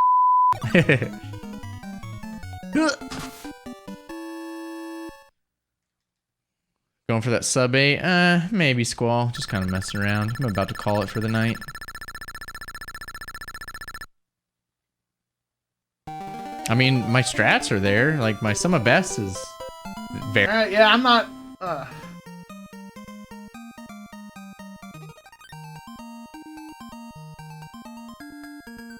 Alright, we're...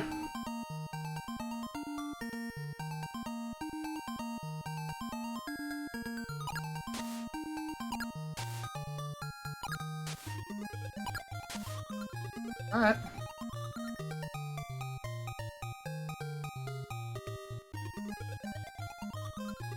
I don't believe anything, so...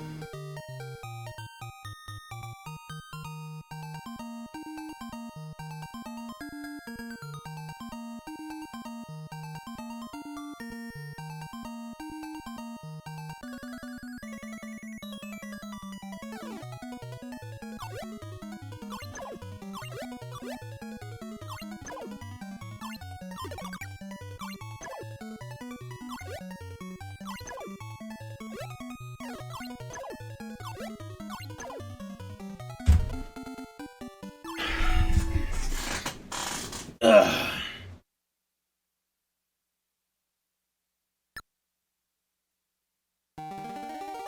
$9:42. Best possible time so far.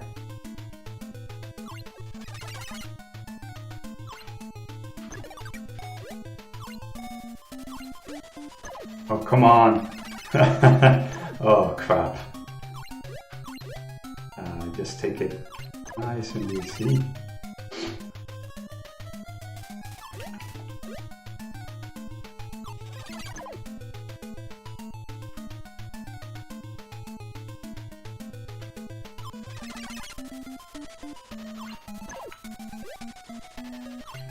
Oh, I forgot to count. I don't know how many left. Well, we'll see. All right, welcome back, guys. And here we are with 4 new racers for the second heat of round 2. We'll be counting them down soon and then ready to get started. Oh, one of the runners needs just a moment, so we can do that.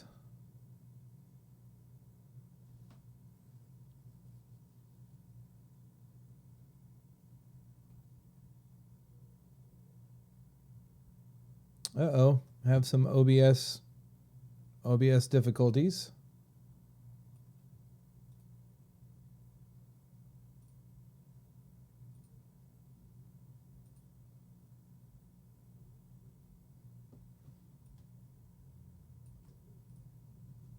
Oh, OBS does that from time to time. It really does, doesn't it? Would it be a legit Twitch stream if there wasn't at least one OBS issue? There we go. It's an old shack. It's a Salsa Shack. It's a spicy shack. But it is old, rusty nails and all, so there's bound to be some crooked boards. All right, starting the countdown. Oh, wait a minute. Wait a minute. We have another hold up.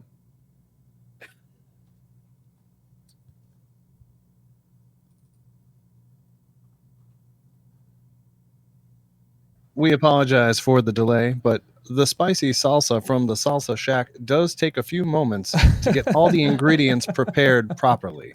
You need the onions diced correctly. You need the cilantro to be just so. Otherwise, it's just not spicy enough.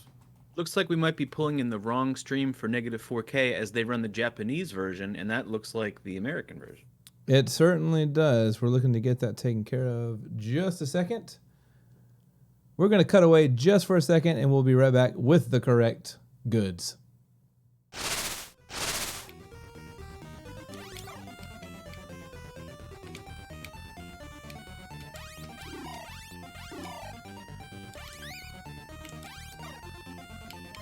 Ooh, interesting. Got it. That was very risky.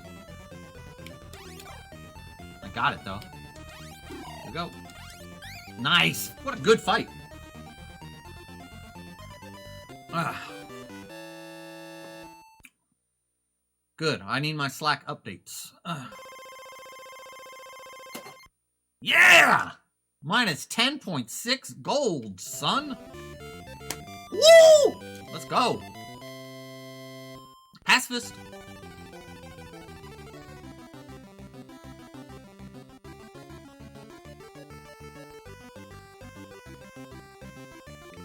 Damn it!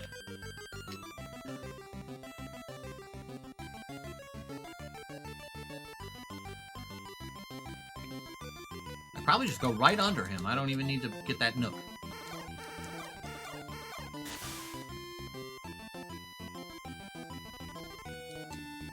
Music and gaming, we are doing Pacifist right now. How you doing, man? Do you like these colors? I bet you do.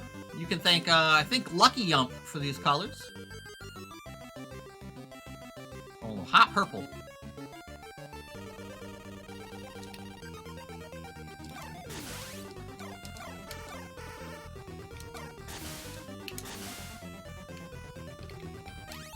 Damn it!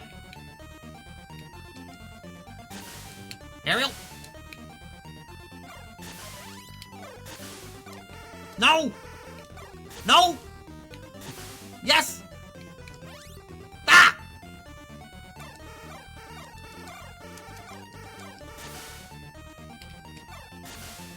No! I'm losing it. There we go. Ah! Arm Poli hates it. I lost all my time on that stupid fight. Oh well. It's not like this is Pacifist. We're doing Pacifist. Here we go.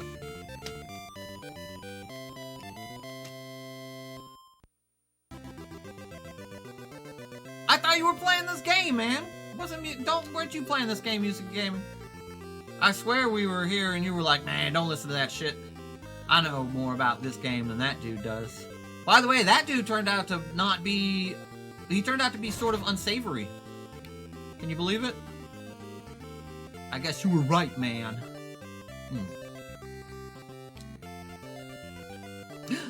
Paul's voice, thank you. This is Pacifist. Hot pink pacifist.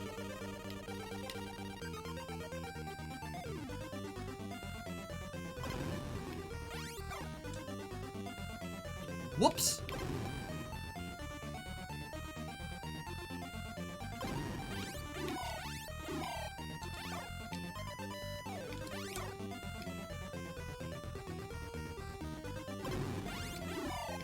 You see how this dude's mohawk is checkerboard like that?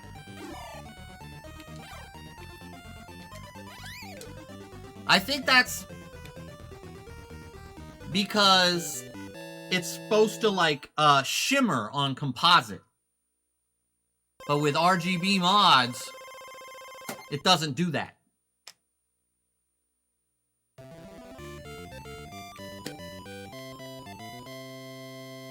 Let's not kill butt.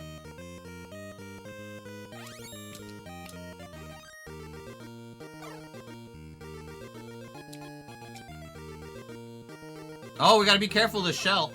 Oh, jeez. There we go. Can't kill anything, not even those little things. Ignore these. I think we about did this. Well, there'll still be Ursula fights where we can't kill... Oh my god. Ugh! Any of the things. I think those things are the souls.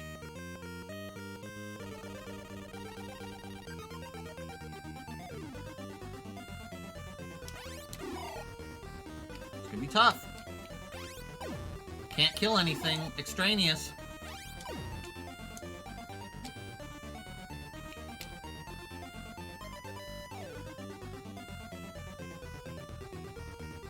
Oh, jeez.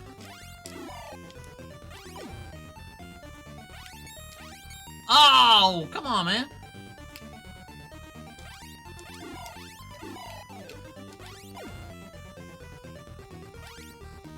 Yes! I don't think I'm going to kill any extra fish here. We'll see. Here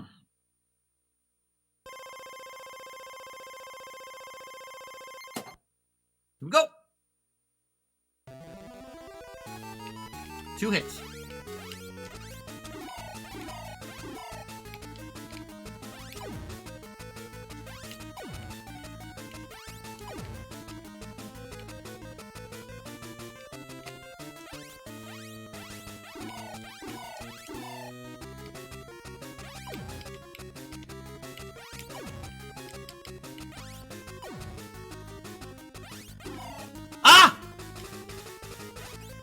Tried to ruin Pacifist! They tried to ruin Pacifist for me at the end, but I dodged them and got it! Wow!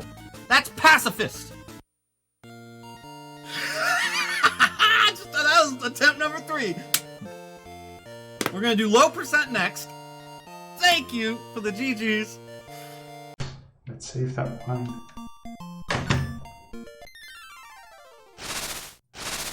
Alright guys, sorry about that, but the internet was being the internet and was affording us some problems, but we're handy folks over here at the Shack, so even though we're a little slow and pokey, we got that squared away, and we are ready to begin the second heat of round 2 with negative 4K on your top left, Lady Galaga on the top right, Kumikon 22 in the bottom right, and Go-Go Zombie on the bottom left.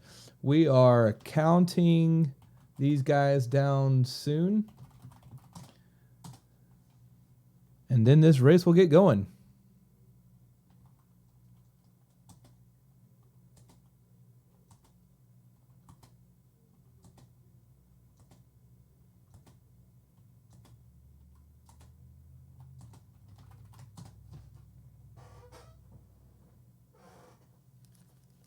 All right, countdown is complete. These guys should be getting started any minute now. Hopefully the internet stays up and behaves itself.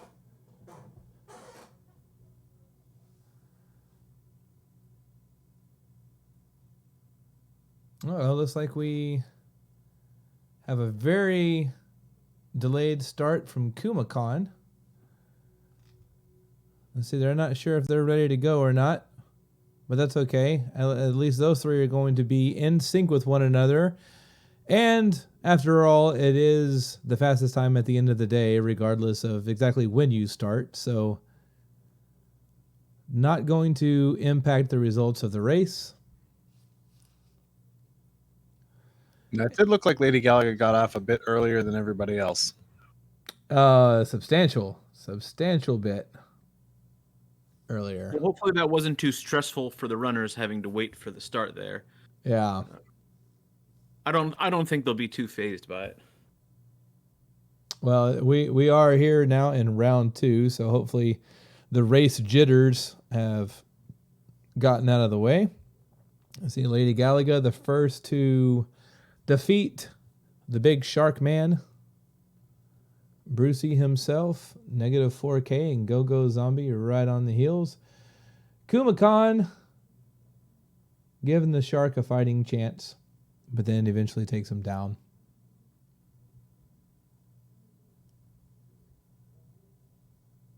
And here we begin stage 2 for all racers. Lady Galaga nearly halfway through.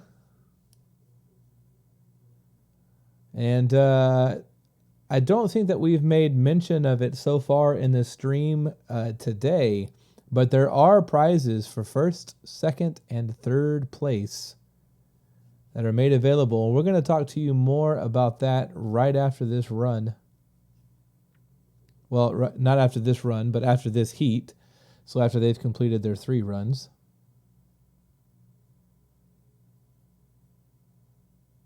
Lady Galaga seeing what she could do. Oh, getting some bad luck with these shrimps here. But taking down the eels.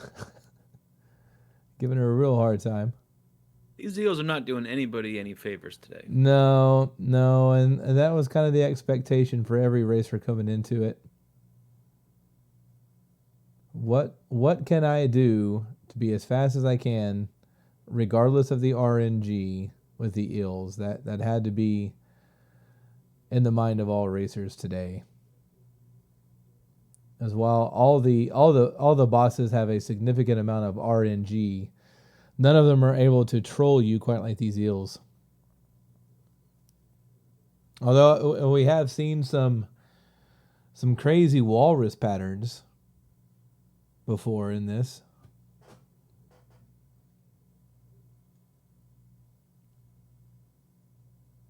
Yeah, the walrus can be unforgiving. If he wants to ruin your day, he can give you ice cube after ice cube. Nobody wants to see that. We want to see a nice tight race. We don't want to see ice cubes. We want to see shells. Right on. Lady Galaga and Kumacon nearly screen for screen, which is really nice to watch. Go-Go Zombie not too far behind, negative 4K not too far ahead. They're kind of nipping at his heels. If he gets some bad RNG here, they could catch him. And negative 4K with his first shell.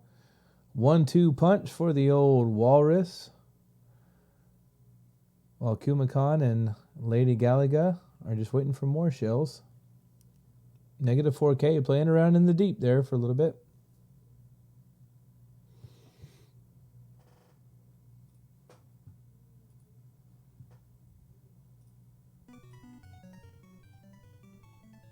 Listen, we got everybody on the walrus screen here. This is looking pretty good, pretty close. Negative 4K is first out. Looks like Kumacon second. Going to be Go-Go Zombie third to get out of there, and Lady Galaga not too far behind. Listening in on Lady Galaga's stream here as she finishes up. The rest of the runners head to the volcano. And now she joins them. Kumakon with the shrimp manip.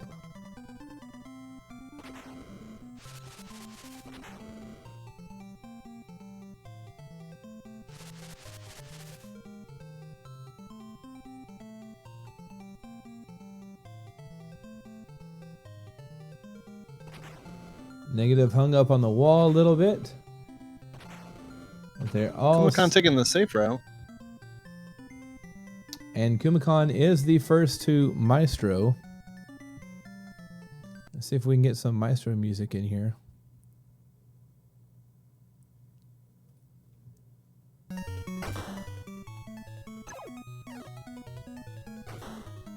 Oh, lots of fishies. Makes quick work of the Maestros. All of their fish belong to Kumakon. Lady Galaga, not far behind. Go-Go Zombie and Negative 4K. Oh, Negative 4K with the lead. Already in Ursula's castle. I missed that. I missed the lead exchange. Lady Galaga didn't get the greatest of luck out of Maestro there. Was definitely one fish, one urchin, basically all the way across the board.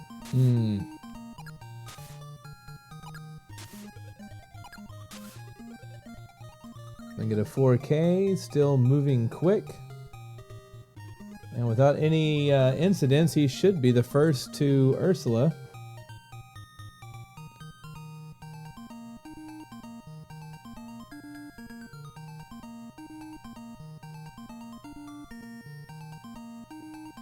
And there he is. Let's see if we can get in on Negative 4K. Kumakon not far behind.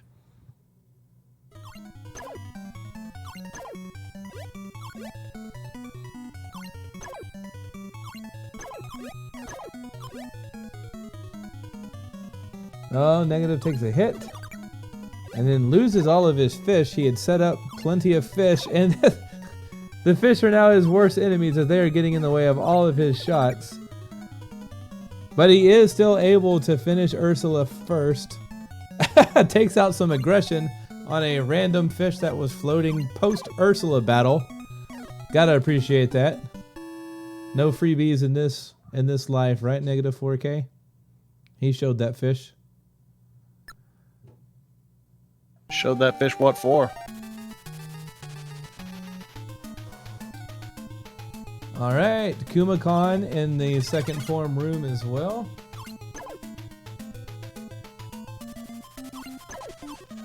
He's got 2 hits. Negative 4K with the first completion.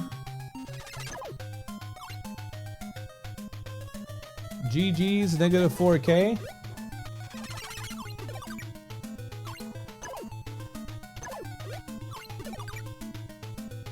Now we got Kumakon and Go-Go Zombie. Oh, Kumakon finishing up. Now we have a race between Go-Go Zombie and Lady Galaga. GG's Kumakon.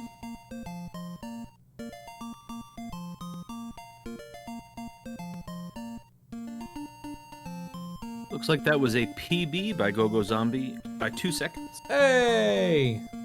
Love to see GG it. Go-Go Zombie.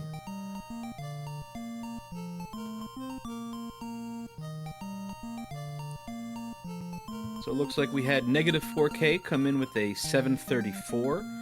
Kumakon had a 756. Go-Go Zombie had an 821. And Lady Galaga had an 847.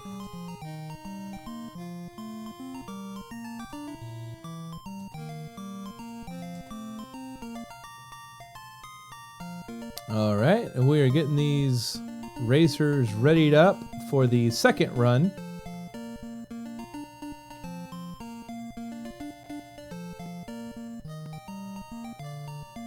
Let's see, we've It's got... a very good run for the first run of the heat here.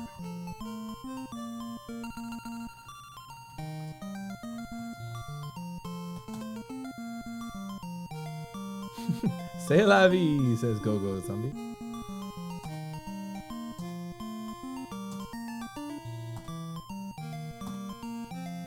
Counting down for race number 2.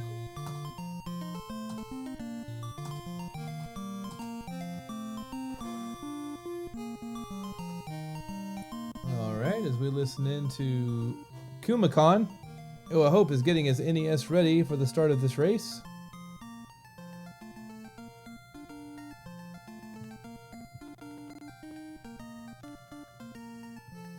Nope, Kumakon just a big fan of the 8-bit Under the Sea, so he wants to listen to it a little bit longer. Can you blame him? I cannot. And it looks like we have some another big delay between Lady Galaga and the rest of the participants. But I mean, we've got runners from all over this fantastic little ball we call Earth participating. So, man, it's just fantastic that we even get to do this. Let alone mind a little bit of delay. Lady Galaga, starting with old Brucey here.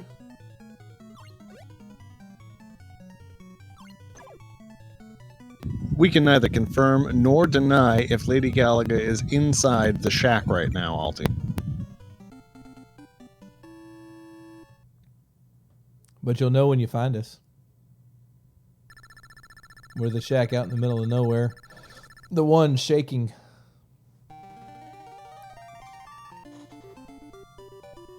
All right. Negative 4K finishing old Sharky Head. Go-Go Zombie and Kumakon right on his heels as they navigate the sunken ship.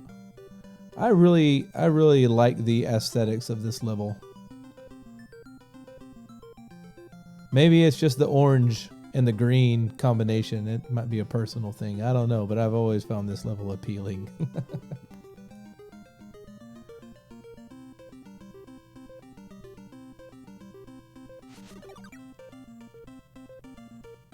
And there's your shield shell as Lady Galaga is demonstrating.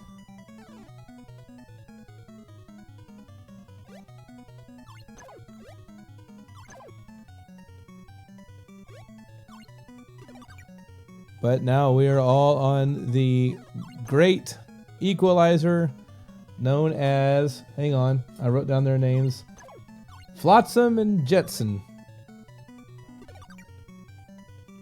And we'll see who escapes these two ills alive first.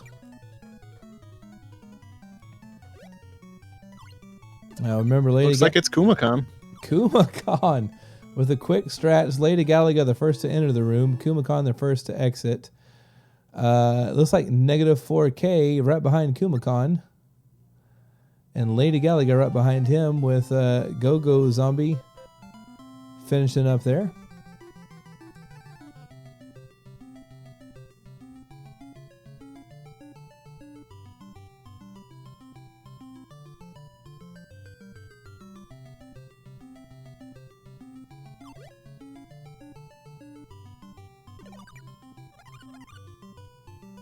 Yeah, negative 4 doing really well, trying to catch up to Kumakon.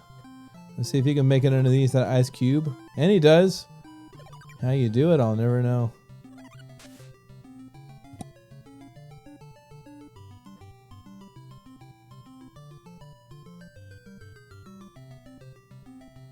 And Kumakon and negative 4K beginning their walrus battle.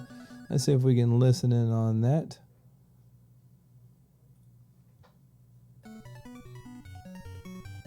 And here we are with Kumakon.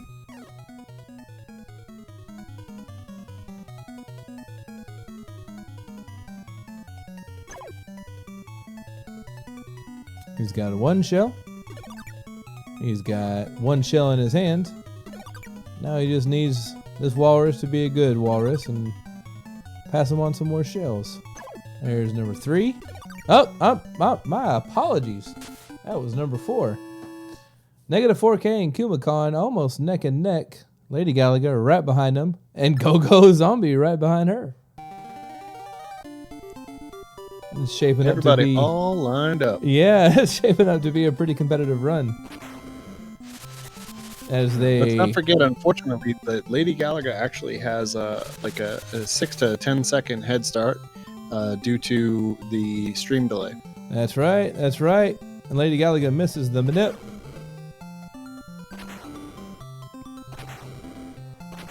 They are just coasting through this volcano. The heat doesn't bother them one bit. They have one thing on their mind, and that is death to the maestro. And Kumakan, well, no, negative 4K is going to be first with a chance to do just that. We'll see what kind of supplies the maestro gives them. Upper hand. Need more fish. Upper hand goes to Kumakan. Well, no, I spoke too soon. Now he's got those little urchin things. Dreaded double urchin.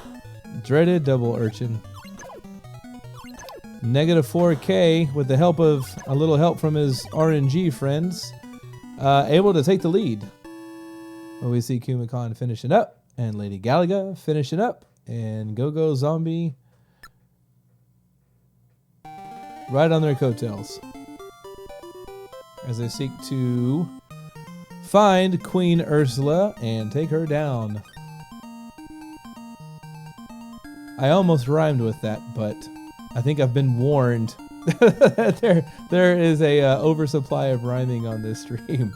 So, for the sake of all your sanities, we will refrain. I will refrain.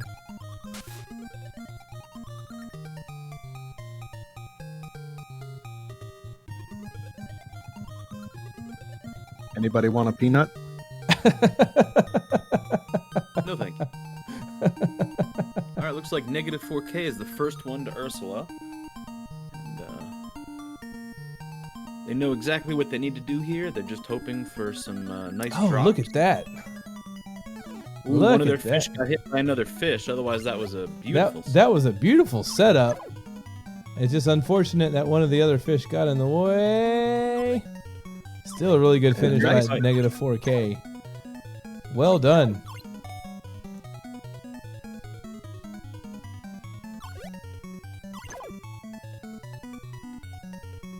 Thank you, Retrophile.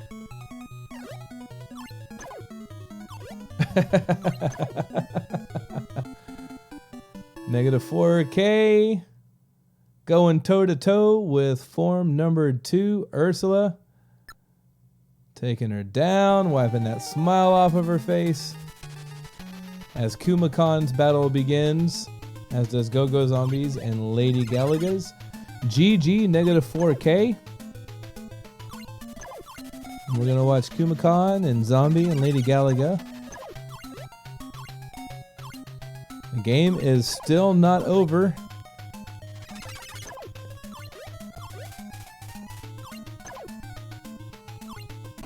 Oh, very nice. Very nice play from Kumakan 22 and GG, sir. Go-Go Zombie just finishing up.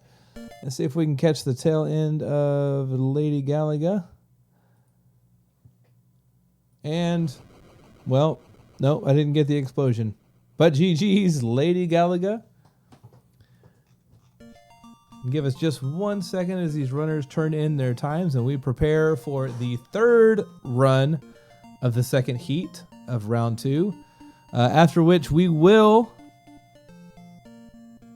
talk a little bit about the prizes that are going out for this race. So just 1 second.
All right, this is the third and final run of the second heat of the second round.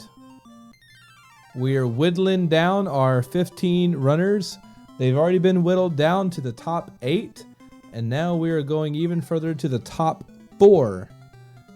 So there will only be one heat in the next round, and that will be the 4 fastest runners that you have seen today. Now, all of these runners do still have a chance to advance, but some of them are going to have to work a little bit harder than others to make that top 4.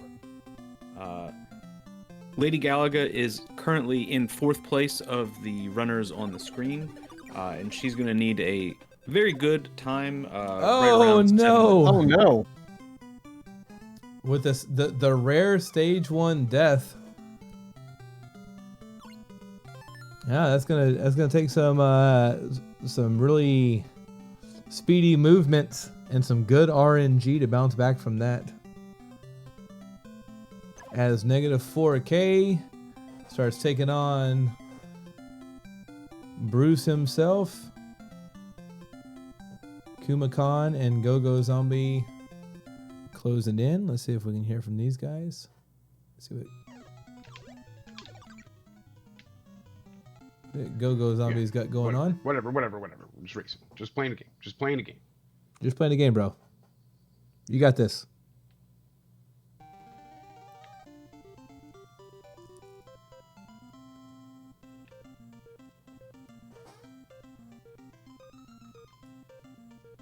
Mappy Man enjoying his camaraderie as there is another runner with a stage 1 death.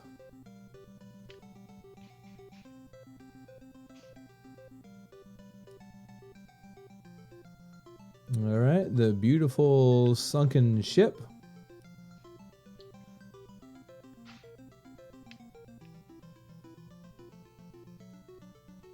Oh, Lady Galaga hung up on a couple of walls there.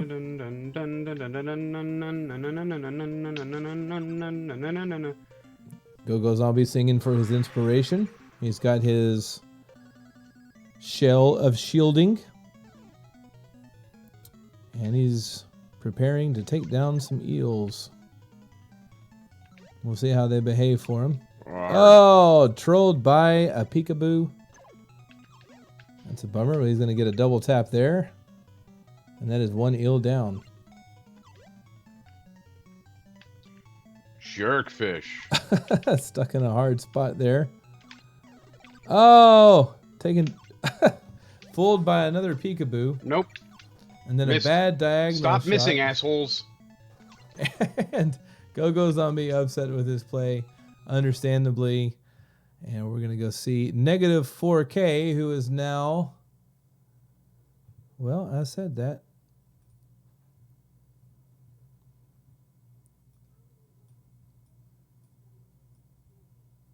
Let's go check out Kumakan.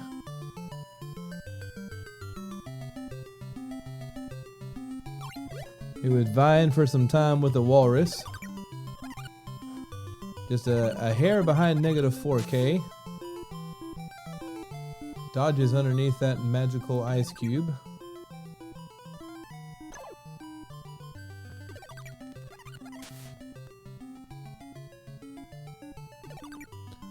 Negative 4K.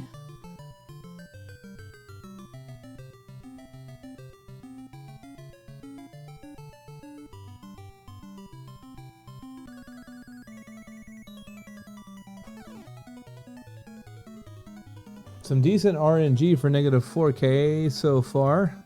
What will Kumakan get an opportunity to catch up as they've got 2 shells? Go-Go Zombie now on the walrus and Lady Galaga closing in. Unfortunate hit right there.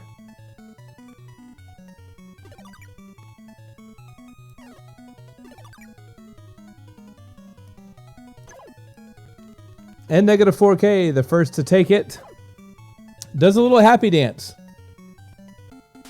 I admit that was fun to watch. I'm a little sad no one has embraced its ulti strategy of the ice ban. The flopping on the ice. Yeah. Oh, and then Go-Go Zombie did just that. Commentator's blessing, maybe? Yeah, you got to do it during the fight. Oh. Fair One point. must demand shells. One must demand the shells.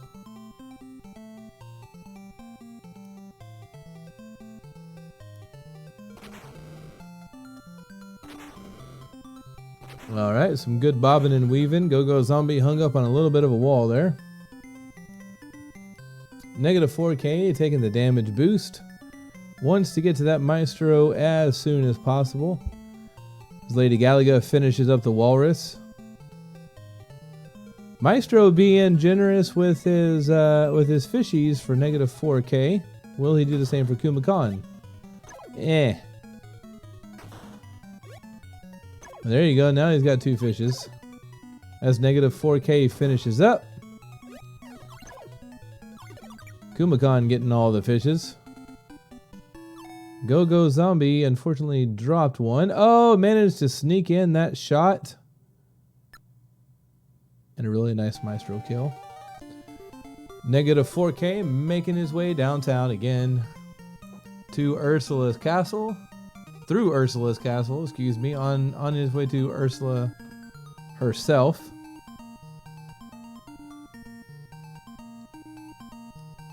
And Lady Galaga beginning her battle with the Maestro.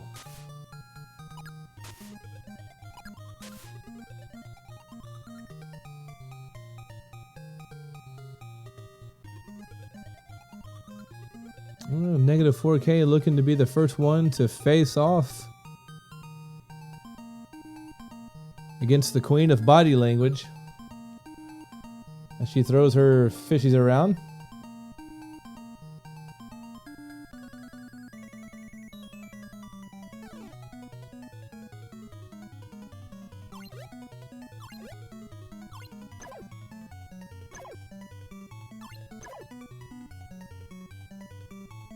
Kumakan and Go Zombie also on Ursula 1. Who's going to be the first to close it out? Well, before I could ask the question, negative 4K had done it.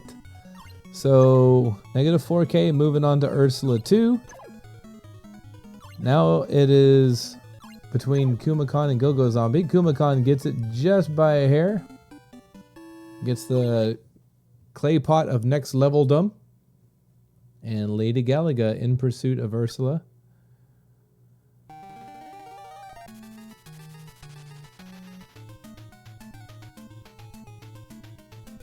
And GG's negative 4K as he just finished his third and final run for this heat.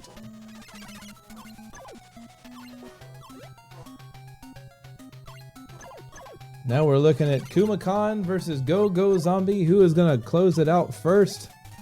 They're both playing like they want it. Kumakan's got a plethora of fishies down there, but can he use them? One gets away. That is very unfortunate, but there's always more fish in the sea. And Kumakan with the finish. Followed closely by Go Zombie. GG's Kumakan, GG's Go Zombie. And we're going to root for Lady Galaga as she finishes up the Ursula second form here.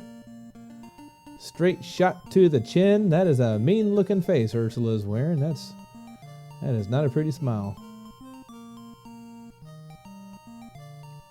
Kerblam. And done. GG's Lady Galaga. GG's all runners. Round 2 is now in the books. And give us just a second to figure out exactly what those books are, and we will be right back to talk prizes and round 3. Yo, Sunday Night Heat was my shit, man.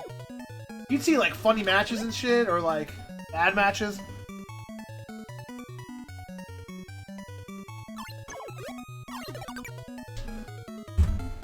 Ooh, spicy split.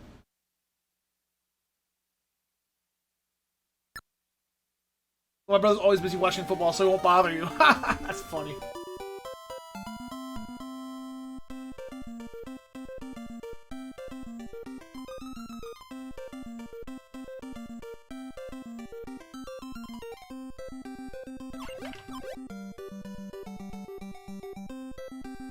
I feel like I'm slightly getting the hang of the game.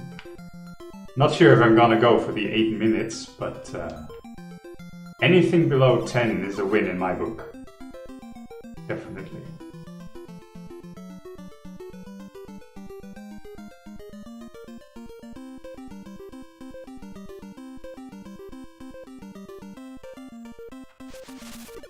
There we go, very nice. We messed together with 3 elf. Well, that's never happened before. Whoops.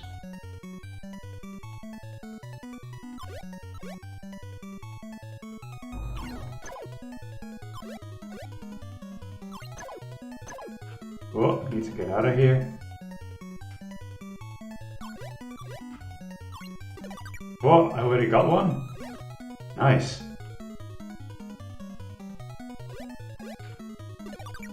Okay, get out of here before he does a dash on me. Oh, come on.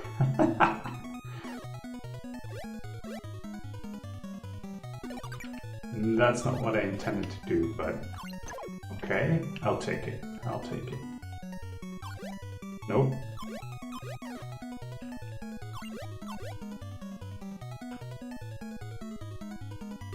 There we go. I didn't even die to them this time. Nice.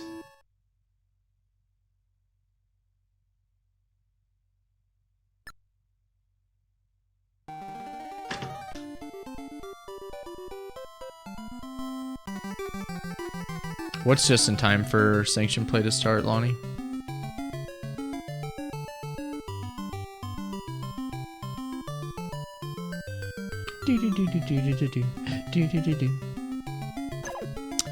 I bubbled late there.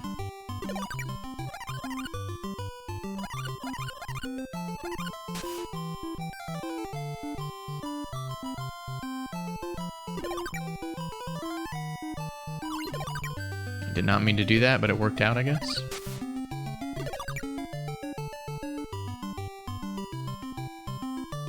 Oh, 2 weeks after my vax? I mean, I probably, if I didn't have shit going on, I would have been comfortable going tonight, honestly. If you get a single, if you get the Johnson & Johnson and we're okay doing stuff 2 weeks after it, it's silly to say you wouldn't do stuff 2 weeks after your first dose of a 2-dose vaccine. You know what I mean? Like the efficacy numbers, like that's just like the math is there. But no, I've just been busy.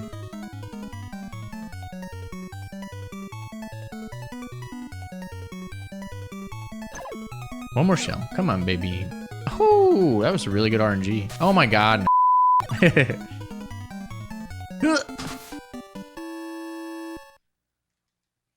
Going for that sub 8? Maybe Squall. Just kind of messing around. I'm about to call it for the night.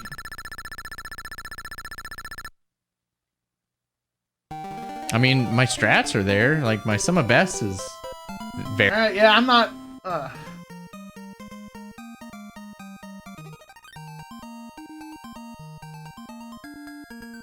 Alright, we're...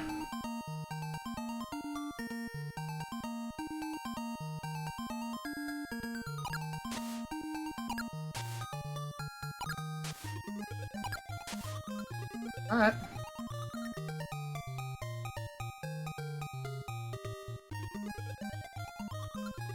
I don't believe anything, so...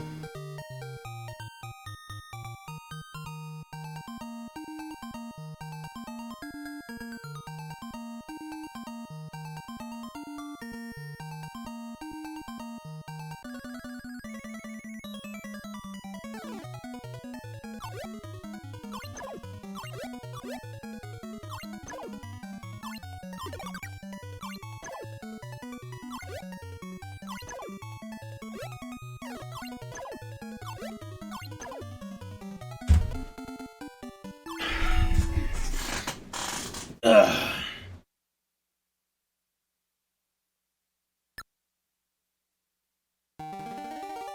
$9:42.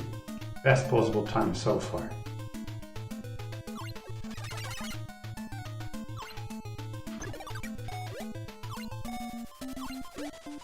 Oh, come on. All right, folks. That was a hard-fought round 2 there. You can see Hi, the everyone. results up here This on the is screen. Pico de Guile top here 4 with will be the advancing to our NES semifinals, so Master congratulations right to over. Edo, -4K, LaFloic, and Steve Zero.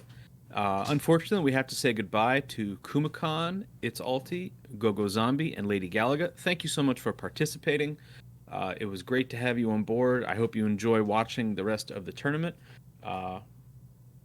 But before we move on to the next round, we do want to talk for a moment about the prizes up for grabs. So I'm going to turn it over to Pico for that. Oh, we do want to talk about those prizes. I'm going to get those on screen in just a second. We're going to cut over to another scene over here, which I believe has the controllers.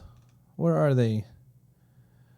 Thought I would have these things. I did have these things.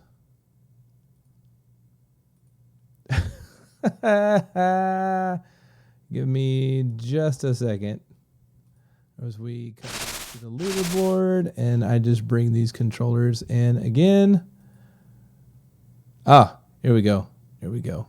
I have found them. Repeat. We have. Drum roll, please. Drum roll, please. Bam! Look at those things of beauty. You guys can't see that, right? You actually see. My, oh my. Yes, I see them. My, oh my. So the top three winners are going to have their choice from first, second, and third between Flounder on the left, made by the wonderful Pole's Voice, Sebastian on the right, made by the wonderful Pole's Voice, and an NES copy of The Little Mermaid. Ooh. Big round of applause to all of the runners today. The top three will go home with one of these three prizes, so that's what they are fighting for. And we are now going to enter another brief intermission. Racers, you have about 10 minutes or so until your next shindig. And if you thought to yourself, gee, I just can't get enough of that interview with the NES master, they had so much wonderful things to say, well, you're going to get to see more of that. We're cutting to that now, and we will be back after the break with our semifinals. That's right. We're already to the semifinals. The top four, it's now, we're nearing the end of the tournament. It's time to put your game face on, and we'll see you at the end of the break.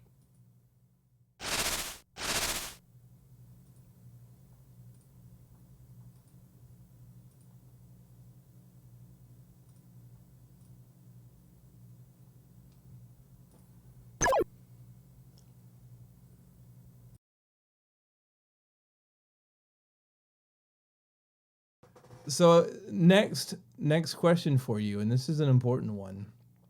Who would win in a fight between Shredder and Ursula? Ooh, good question.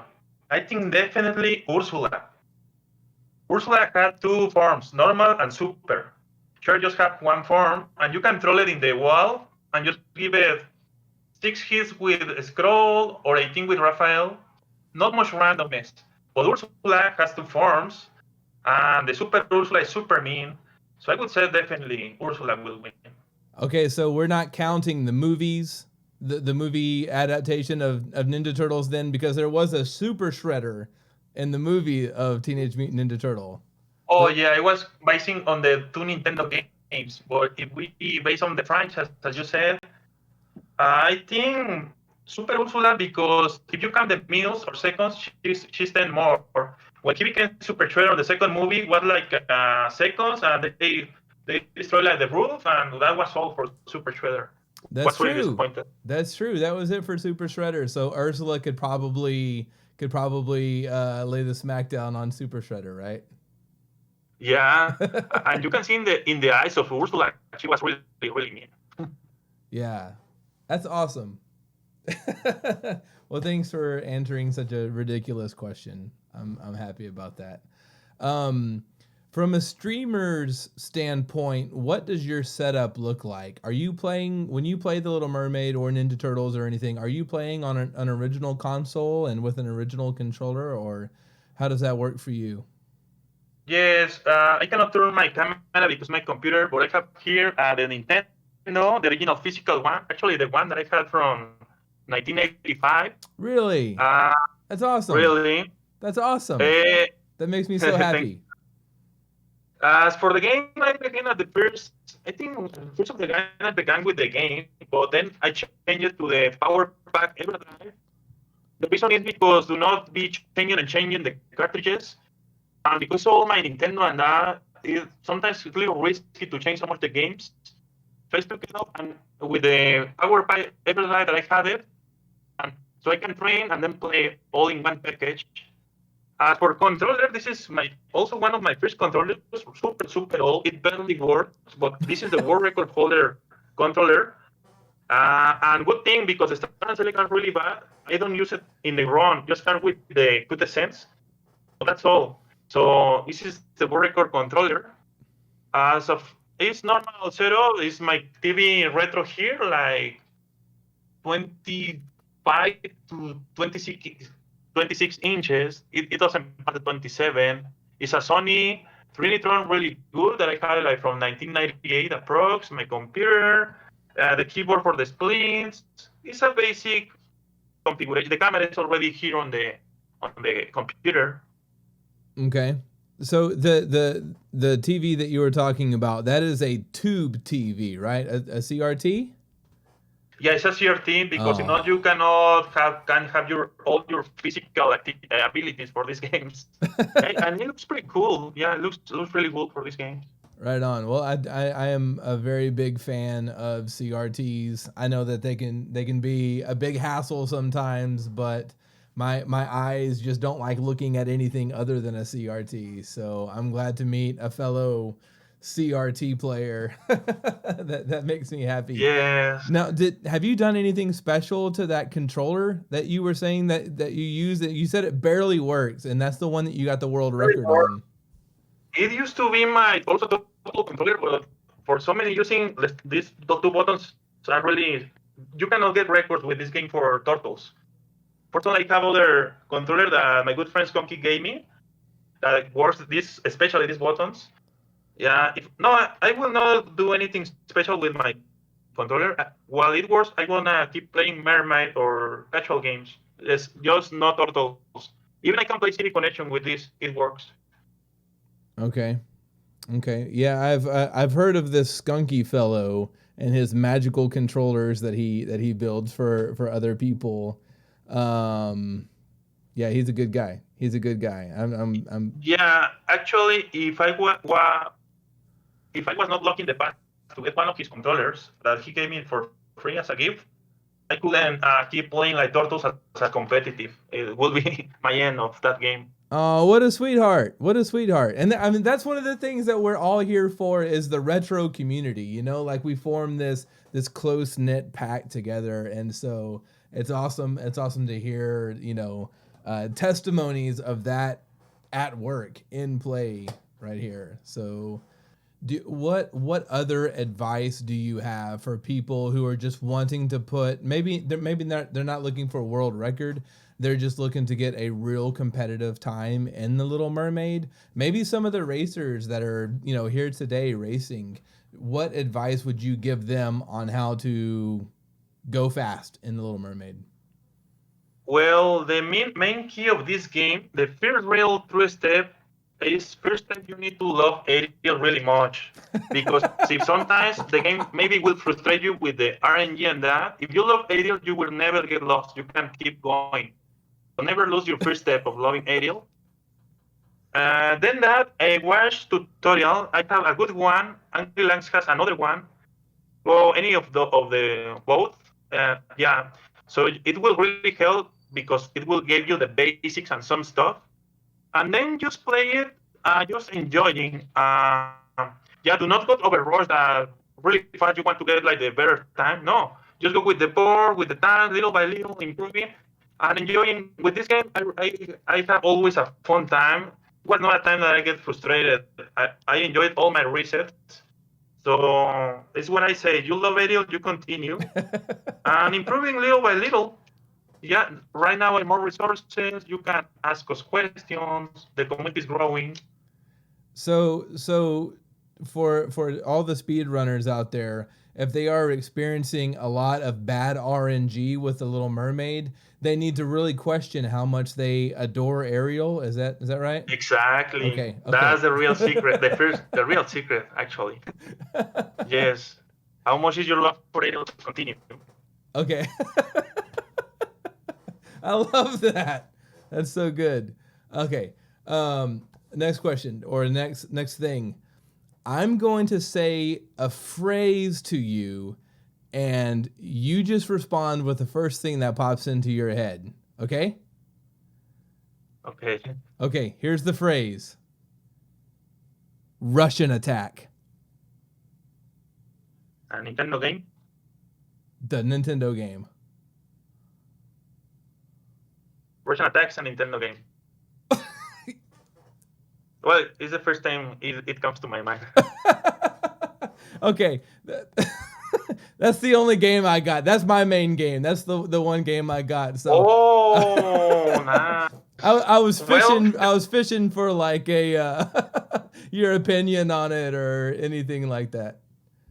Yeah, sorry, I don't know much about that game, but it would be amazing if it's your favorite game. Yeah, unfortunately, not a lot of people do, but they will. They will know a lot about that game in time. Yes.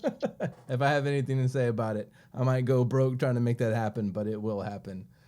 Okay, so there is another game that you are very passionate about, other than the Little Mermaid and other than Ninja Turtles. This game, City Connection. Now, Yeah. it's one that, maybe it's a little bit like Russian Attack, and though you might have seen it on a shelf, at Blockbuster way back in the day or something, you might have toyed around with it, but it doesn't have a real big following. What is it about City Connection that you just enjoy? I like City Connection. It's 6 areas. You go from the cities, from New York City to Tokyo in a really beautiful car. So it has a really good music, has only like 2 good songs. And you go driving and you have the police cars, you have the famous random cat that is like the villain. You need to paint the cities as I think it's a game that will put you on a good mood. It's a really, really happy game.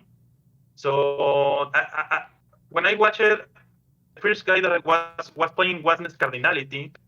He was grinding from the record, and I loved his grind. And I tried myself, and fortunately I improved it. Yeah, I totally love it, and it became my tier main game. That's awesome. Yeah, I do enjoy actually renting that from the store and figuring out what I was supposed to do, because it didn't come with the manual. So I'm just kind of like, you go left and then you go right and then you jump up to the other platform, and it's like kind of a puzzler, kind of a platformer, kind of just a racing game, just without that, that typical perspective that you're used to. And yeah, it drove me crazy as a kid, but I was so happy to learn that there was another person, that there's someone else I was going to be talking to really enjoys City Connection as well.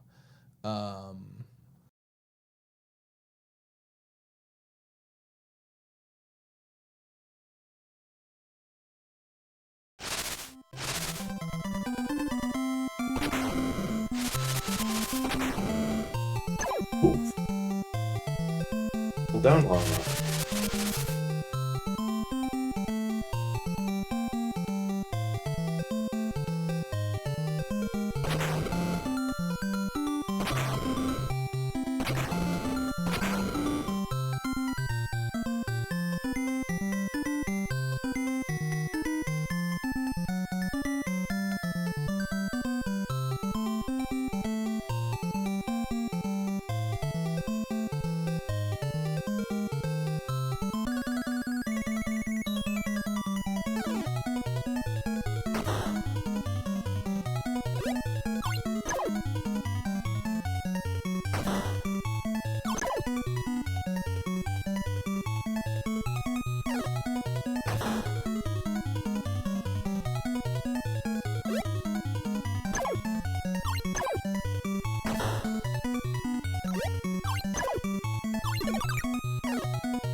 All right, guys, and welcome back. We are now in the semifinals with negative 4K in the top left, Edo 87 in the top right, LaFloik in the bottom left, and Steve 0 in the bottom right. These are your semifinalists right here, all vying for the opportunity to be the day's fastest mermaid.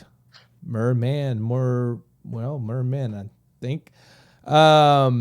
Anyways, so joining me on comms is the amazing Pole's Voice and Lady Galaga, fresh off their own races. And welcome in, guys. Hey.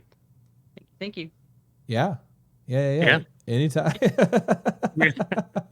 Super excited to be on here. Right on. Well, GG's on y'all's races. Do you have anything to say in hindsight? Not well. I was going between two different controllers, and I decided to go with the more responsive one. And well, as you saw in that last run, I got a sweaty thumb, and I panicked all around and died. So it happens. It happens. Sweaty thumbs can definitely happen. Let us get our racers counted down. And then we will begin this. Just a reminder, here's our lovely prizes. Look at that. Flounder Sebastian and a copy of Little Mermaid. This is what we're vying for in first, second, and third place. After this is the championship round. But first, we got to get this one started.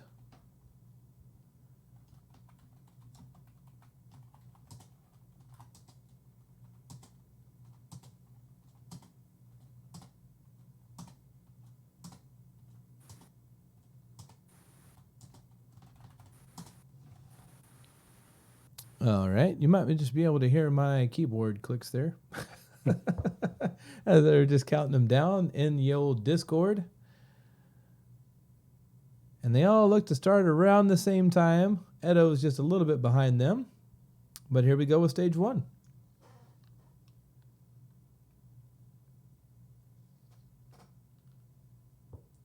I was just gonna say, it's funny. It's Alti was saying earlier that this started a lifelong love of redheads, and if any of you have seen me streaming, she's one of the main reasons I dye my hair red. Her and Jessica Rabbit. So yeah, I definitely love the Little Mermaid at a young age. So. That's what I get. Yeah, I didn't actually play this game until about, I'd say, 3 months ago, something like that. And another streamer called Blackwood Recordings and his wife, they would do races, 3 races in a row. Say the first 2 races just normally, and then the third one, if you get a PB on that race, you win the entire night. And they were streaming this, I would say, like 2 months straight. Yeah, something like that. Wow. So that was fun. And, that kind of pushed me into learning it. Oh, it was me. I basically, I grew up with this game, but for some reason didn't have. Ooh, Edo got that. Edo's good. But I didn't have this game. I don't know why. But I know I rented it and loved it. And but yeah, I told Pole's Voice, I was like, hey, this is a really fun game. It looks like it would be like a really fun speed run. And he was wishing washing for a couple weeks, and then finally he got into it, and he got obsessed. As you do with this game, because it is fun. Just recently, I spent way too much time on the Game Boy version. We both did. And then trying to go back to this version. Yeah, we had to relearn this version, and yeah, my sharks were not great. It's so I haven't seen much of the Game Boy version, but from what I have seen of it, it looks like the controls are a lot more fluid than they are with this NES version. Is that true? Am I way off base? Well, it depends which controller you're playing with too, because we were playing with the Super Nintendo controller, and I felt it was very worked very well with the game.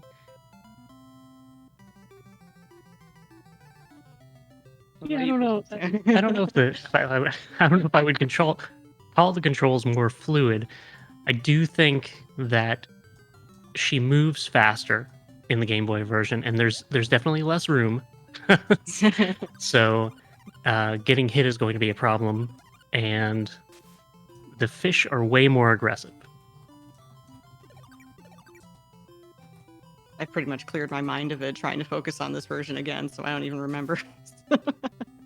But yeah, you can manip the bosses more in that one too. Like who was it? Was it Itzalti who was jumping on the ice earlier? Yeah, so exactly, pounding the ground. So yeah, in the Game Boy version, if you jump around on the ice, you can manip the walrus to give you shells. So oh yeah, you can get all shells. Yeah. If you get real good at Any else walrus is love, but but is also hate. Love and hate.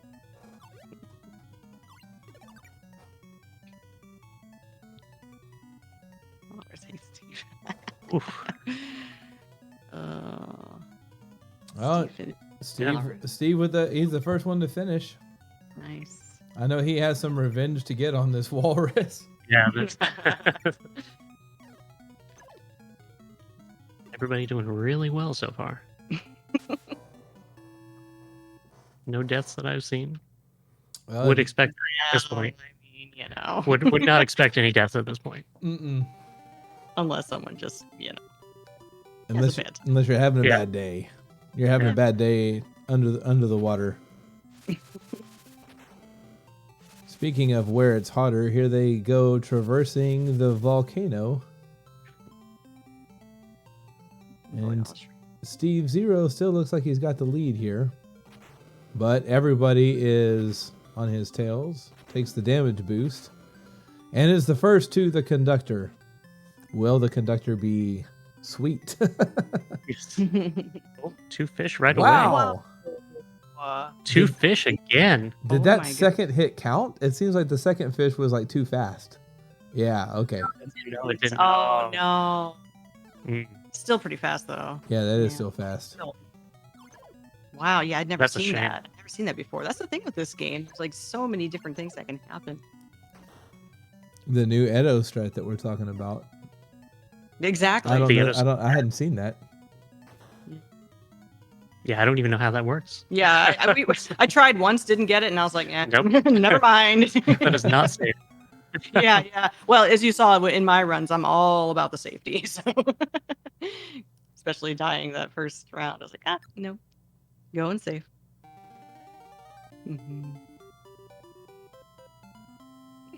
Steve just flying. Man. Yeah, he's playing like he's in the semifinals, isn't he?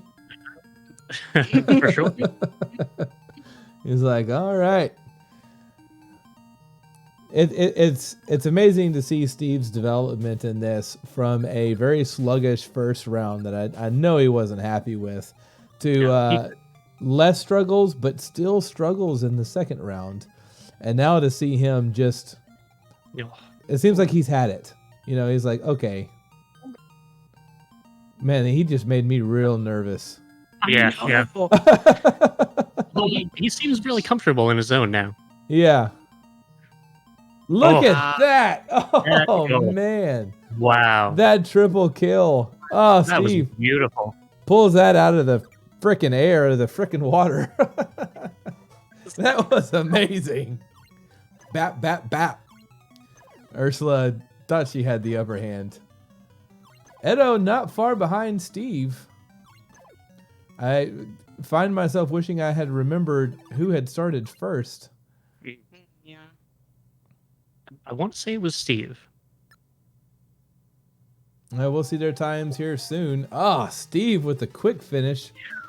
And here comes Edo with his final shot. That was close. Negative 4K on the second form here.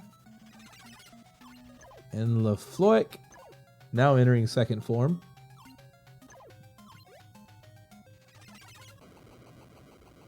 GG's negative 4K.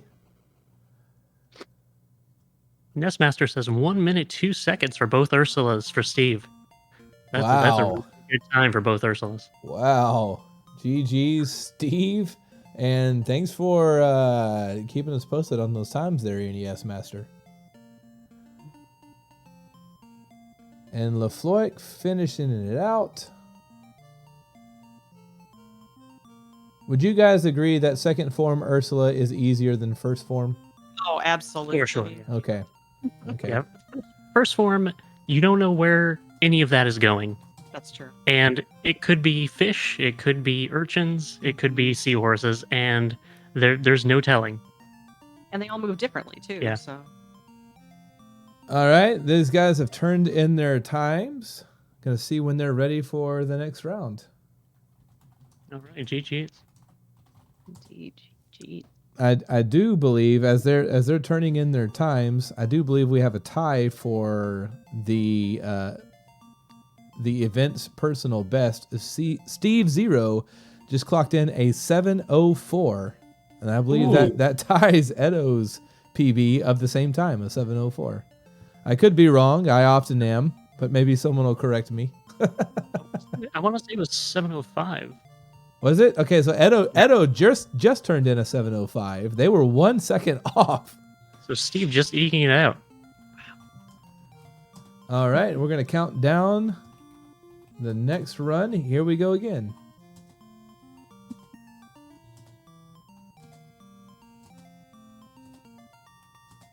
I agree, irate Mexican. Holy balls. Yeah. Steve Zero needs to reset his game. There we go. And they should be starting here in just a second. Yeah, Steve Zero with a couple second lead over Edo. But there he goes. And here they are swimming through stage 1. Not a whole lot going on with stage 1, but this stage can show you just how location, like the preciseness of Ariel's location, can really help distinguish between what is a decent time and a fast time. Even just like going over the structures versus under them, and breathing right close to a fish.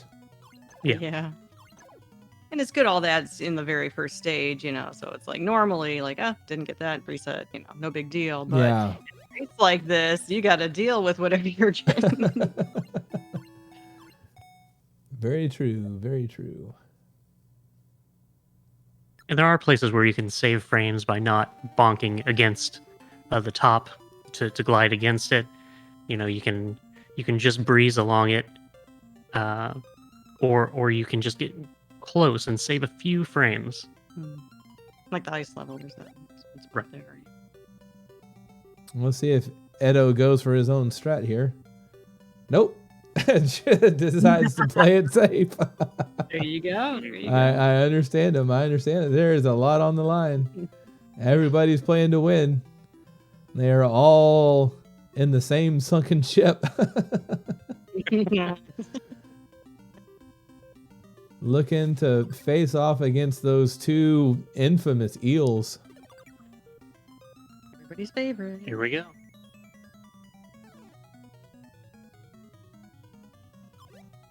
Oh, yeah. Oh, gosh. Right away taking a hit. Oh, and takes one out in the first one. Steve with some long shots. Unfortunately, he missed that one. From downtown. Yeah. There's been some Hail Marys. But some of them have landed, and when they do, it is very impressive. Yeah, just beautiful. Negative 4K taking the lead.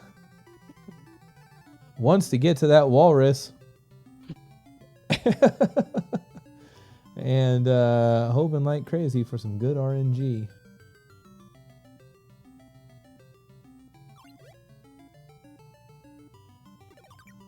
And I believe Negative started a few seconds after Steve. So yeah, absolutely. He's definitely in the lead.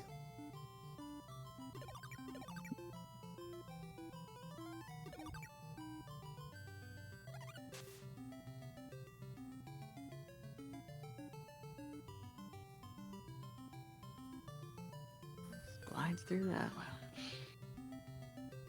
Everyone's just playing beautifully at this point.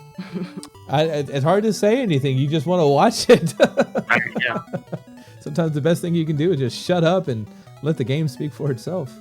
Well, speaking for me, I'm not telling you guys to shut up. Don't read that into it. You just got 2 hits on the walrus. Negative has 2 hits on the walrus. I believe so. And I believe Steve is working on his 2nd or 3rd. And I think here comes number 4 for Negative. And he is in there. And we're onto the volcano. Yeah, Negative onto the volcano. It kind of got a commanding lead right now. It's insane. Steve looking to catch up. But we all know Maestro can be a troll and force Negative to hang back a little bit. Going for the shrimp manip. Got it? Got it. Yep. Very nice. Everyone's been doing really well with that manip today. Some fine finagling. Well, everyone on this screen has. Hey, I only got hit once by it. Still consider that pretty good. Oh, yeah. No, you did amazing. I was thinking about my own piss poor run. Maestro. Well done, Avodrock.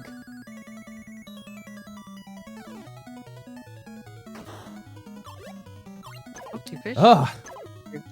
Maestro not living up. Well, I'm just gonna shut my mouth.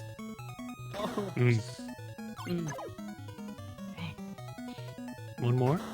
Come on. And No. here's the fish, and here's the fish. There Oh. he goes. Oh, but in that time, Steve Zero is caught up. And now they are neck and neck. Look at what RNG does to this game. That is insane. Now, I know Steve started a little early, so they're not exactly neck and neck. But as far as screen synchronization, it's a glorious thing to behold. Glorious. Glorious. You got to really work in that W. Glorious. Glorious. I don't have that southern draw. Glorious.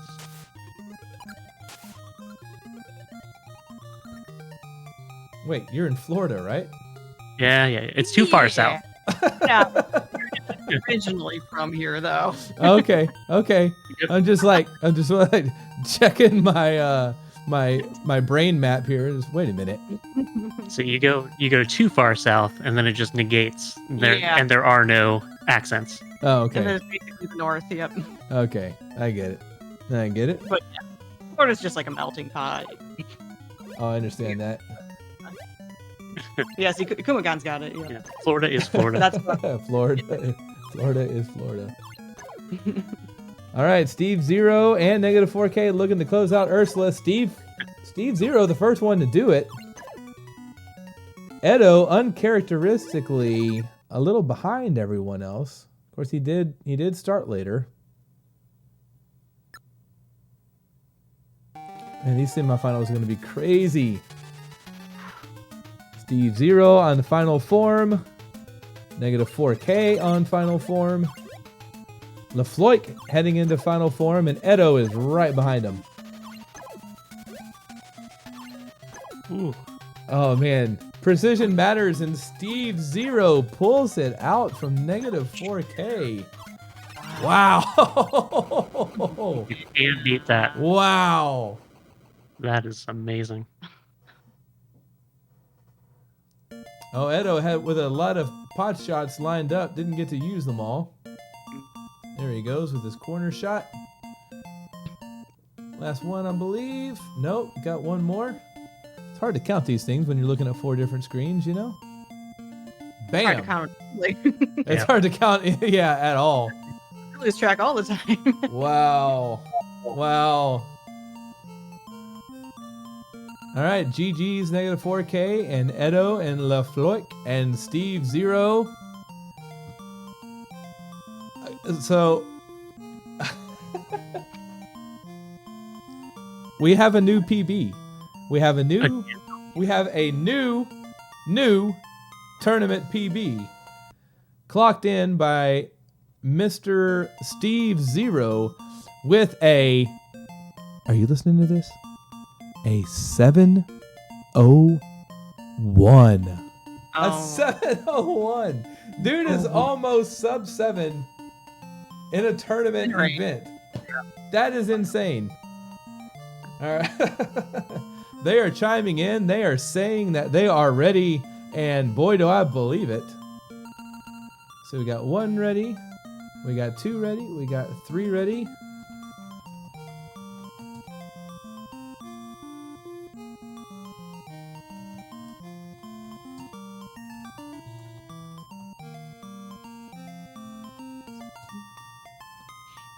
Counting down for the 3rd and final race of the semifinals.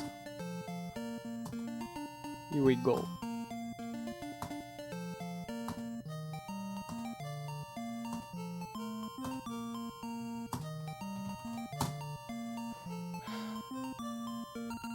And this should be starting momentarily.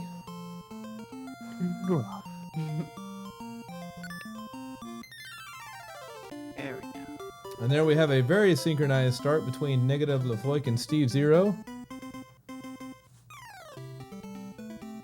We really do have some of the best players in the world right here. Right here on this screen. Right here on this screen.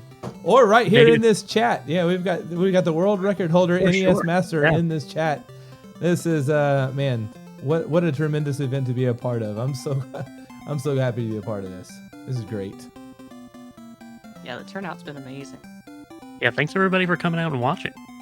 We weren't really sure with the content here whether people were going to show up or not, but everybody seems to love this game, us included. Who wants to see some speedrunners get trolled by bad RNG? Who doesn't want to see that? Yeah. Apparently that's the case. But yeah, that was part of the whole, doing the whole MerMay thing is like, well, you know what? The boss is really even the playing field, so it makes the races pretty close.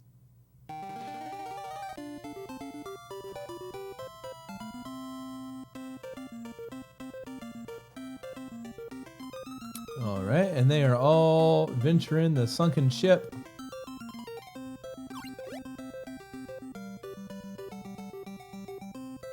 Of course. I can't help but think of Super Metroid with this whole sunken ship thing, like the ghost ship of sunken Super Metroid. The Phantomire, is that right? Yeah. There's just a little part of my brain that keeps wanting to go there. Oh yeah. Such a great game. Oh, it's the best. I mean, other than Russian Attack, it's the best. Right. Everybody loves Russian Attack. Everybody.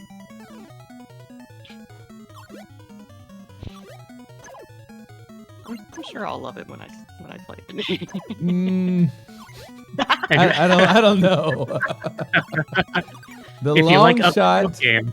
The long shot from Steve Zero again. And he gets a good place for this eel. Makes quick work of it. Nice. Steve Zero, the first out of... Let me look at the sheet of paper again. Flotsam and Jetson. I'm so glad I wrote that down. Yeah. Steve just so consistent at this point. Really getting in the zone. I'd like to talk to Steve after this. Maybe not before his race because I don't want to freak him out any. But maybe after the whole thing, I would be very curious to know his kind of mental development over the course of these different rounds because he's a totally different player in the semifinals than he was in the first round or even the second round.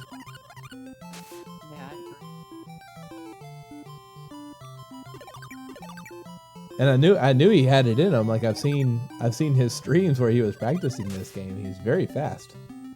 Everyone on this screen is super fast.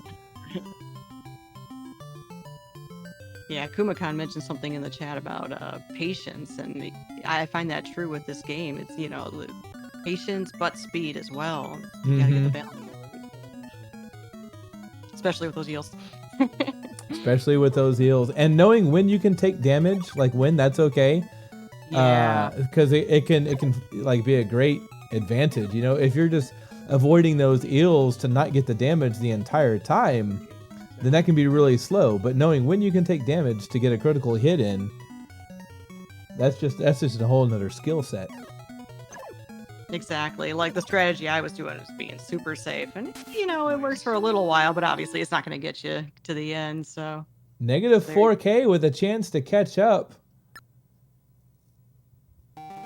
Just right behind Steve Zero. Really cut that lead down. Thanks to really good Walrus there for Amazing. negative 4K. I think chat was pulling for him. Chat might have some influence on the RNG powers that be. If 33 in Walrus. Yeah. Thanks for chiming in there, chat. The invisible, well, not 11th man, but 5th man on the field.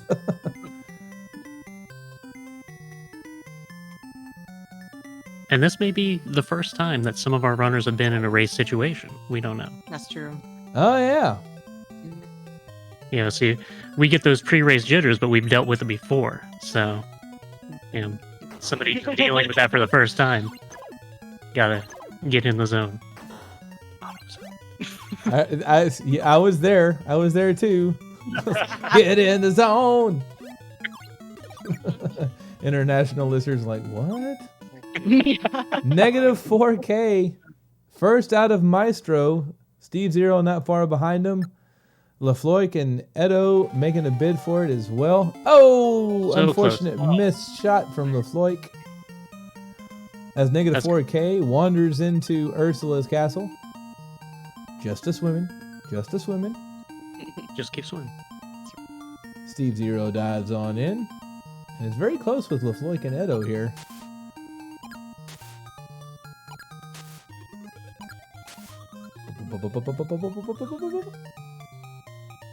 NES Master says a 27-second horsey for Edo. Whew. Didn't know that was possible. Let us go. That must have been perfect. Or close to it. 4 unfortunate souls there for negative 4K. And he meets the underwater queen herself with Ursula. Got a couple of fishies that he knows exactly what to do with, and he is tossing them up into her face. Yeah. One fish in the way. And now everyone's on the same playing field. Negative 4K. That was a fast Ursula fight. Good lord. All right, Steve Zero with his finish. Negative 4K starts his battle, and the pressure is on for negative 4K. Steve Zero starting his second form battle as LaFloik joins in, and so does Edo.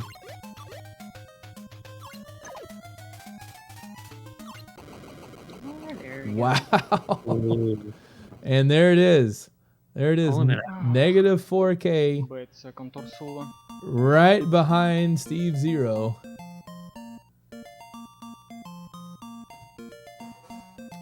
Now let's keep an eye on LaFloik and Edo to see what happens here. And didn't Edo start a little later too as well? Edo did start a little later. We're going to see what kind of impact that had on his time here. And he just finishes. Oh, there we go. And now they are returning. Ooh, they are turning in their times. We are going to... We're going to cut screen here just a second. As we prepare these times, we will be right back.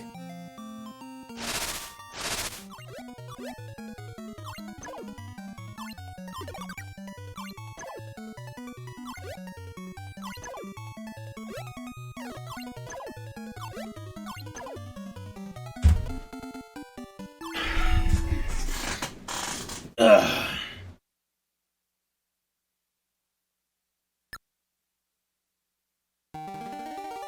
9:42. Best possible time so far.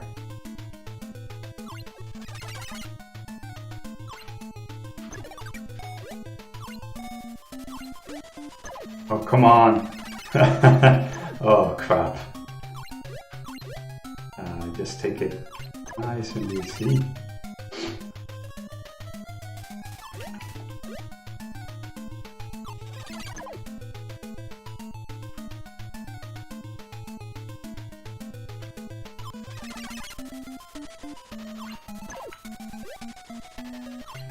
Oh, I forgot to count. I don't know how many left. Well, we'll see. Ooh, almost right there. 951. I'll take it. I'll take it.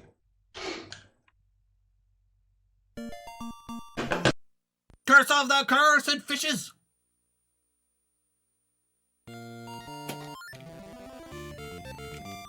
And also to eat. I'm talking to you, fish. Probably don't need to go up that high at the beginning. I'm real good at that part, though. We'll go. Oh, yeah. All right. Are you gonna be in my dreams tonight? So did Slack got far and damaged those facts Santa do, but didn't quite get it, right? He messed up at a part late in the game that he was practicing, that he had previously messed up at. Is that the story?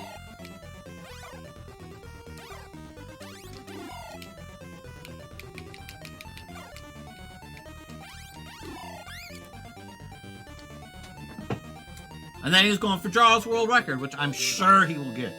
I mean, if I were to bet, that would be something I would be willing to bet money. That's a gold. They even had a mistake in it. Whatever, we don't have perfect pacifist pass yet. Here we go. Wiggle. Wiggle, wiggle, wiggle, wiggle, wiggle. Whoa. Beautiful! Kiss fish, but don't. See? That's the trick.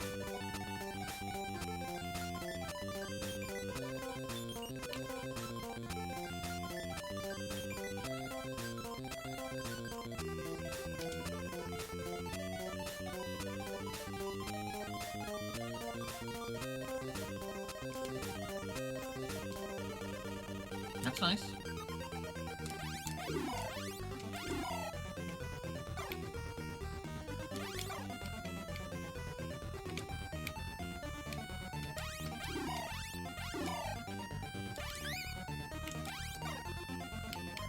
Ooh, interesting. Got it. That was very risky. I got it, though. Here we go. Nice! What a good fight. Ah. Good. I need my Slack updates. Yeah! Minus 10.6 gold, son. Woo! Let's go. Pacifist.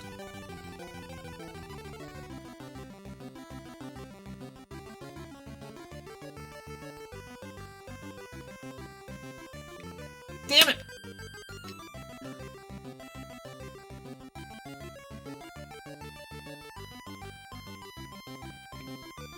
I probably just go right under him. I don't even need to get that nook.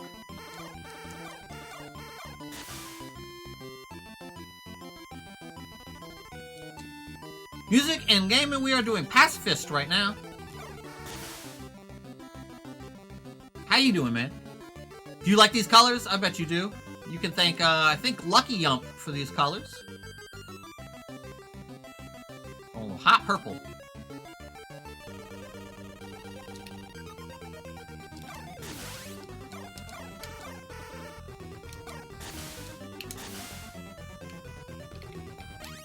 Damn it! Ariel? No! Oh, man. I'm going to have to check my heart rate after that semifinal match over there. GG's to all you runners. Here are the results of the semifinals. We have Steve 0 coming in with the fastest time followed closely by -4K, also followed closely by Edo87, and then LaFloik. Look how tight those times are. It's absolutely insane. GG's to all you runners. It looks like we have Steve Zero and -4K moving on to the finals. This is for all the marbles. This is for your choice of controllers or NES cartridge. Man, what a race. What a race. And so just a reminder here. I'm going to take this leaderboard down for a second. Yeah, you have those controllers. We have our final conclusion of the magnificent The NES Master interview that we are going to show you as our runners get to take a little bit of a breather before the finals. Runners, you have maybe 7 or 8 minutes until you need to be ready on stream. This is going to be the total combined time of 5 individual races. So every round before this has been the total combined time of 3 speed runs of Little Mermaid. But now, man, the stakes are high. This is 5 consecutive runs, and we will be restarting you with a countdown every time. And let's get ready to watch some Mermaid right after this interview.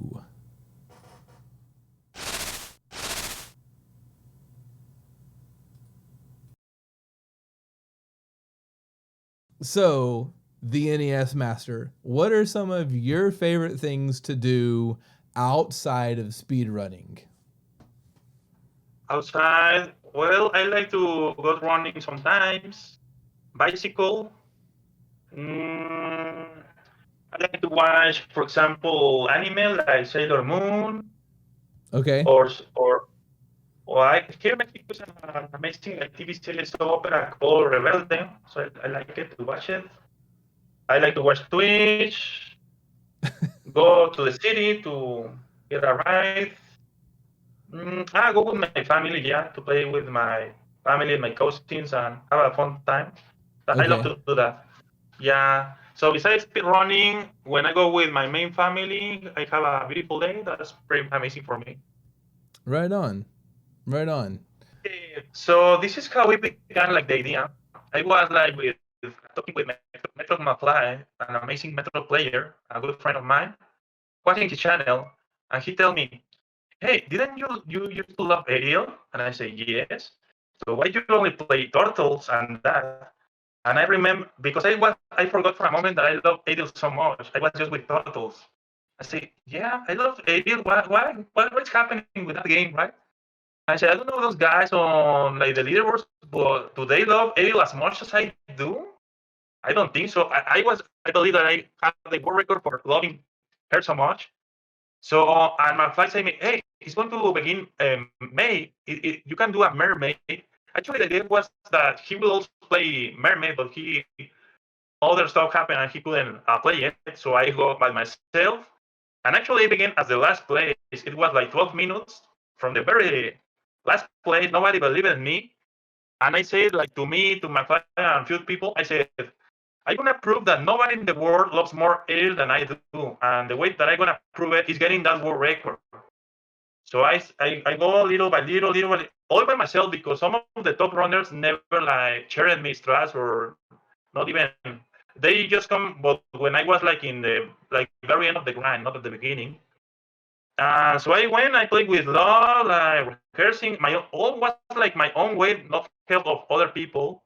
Going and going. And for example, other thing I wanna say is, for example, one of the parts some people sometimes underestimate is the Ursulas.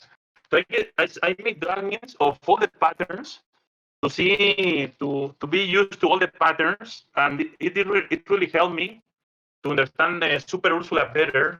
So and things like that, I do it. I don't. There's other things lost in the notebooks, but yeah, and suddenly was like improving, and well, I never stopped. I said I'm gonna prove my love for Ariel and got married with her. And unfortunately, I got it. One of the things that I love about what you said is that you didn't have a whole lot of help like grinding your time down. But on 2 different occasions, I've heard you offer advice, offer, you know, your tutorial and help to other people who are just trying to get better at the game. So you're not treating others in the way that maybe you were treated yourself, but you've helped make the community better by sharing resources and encouraging other people. And so I just think that is an admirable quality, and much respect from me for responding in that kind of way. So mad props to you, NES Master. Thank you so much. Yeah, we have the tutorial really well explained. People, if ask me questions, I can explain it. Or if, actually, a lot of people has arrived to my channel, and if I have time, I show the strategy in my stream. And yeah, share like some videos I have with the optimal bosses. So yeah, I would like to help like people really good so they can enjoy more the game. Right on. And yeah, even I was thinking it was a little bit risky because I thought a player to do like the Ill Spy, and now he does really well and he became pretty amazing. So whatever, it's whatever. Yeah, yeah, it's just the tools and everybody enjoy. Yeah, no, I understand what you're talking about. Like I love Russian Attack, and I never actually obtained the world record in Russian Attack. I only got 3rd place. That was the best that I could do. It was my very first speedrunning game. But then, so I saw Spirial was speedrunning Russian Attack, and I was so excited because I know he's really good. And I was like, if anyone's gonna find any new strats, new tech in this game, it'll be him. And he actually beat my time, and I was like, he did it. Like, and there was 2 emotions that I experienced at the same time. I was like, that's amazing. I'm so glad that he did that, and so quickly. He picked up the game so fast. But then there was another part of me that was kind of like, oh, like I know that. I was sad. I was like, I'm not on the platform anymore. But yeah, mad props to him. And man, I think I've even heard Skunky say that you really borrow world records for a little while. You know, someone might borrow them back, but then you know you can take them back and all of that. But I really like the way that he said that, like, you only borrow world records. And I think I've had to take that mentality, you know, not with world record, but with 3rd place. And it gets, you got to have good sportsmanship with it. And still it's heartbreaking. Yeah, let's go. Maybe you recover some. Yeah. Well, you know, I wasn't as like focused and passionate about it, like as you've talked with Ariel. It was my first speed run, and I had a whole lot of fun with it. And I didn't put in the time to really get the skill that I would need to get world record. But that's neither here nor there. It's maybe one day. Maybe one day. Yeah. That'll be I trust. I believe it will happen. Yeah. Right on. Thanks, man.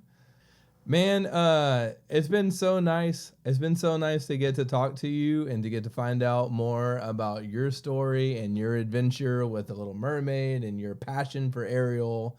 And so I just want to say thanks for taking some time on this evening to talk with me and to talk with others, to let this be recorded so that others can get a glimpse into what's going on with the NES Master. Thank you so much for the invitation. It has been an honor, an amazing interview, and I had a really fun time. I'm glad, man. And we'll see you around the leaderboards and around the Discords and in all the different streams. Yes. Right on. Definitely. Right on.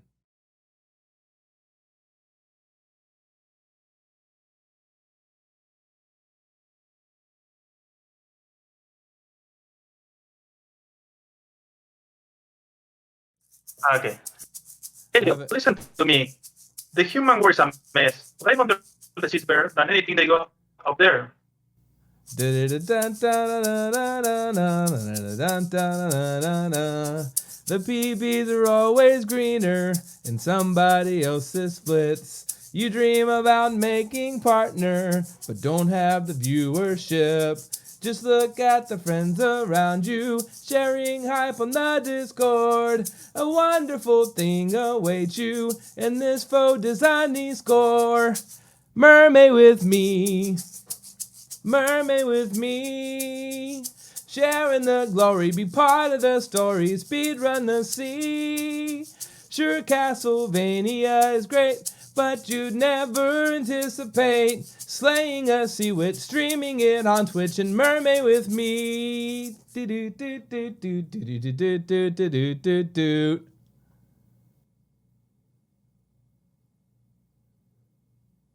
You want to be the record, you want to be on the top. They say it will be all easy, they say that will change you not. But then when you sleep on falling, you start to lose the thrill. You desperately turn to praying, you can't even blame your skill. But that engine, it's but that engine. Why can't you see that always will be but that engine?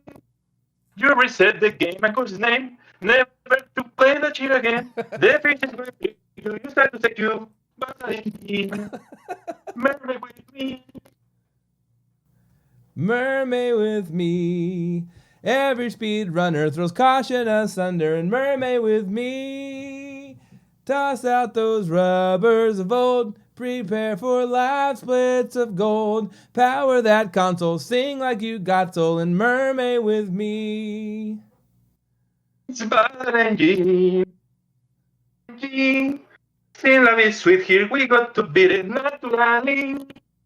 Even the skunky and the stormy, they get the urgent to play. We got the spirits, you got to keep it. MerMay with me. Then you play the flow, the card play the card, the place play the bass. They sound the char, the blast play the brass, the tube play the tube, the blue keeps a tube, drop soul. The breaking come play, the links on the strings, the throws rocking out, the black fish sings, the smell and the sprite, the dog while it's all. So the fish, MerMay with me.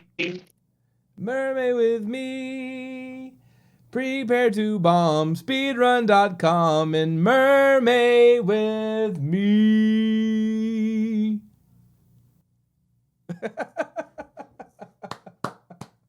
Well, we got it, man. Yeah, thank you for that. Yeah, I'm really happy to do it. It's a pleasure to sing a cappella with you, sir. Yeah, I think it was good. You have that one line that's in there, never to play that shit again. I love that line. Oh, I love it so much. Castlevania screen scrolls are like, you need to press right on the D-pad for 2 frames, and then do step forward 3 frames, and then press left on the D-pad for 1 frame. It's like a bunch of very, very tight frame windows strung together in a row. It's not a fun trick. I don't know if I believe that gold. Maybe. Yeah, I'm doing pretty good, man. I'm getting my second vax next Wednesday, this coming Wednesday, so ready to get that over with. That's funny. But now it's baseball season. When uh-oh, here we go.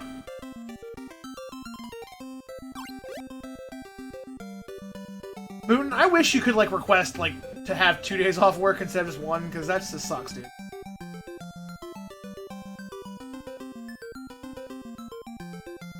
Aww.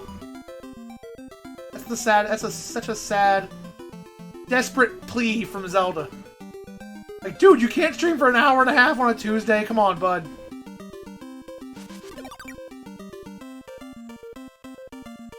Booten, do you really? I thought you worked for somebody.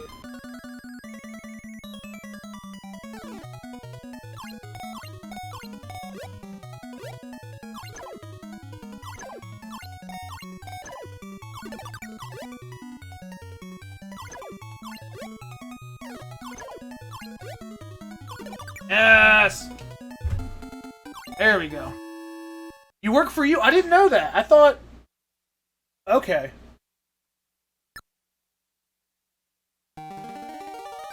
Damn, ZL. Ken Masters. What's up, buddy? How you doing?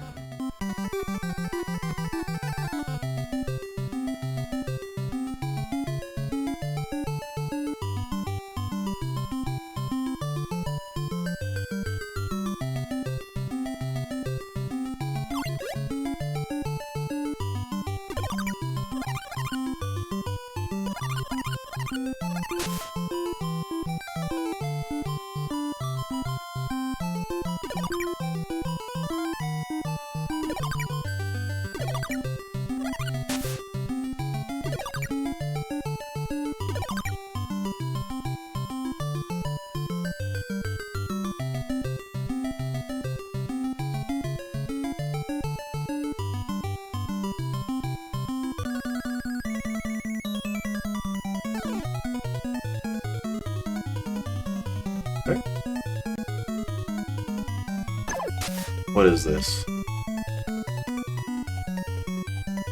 It's your birthday.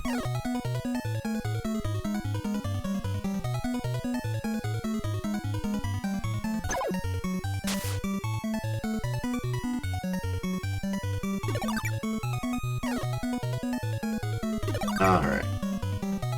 Alright. There's the walrus.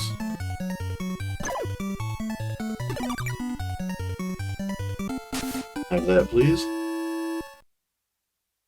Just a little bit.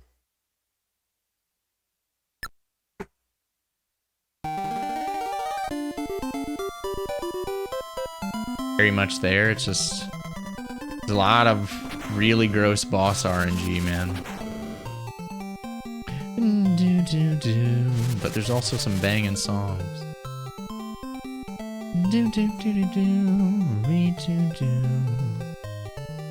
Hell or High Water? I like that movie quite a bit. I think I like that movie more than the average person. But yeah, I think it's good. I think it's actually really good. I would recommend it.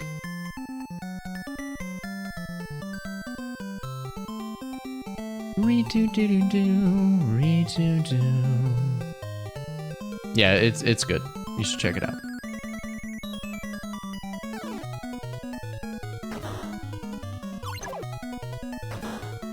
Oh god, the second round of fish came so soon. Oh, I shot too soon. Oh my god, and we got great RNG. We would have been done. I that up. We could have golded, for sure.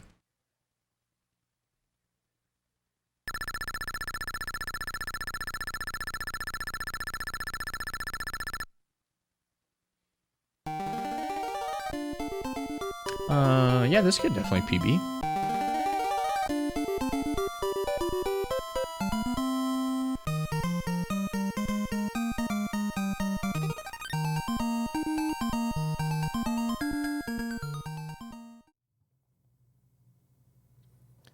And we are back with the finals for MerMay. What a day, what an event. On your left, we have negative 4K. On your right, we have the magnificent Steve Zero. And we have this little finals. We're going to keep an ongoing account of how fast each round is for each runner so that you can see as we go who is in the lead and just in general how all this is going. So again, this is a total of 5 speed runs through the Little Mermaid. We're not doing 3. This is for all the marbles. It's all out there. 5 rounds of this game. I'm going to see if these runners are ready. And then we're going to get going.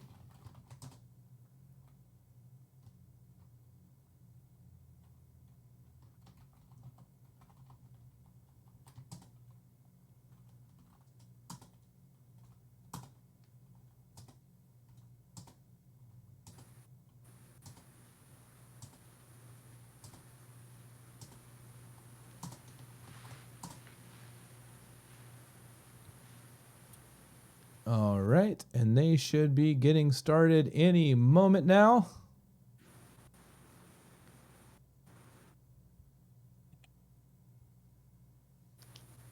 Again, with me on the comms here is Pole's Voice and Lady Galaga as we see Steve Zero set off on his start, negative 4K. Different part of the world. He's going to have a little bit longer of a stream delay. That's all right. Steve Frost off the line again. Fishmanip. Yeah. The Fishmanip. Did I miss a Fishmanip? On that second screen, where you position yourself to go up can determine where the fish is going to go, so you can avoid getting hit right there. Huh. Doesn't always work, but it's pretty consistent. Yeah, it's one of the tighter executions in the game. Awesome. And we see Steve is the first to take care of old Brucey. Of course, he got there first. We have a little bit of a delay that we need to compensate for.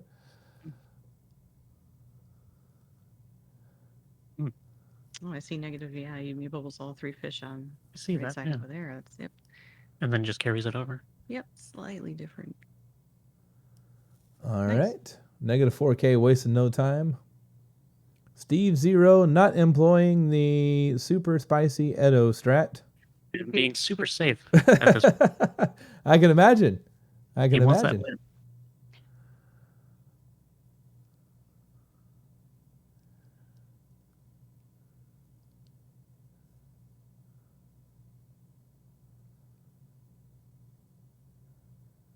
All right, taking the shell of shielding.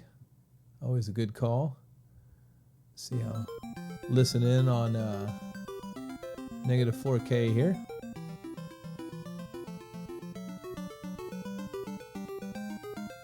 Which we just have gameplay music from him. He's not doing anything on the mics. Total concentration on the controller and screen at hand and eyeball. Good eels for Steve Zero.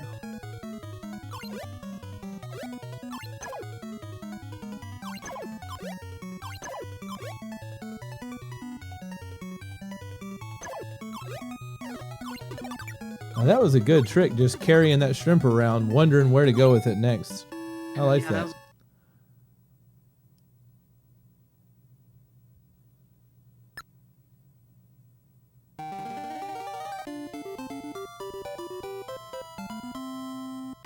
Yeah, that's something we haven't talked about today. The songs in this are fantastic. And we only get that one from the original movie, but the rest of the soundtrack is banging. It is really good stuff. I mean, no drums, so not actual banging, but But that's that new term that all those hip kids are using to describe good music, good listening. Them bangers. good tunes. See how the walrus treats Steve here. Not so great. He's got one shell so far, right? Now here, Yep. here comes negative 4K's opportunity to catch up.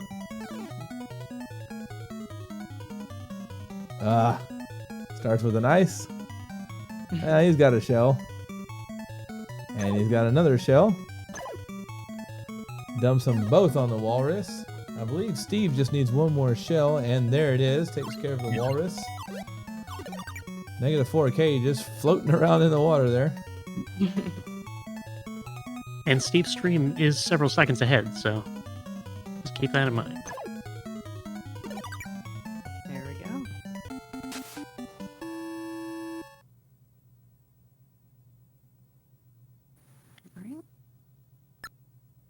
And Steve wandering through the volcano looking for that shrimp manip.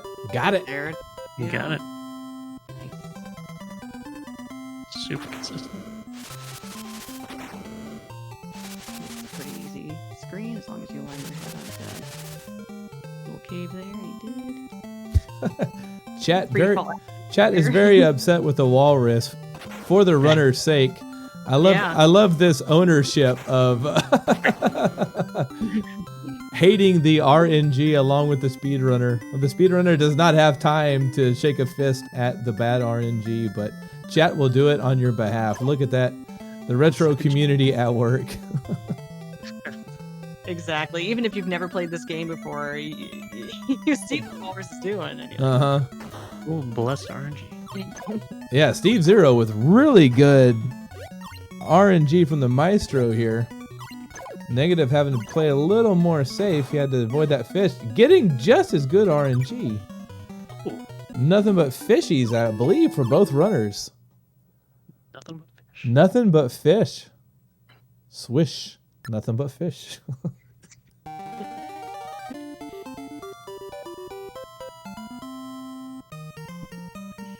Who says mermaids can't jump? Aw. They can flop. They can flop. They can Yeah. flop. They can flop. Flop it like it's hot. Pound that ice. Oh, bonk. Oh, Steve with a bonk on the wall. And I did that in 2 runs. Yeah. Yeah. It's funny, like stuff you never do in your regular runs. In a race, sure enough, there you go. Got that race luck. Yeah, exactly. I feel it. I feel it. That was true for me, but in a positive way. I could never get a sub 8.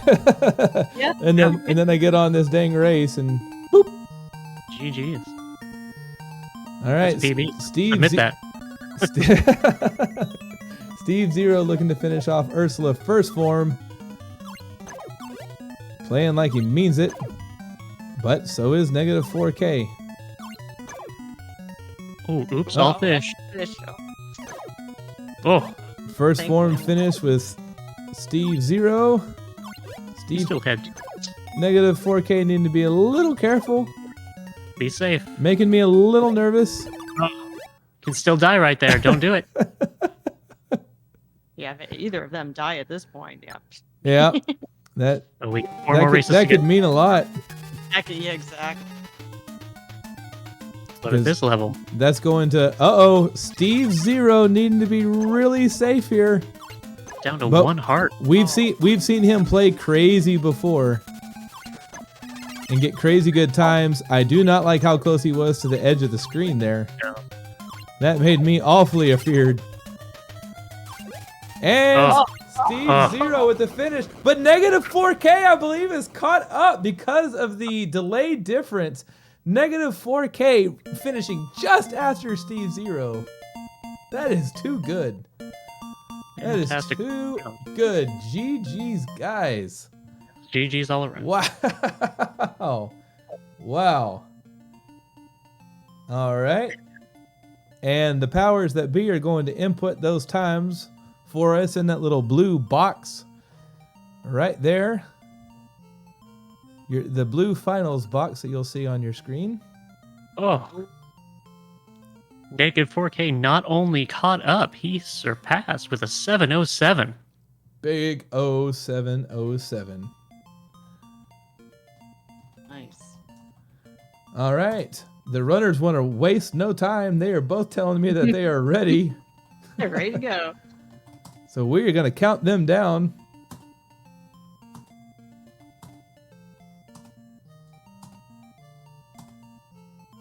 Yeah, great start for negative. That's gotta give you some confidence.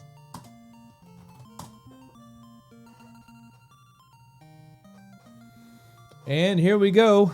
I expect to see another delay lead from Steve Zero.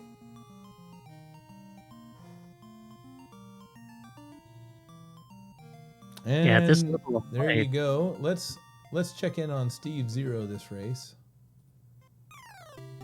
20-second lead at this level of play is nothing to laugh at. No, not at all. But neither does that have it signed, sealed, and delivered. Oh, for sure.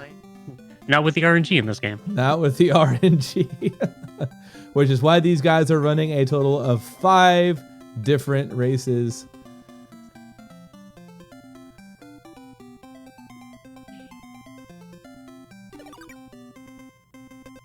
Looks like people in chat want to gamble. They won some channel points. And as soon as the channel hits affiliate. As soon as we hit affiliate. I don't know if we have the numbers yet.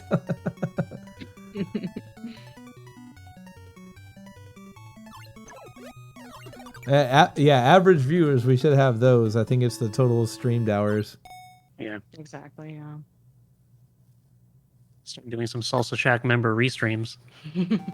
Yeah. That sounds like a good idea. That is not a bad idea. Negative 4K finishing up there. And Steve on to the sunken ship. Now this is another one of those areas where placement is just so key. Absolutely. Especially with this octopus right here. Pico, Alti wants a banjo concert. I don't know if we can do that. Ooh. A concert, like, meaning multiple banjos? No, just you on Just- banjo. We'll see. The fans want it. The singular. The Alti wants it. We want some picking and grinning. I don't know if I can grin anymore.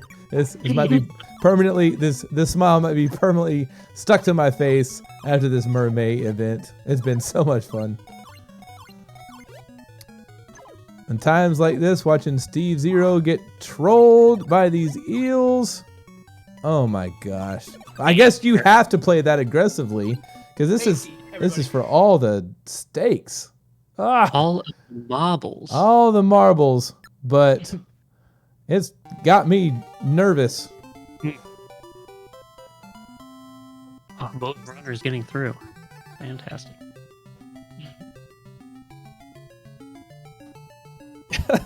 Yells Reek, asking about marbles. The man knows a thing or two about marbles. They've driven him to a state of madness.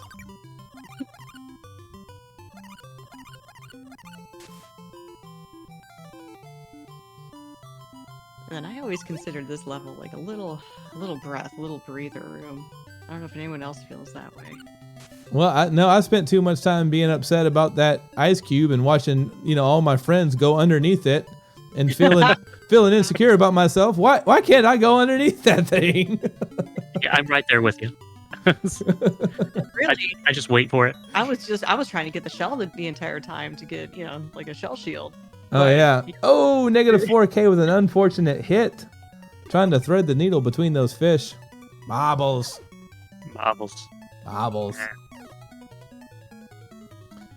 All right, Steve Zero with a couple of hits on old Walrus.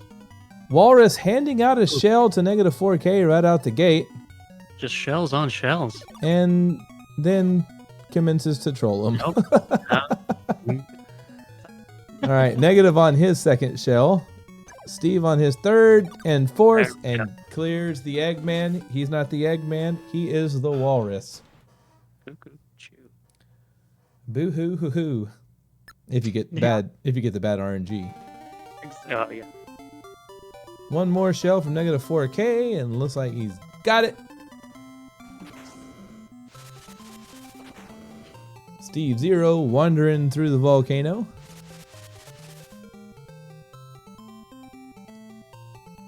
What is Walrus? Yeah, Walrus not a fan favorite. Not a fan favorite. He is the enemy for sure. That Walrus might want to look over his shoulder on the way back to his car from the parking lot. Walrus gonna get his tires slashed. Yeah. He had to be on the lookout for angry Twitch chatters.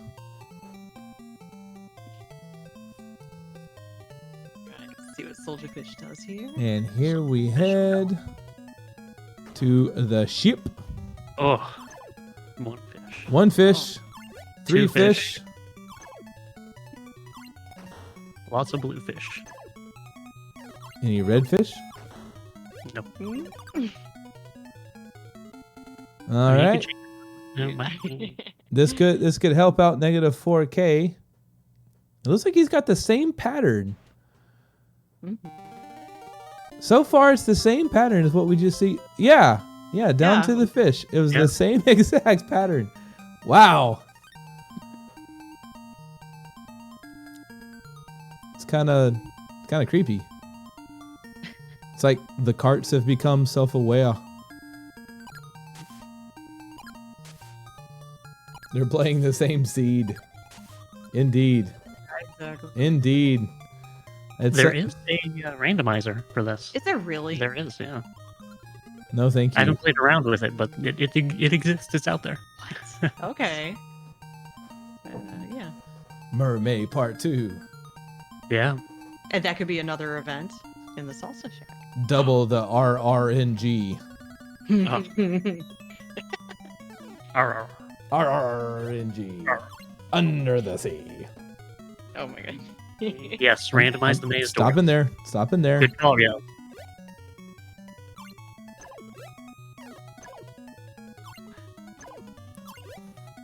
All right, Steve.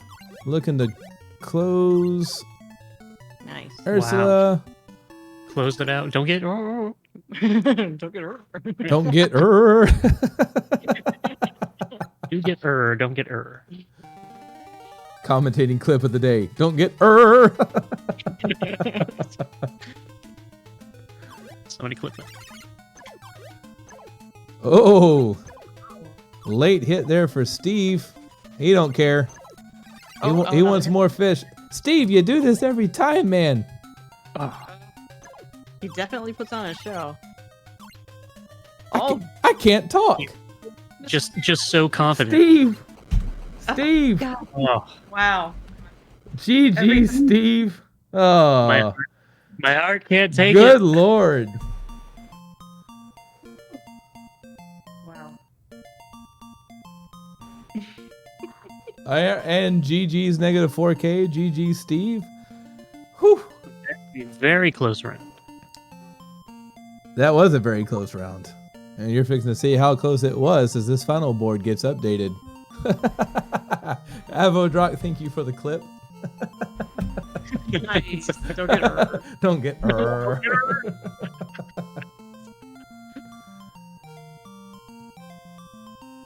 Yeah, I love having this board here so we can. Uh-huh. Negative 4K ready? Steve 0 ready?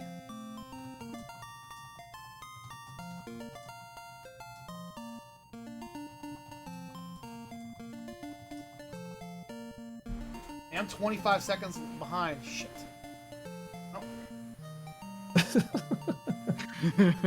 Steve remembering he's being captured on This is PG-13. close as shit, though. I'll give it that. 25 seconds is a lot. Or not. It's not a lot. Or not remembering at all. Yeah, that no turn over the shoulder diagonal toss. That Yeah. glitch. That is something else. The hook shot. Yeah. I saw. I believe it was Welsish playing around with that. Ugh. Thanks.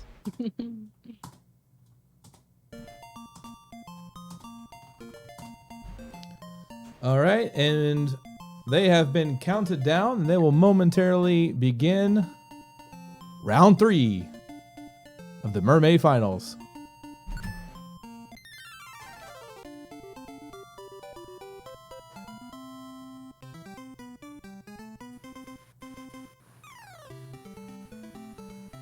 I'm kind of wondering if we're going to have another PB in this finals round. The times are getting very low, very competitive. It could happen. It could happen.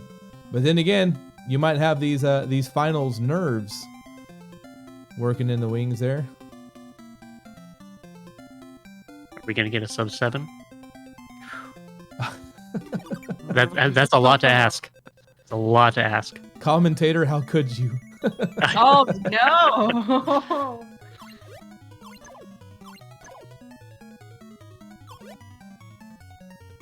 I like the technique of just hovering over that fish, waiting for the bubble to kind of pop up, and then taking it to the shark there at the end. Yeah. That's well done.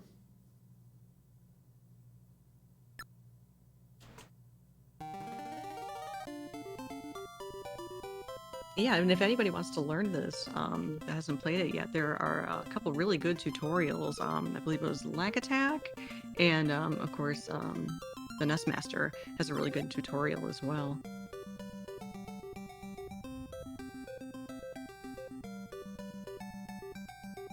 Yeah, the NES Master tutorial is really good. Oh yeah, Really good. very detailed. And I always look for those visual cues, and that is essential in this game. Mm-hmm. But yeah, absolutely right. Especially on this level here. Yeah, the one from Lack. It's a little bit older, but it still checks out. Oh, absolutely. It's good.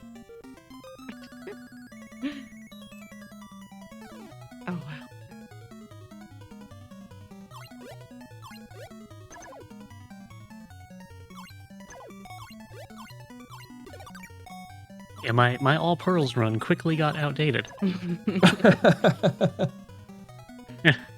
No, thank you.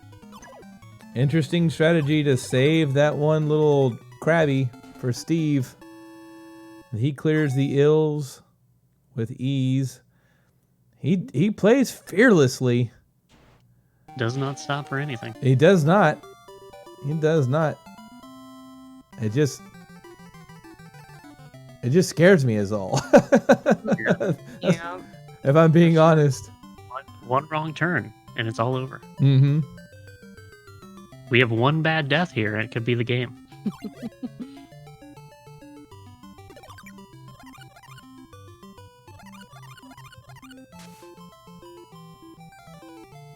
Chat is already threatening the walrus.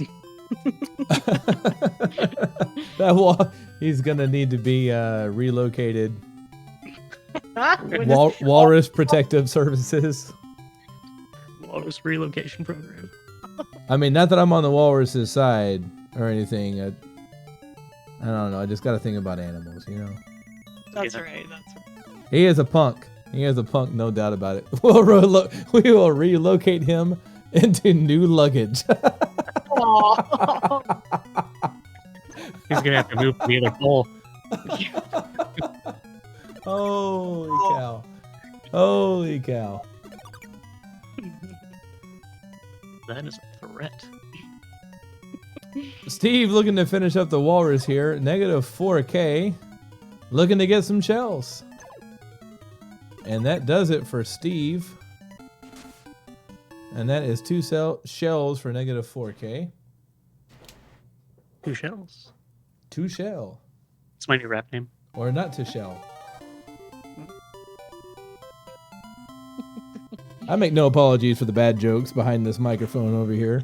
You know what you were getting into when you pulled into a Salsa Shack stream. No apologies. No apologies.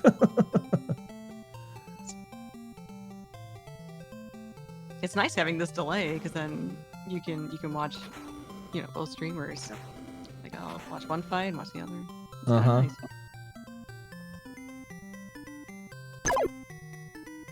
This is a really great setup for this type of race. And thank you for the host there. Teen is brutal. All right, Maestro. And let's see if they get the same RNG again here. If so, I'm gonna. Pretty similar. Urchin and fish, urchin and fish. There. All right, so there we go. That was Steve Zero's pattern. I got really scared. Let's see what happened to negative 4K. Steve confessing he got really scared. I'm confessing I was already scared. We were all scared for Steve. Good pattern for negative 4K so far. Not the same, very close. Okay, turning out in favor of negative 4K. That's good. I needed to see some deviation. I had some sort of maximum overdrive type fear going on with these NES carts. Is that the one where the machines come to life? Is that? Yeah. We'll just call it the one with Emilio Estevez. Oh.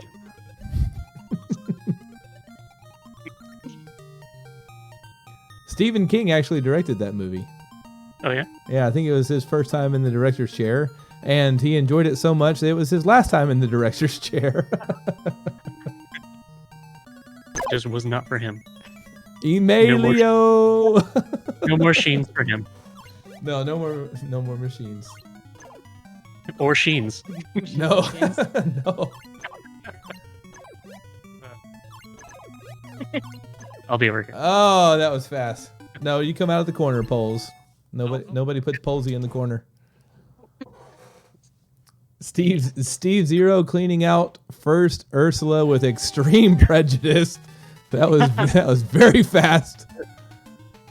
Just weaving in and out of those fish. Oh yeah, man on a mission. He knows that he's behind in the total time count, and he is looking to make up some room. He is playing mean. Or Ursula, what is she thinking? It's like, then this guy's mean.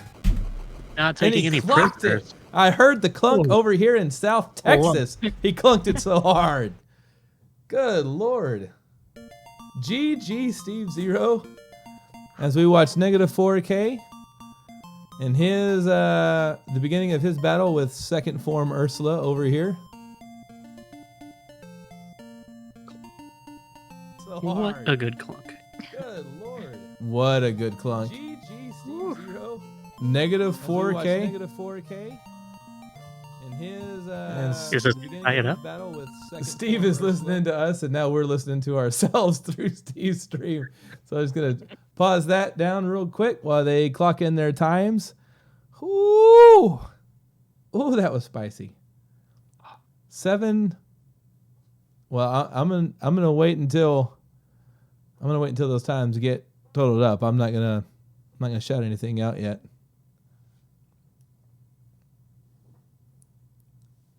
Ooh.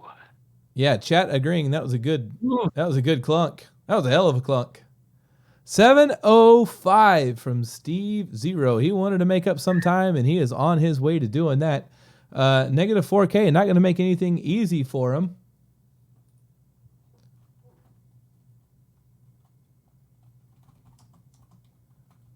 Sorry to drop off mid-sentence. I'm trying to talk to them on the Discord and get them ready. So give me just 1 second, and there we go.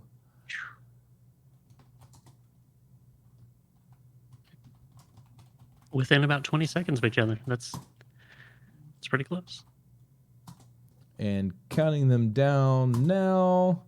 Try to keep your keyboard strokes systematic so that they know what to expect.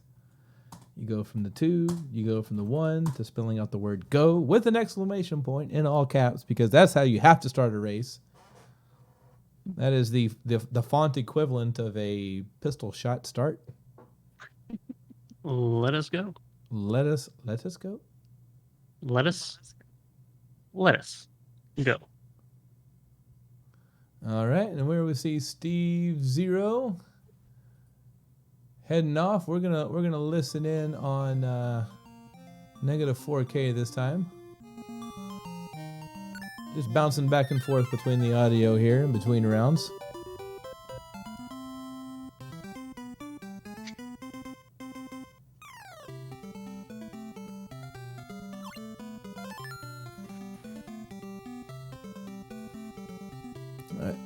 Looking for that fish minute from negative 4K here. Lady Galaga, can you point that out? What happens? I'm not very good at it, so honestly, I'm. So no, the answer is no. I can't point that out for. I think I do it differently every time.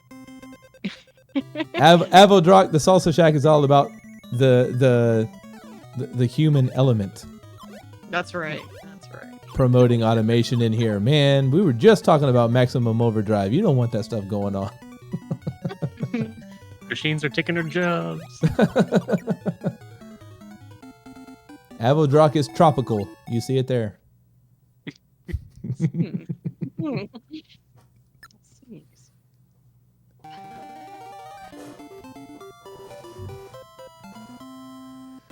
All right, Steve Zero closing in. Oh, little bonk on the wall there. Still moving. All you do is watch. Yeah. And eels. And the eels say, "Welcome to my turf." I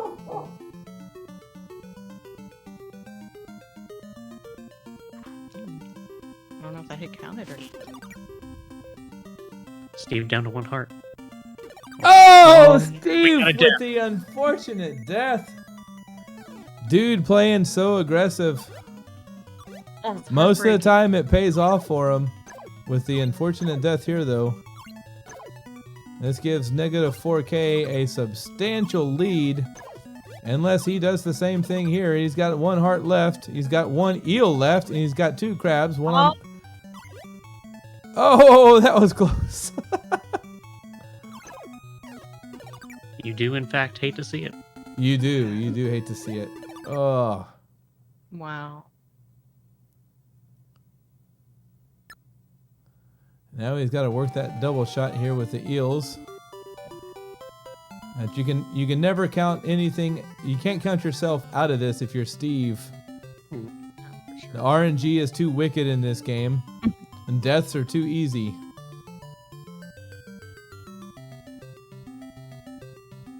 That was a really good shot. Yeah.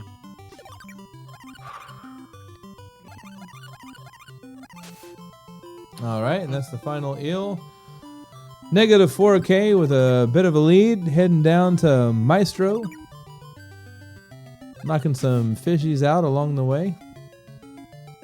Now it'll be really interesting to see if he gets a backup pearl to get that power up back, so he doesn't have to do the double bubble. I don't know if he knows where they are or not. I'm sure he knows. He may wait until the undersea volcano to get it, though. Or Ursula. I wait until Ursula do it. Yeah, we'll see. Depends on what he thinks is faster. Yeah.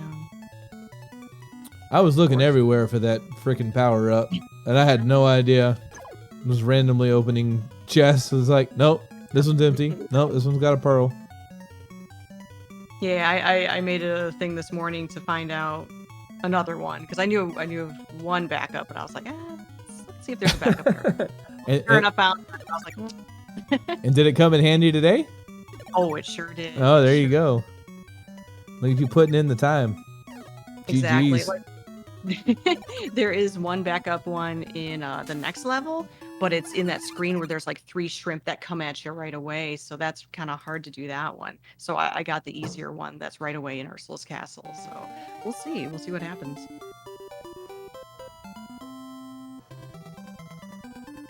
All right, negative 4K, navigating the volcano. Mm-hmm. Yeah, trying to get the pearl back on this screen. That's pretty tough. risky. It's tough, yeah. You risk losing a heart right there, and then it's all over. Especially if Maestro decides to. Yeah. Well, you can't take this damage boost on the upcoming screen if you take a heart somewhere else. And Steve finishing up the walrus.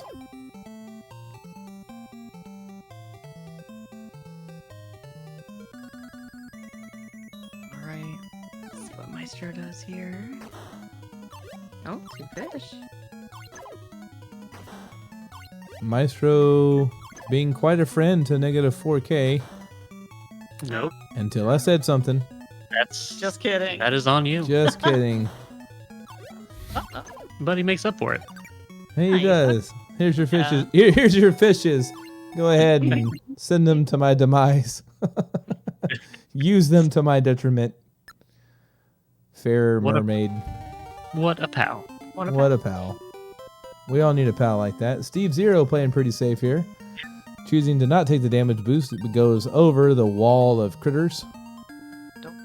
Yeah, Steve just looking for a decent time right here. Good. Did not get that power up, but I think that's what y'all said, is that wouldn't happen on this level. Yeah, he might get the one in Ursula's also. There we go. All right, takes down Maestro. I'm going to be curious to know where this thing is in Ursula's castle.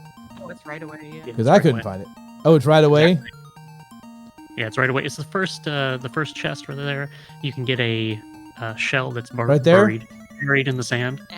And he's passing it up. He does not want that shell. He just wants to go, go, go. He's going. Well, Interesting. he does play aggressive.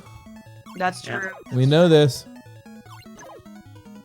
It's in line with how he We'll see how it works out for him. Yeah, exactly.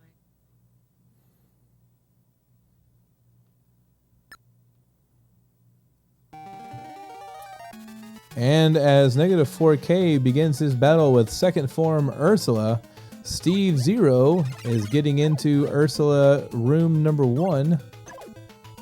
Gliding over the poor unfortunate souls. No time for sympathy. We got a sea witch to kill.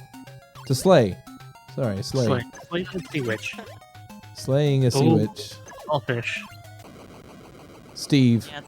Steve, be Steve. super careful right here. We need to talk. It's so tough to be aggressive when you have that double bubble to do. I think he knows it. He's changing up his tactics a little bit here. And he Alright. gets it. Oh my god, he weaves in between the fish. Oh, they were all up in Ariel's hair. That was so close. Clutch cargo. Jeez, I don't know if I got one more round that I just need to not have a heart attack on. I'm just asking for that, Steve. Yeah, if anyone in chat doesn't know, you can still die if you die, or if you get hit with one heart before you collect that jar. You can die and have to do the fight all over again. So, very, very risky. That's not the kind of time that you want happening. Exactly.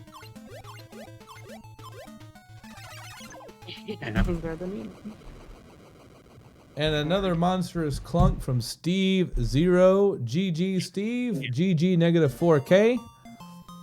They're going to turn in their times, and we're going to get ready for the final round. As King Triton, typically a bit of a jerk in the underwater realm, is going to give his daughter a pair of legs right here. We were doing so good until that point.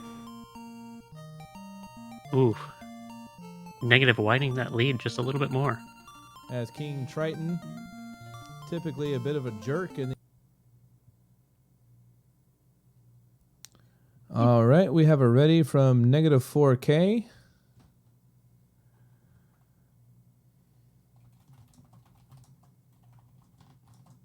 All right, is this the final round? This is the final. This is for all the marbles. Yells, you hear that? It's for all the marbles. Uh-oh. Not all of Yells' marbles. We would never take those away. Yells, your marbles are safe. They are safe. Yells friend to the Salsa Shack. No need to gird your marbles. All right, waiting for the ready for Steve.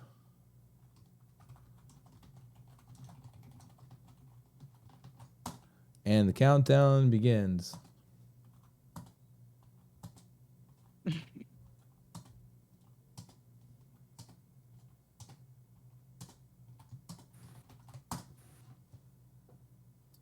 All right, and what is going to happen with Steve and negative 4K? This is it. This is the last run of MerMay. It's fixing to be over. Can you believe Somehow it? I doubt Negative's going to get a 9-minute time, so I don't think And I'm it winning, even but ran into hi. June. Yeah. And we turned into June. Good job, Negative. June. You're the best, dude. Steve with some kind words for negative. Really, I'm glad to be able to watch both of these guys go at it, playing at a level that, man, I could never hope to achieve. So it's amazing to watch both of these guys. It's unreal.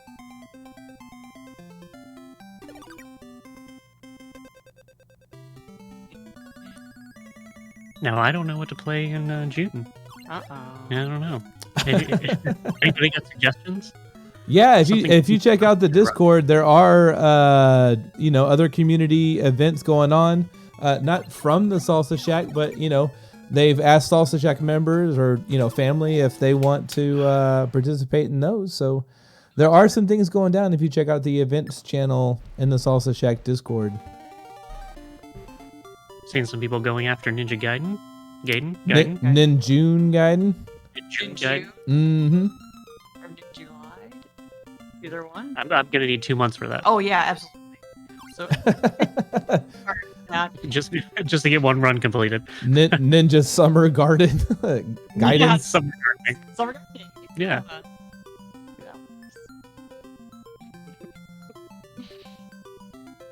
Looks like I'm gonna have to break out the SNES and start playing some Mario Kart. Some Super Mario Kart. Oh man, I am really looking forward to that.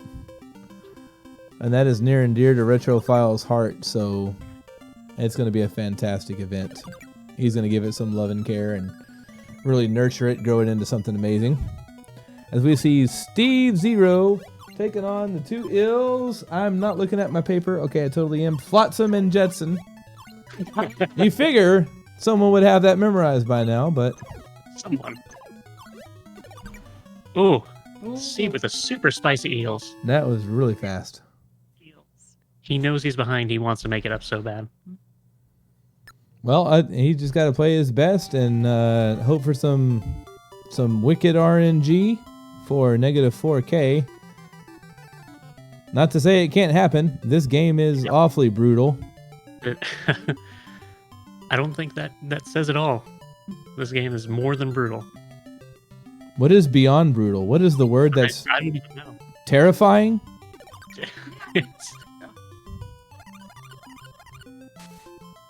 I'm sure there's a word. I just don't know it.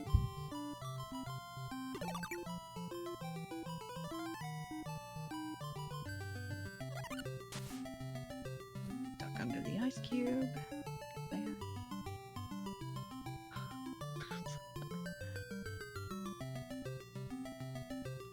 And here we go with our final showdown with the walrus, starting with Steve Zero. Chat, get your hate out now. It's your last time. Your last opportunity to let your anger be known, unless you've just, fithered out, which I could understand.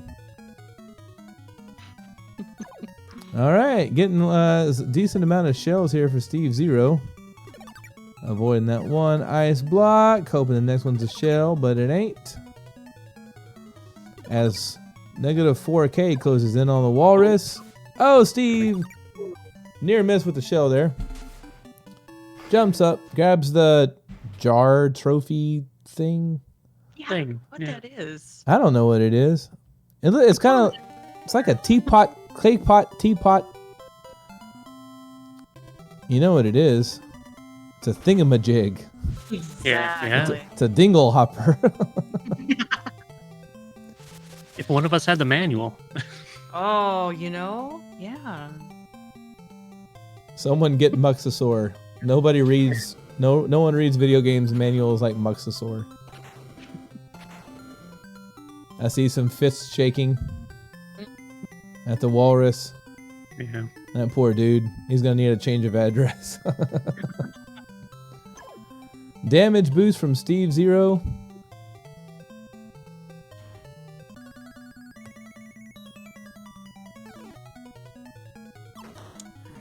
Oh, getting trolled with the soot bombs. They remind me of the soot from Spirited Away. That's what I think of. The little urchin things. Not bad. Very nice from Steve Zero, -4K. Making his way to Mr. Maestro. Also taking the damage boost.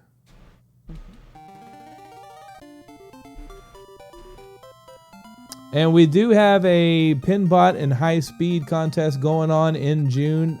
Details of that are also in the Salsa Shack Discord. You could win a couple of really nice looking controllers made by a wonderful man that you heard from earlier on the comms, Chuckles W73. Put a lot of time into these controllers. They look great. So you get to play fun games. You get to win cool prizes. But you do got to compete. Did you say Pinbot? I did say Pinbot. Ooh. And High Speed, both NES games. Go check them out. Somebody put a Salsa Shack Discord link up there if you're just like, hey, where do I find this stuff? There it is. Right in the Discord. Muxosaur admits to not having read the MerMaid manual. Somebody time Muxosaur out for me, please. Mods, get right on that. That's a paddle. That's a paddling? I thought you said you didn't have that southern charm. Steve Zero. Mini shots on Ursula's face there. Oh, fish gets in the way. Good diagonal. Collects Good recovery. Collects the clay pot trophy thing. Wells-ish talking about City Connection. City Connection. City Connection, fun NES game.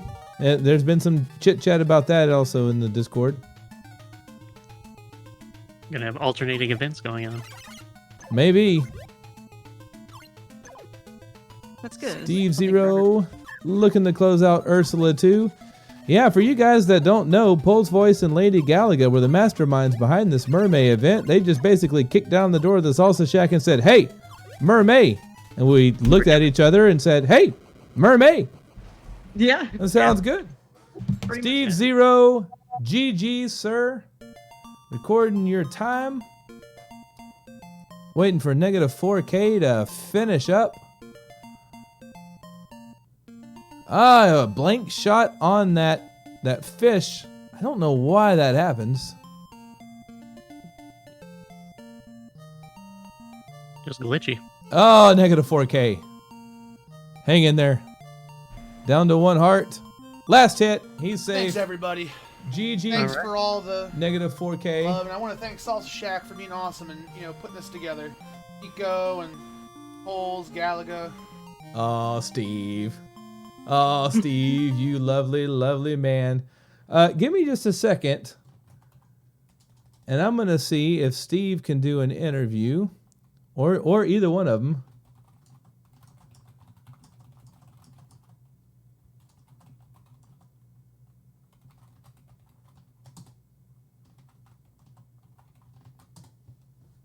Let's see if we can't get one of them here live on the Salsa Shack channel here.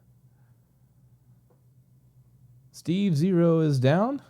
Let's see what negative says. All right. We're going to have Steve join us here in just a second.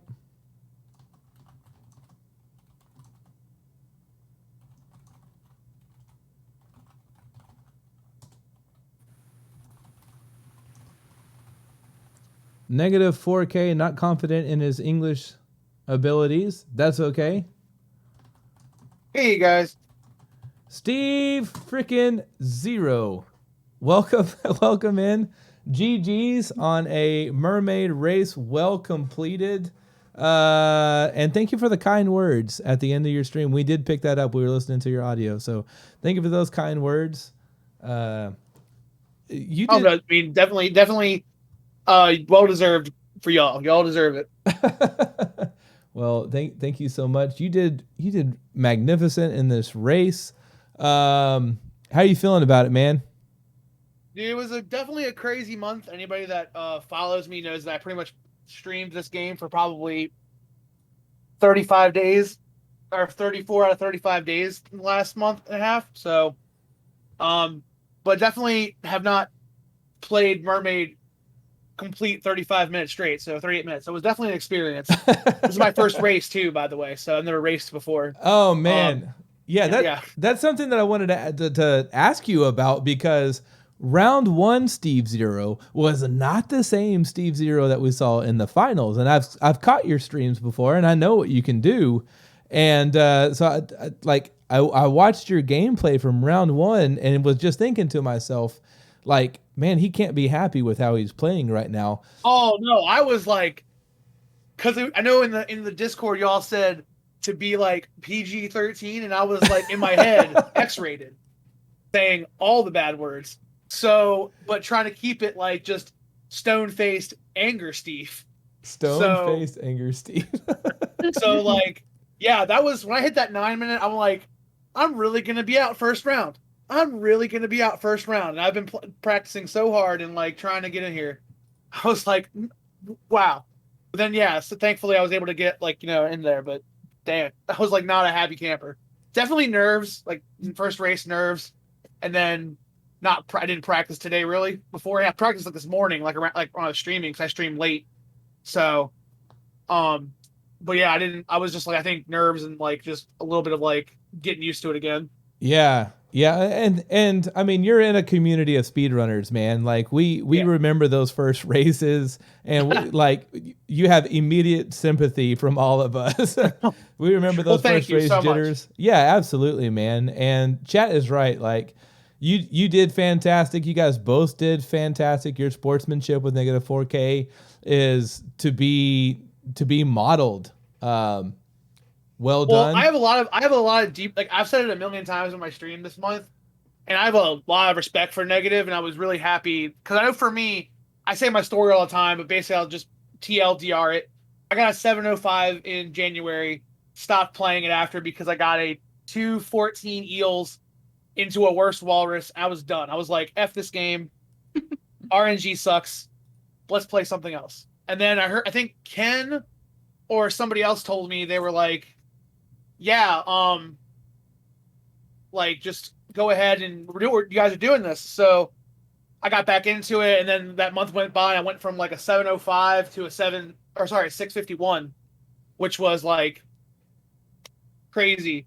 And I've been pushing for. I was so happy when I heard Negative came back in, because I'm like, yo, this guy's been sitting in the shadows of like just being the cool mod that everyone kind of like slowly forgot about, because even though he has an amazing time in the game, and then now he just rises to be like one of the best. Still show that he's one of the best Mermaid players ever. Absolutely. And I mean, he put those skills on display today. I mean, really, you both did. And Negative, thank you for participating in this race. I know that you weren't completely confident with being able to speak English with us, but man, thank you so much for throwing down. We respect you so much, and we'll be in touch as far as which prize that you want and how we can get that to you. So same with you, Steve, and same with Edo. We have these prizes coming out. And I don't know if you got to see those, Steve. Did you? You might have been too busy racing. Oh, dude, I freaking love the controllers, and I love it so much. It's so cool. Well, you can thank Poles. I think he's right here. Poles, you still there? Yo. Yeah, I'm here. Yeah. Poles. Those controllers are epic, dude. Oh, thank you. Yeah. They look absolutely. It's a pleasure to be able to do it and put this on. Dude, I want to. Actually, I know that I'm not like this is my first Salsa Shack thing. But yeah, I can't say enough how cool it was to be a part of a really cool community during this last month. So that was definitely much appreciates everyone, like, MNG and, Edo and y'all and every single person that came through that last month has definitely made the stream like much more fun. Like it really made me love Mermaid again, which was something I had lost in January because I was just so pissed off at it. So I definitely thank y'all for that. Can definitely understand your sentiments there towards the game. There was a lot of walrus hate, in particular from chat, as you guys were getting trolled by him significantly. But man, yeah, Salsa Shack is just about the retro community, loving on the retro community, and enjoying some great games, being up to some mischief and some fun shenanigans. So we're happy to share that with you, man. We're happy to be a part of it with you. And thank you. Yeah, it was awesome. Thanks so much for putting on a fantastic race for us, and look forward to more races from you in the future, man. Oh, heck yeah. I'm super freaking hyped I don't even really play Super Mario Kart, but I'm going to make myself. I'm going to get good at that game. But you're gonna? Yeah. So, yeah, I'm definitely going to try to be here in July. Awesome. Well, we look forward to that in July. And I guess without further ado, one last heartfelt GG to Steve Zero, Negative 4K, our two finalists here, but also all of the runners that showed up today and put their best times forwards. Thank you. And thank you for everyone who showed up, all the hosts, all the raids, all that good stuff, and making this event so special. So special. It was so much fun for us. And you guys have anything else you want to say? I think we're good. I think you covered it. Yeah. Yeah. All right. Thanks everybody for being here, and thanks for hanging out. It was super fun. Absolutely. So we are going to get a raid in order, so sit tight for that. But till then, this is Pico on behalf of the Salsa Shack saying thanks for tuning in.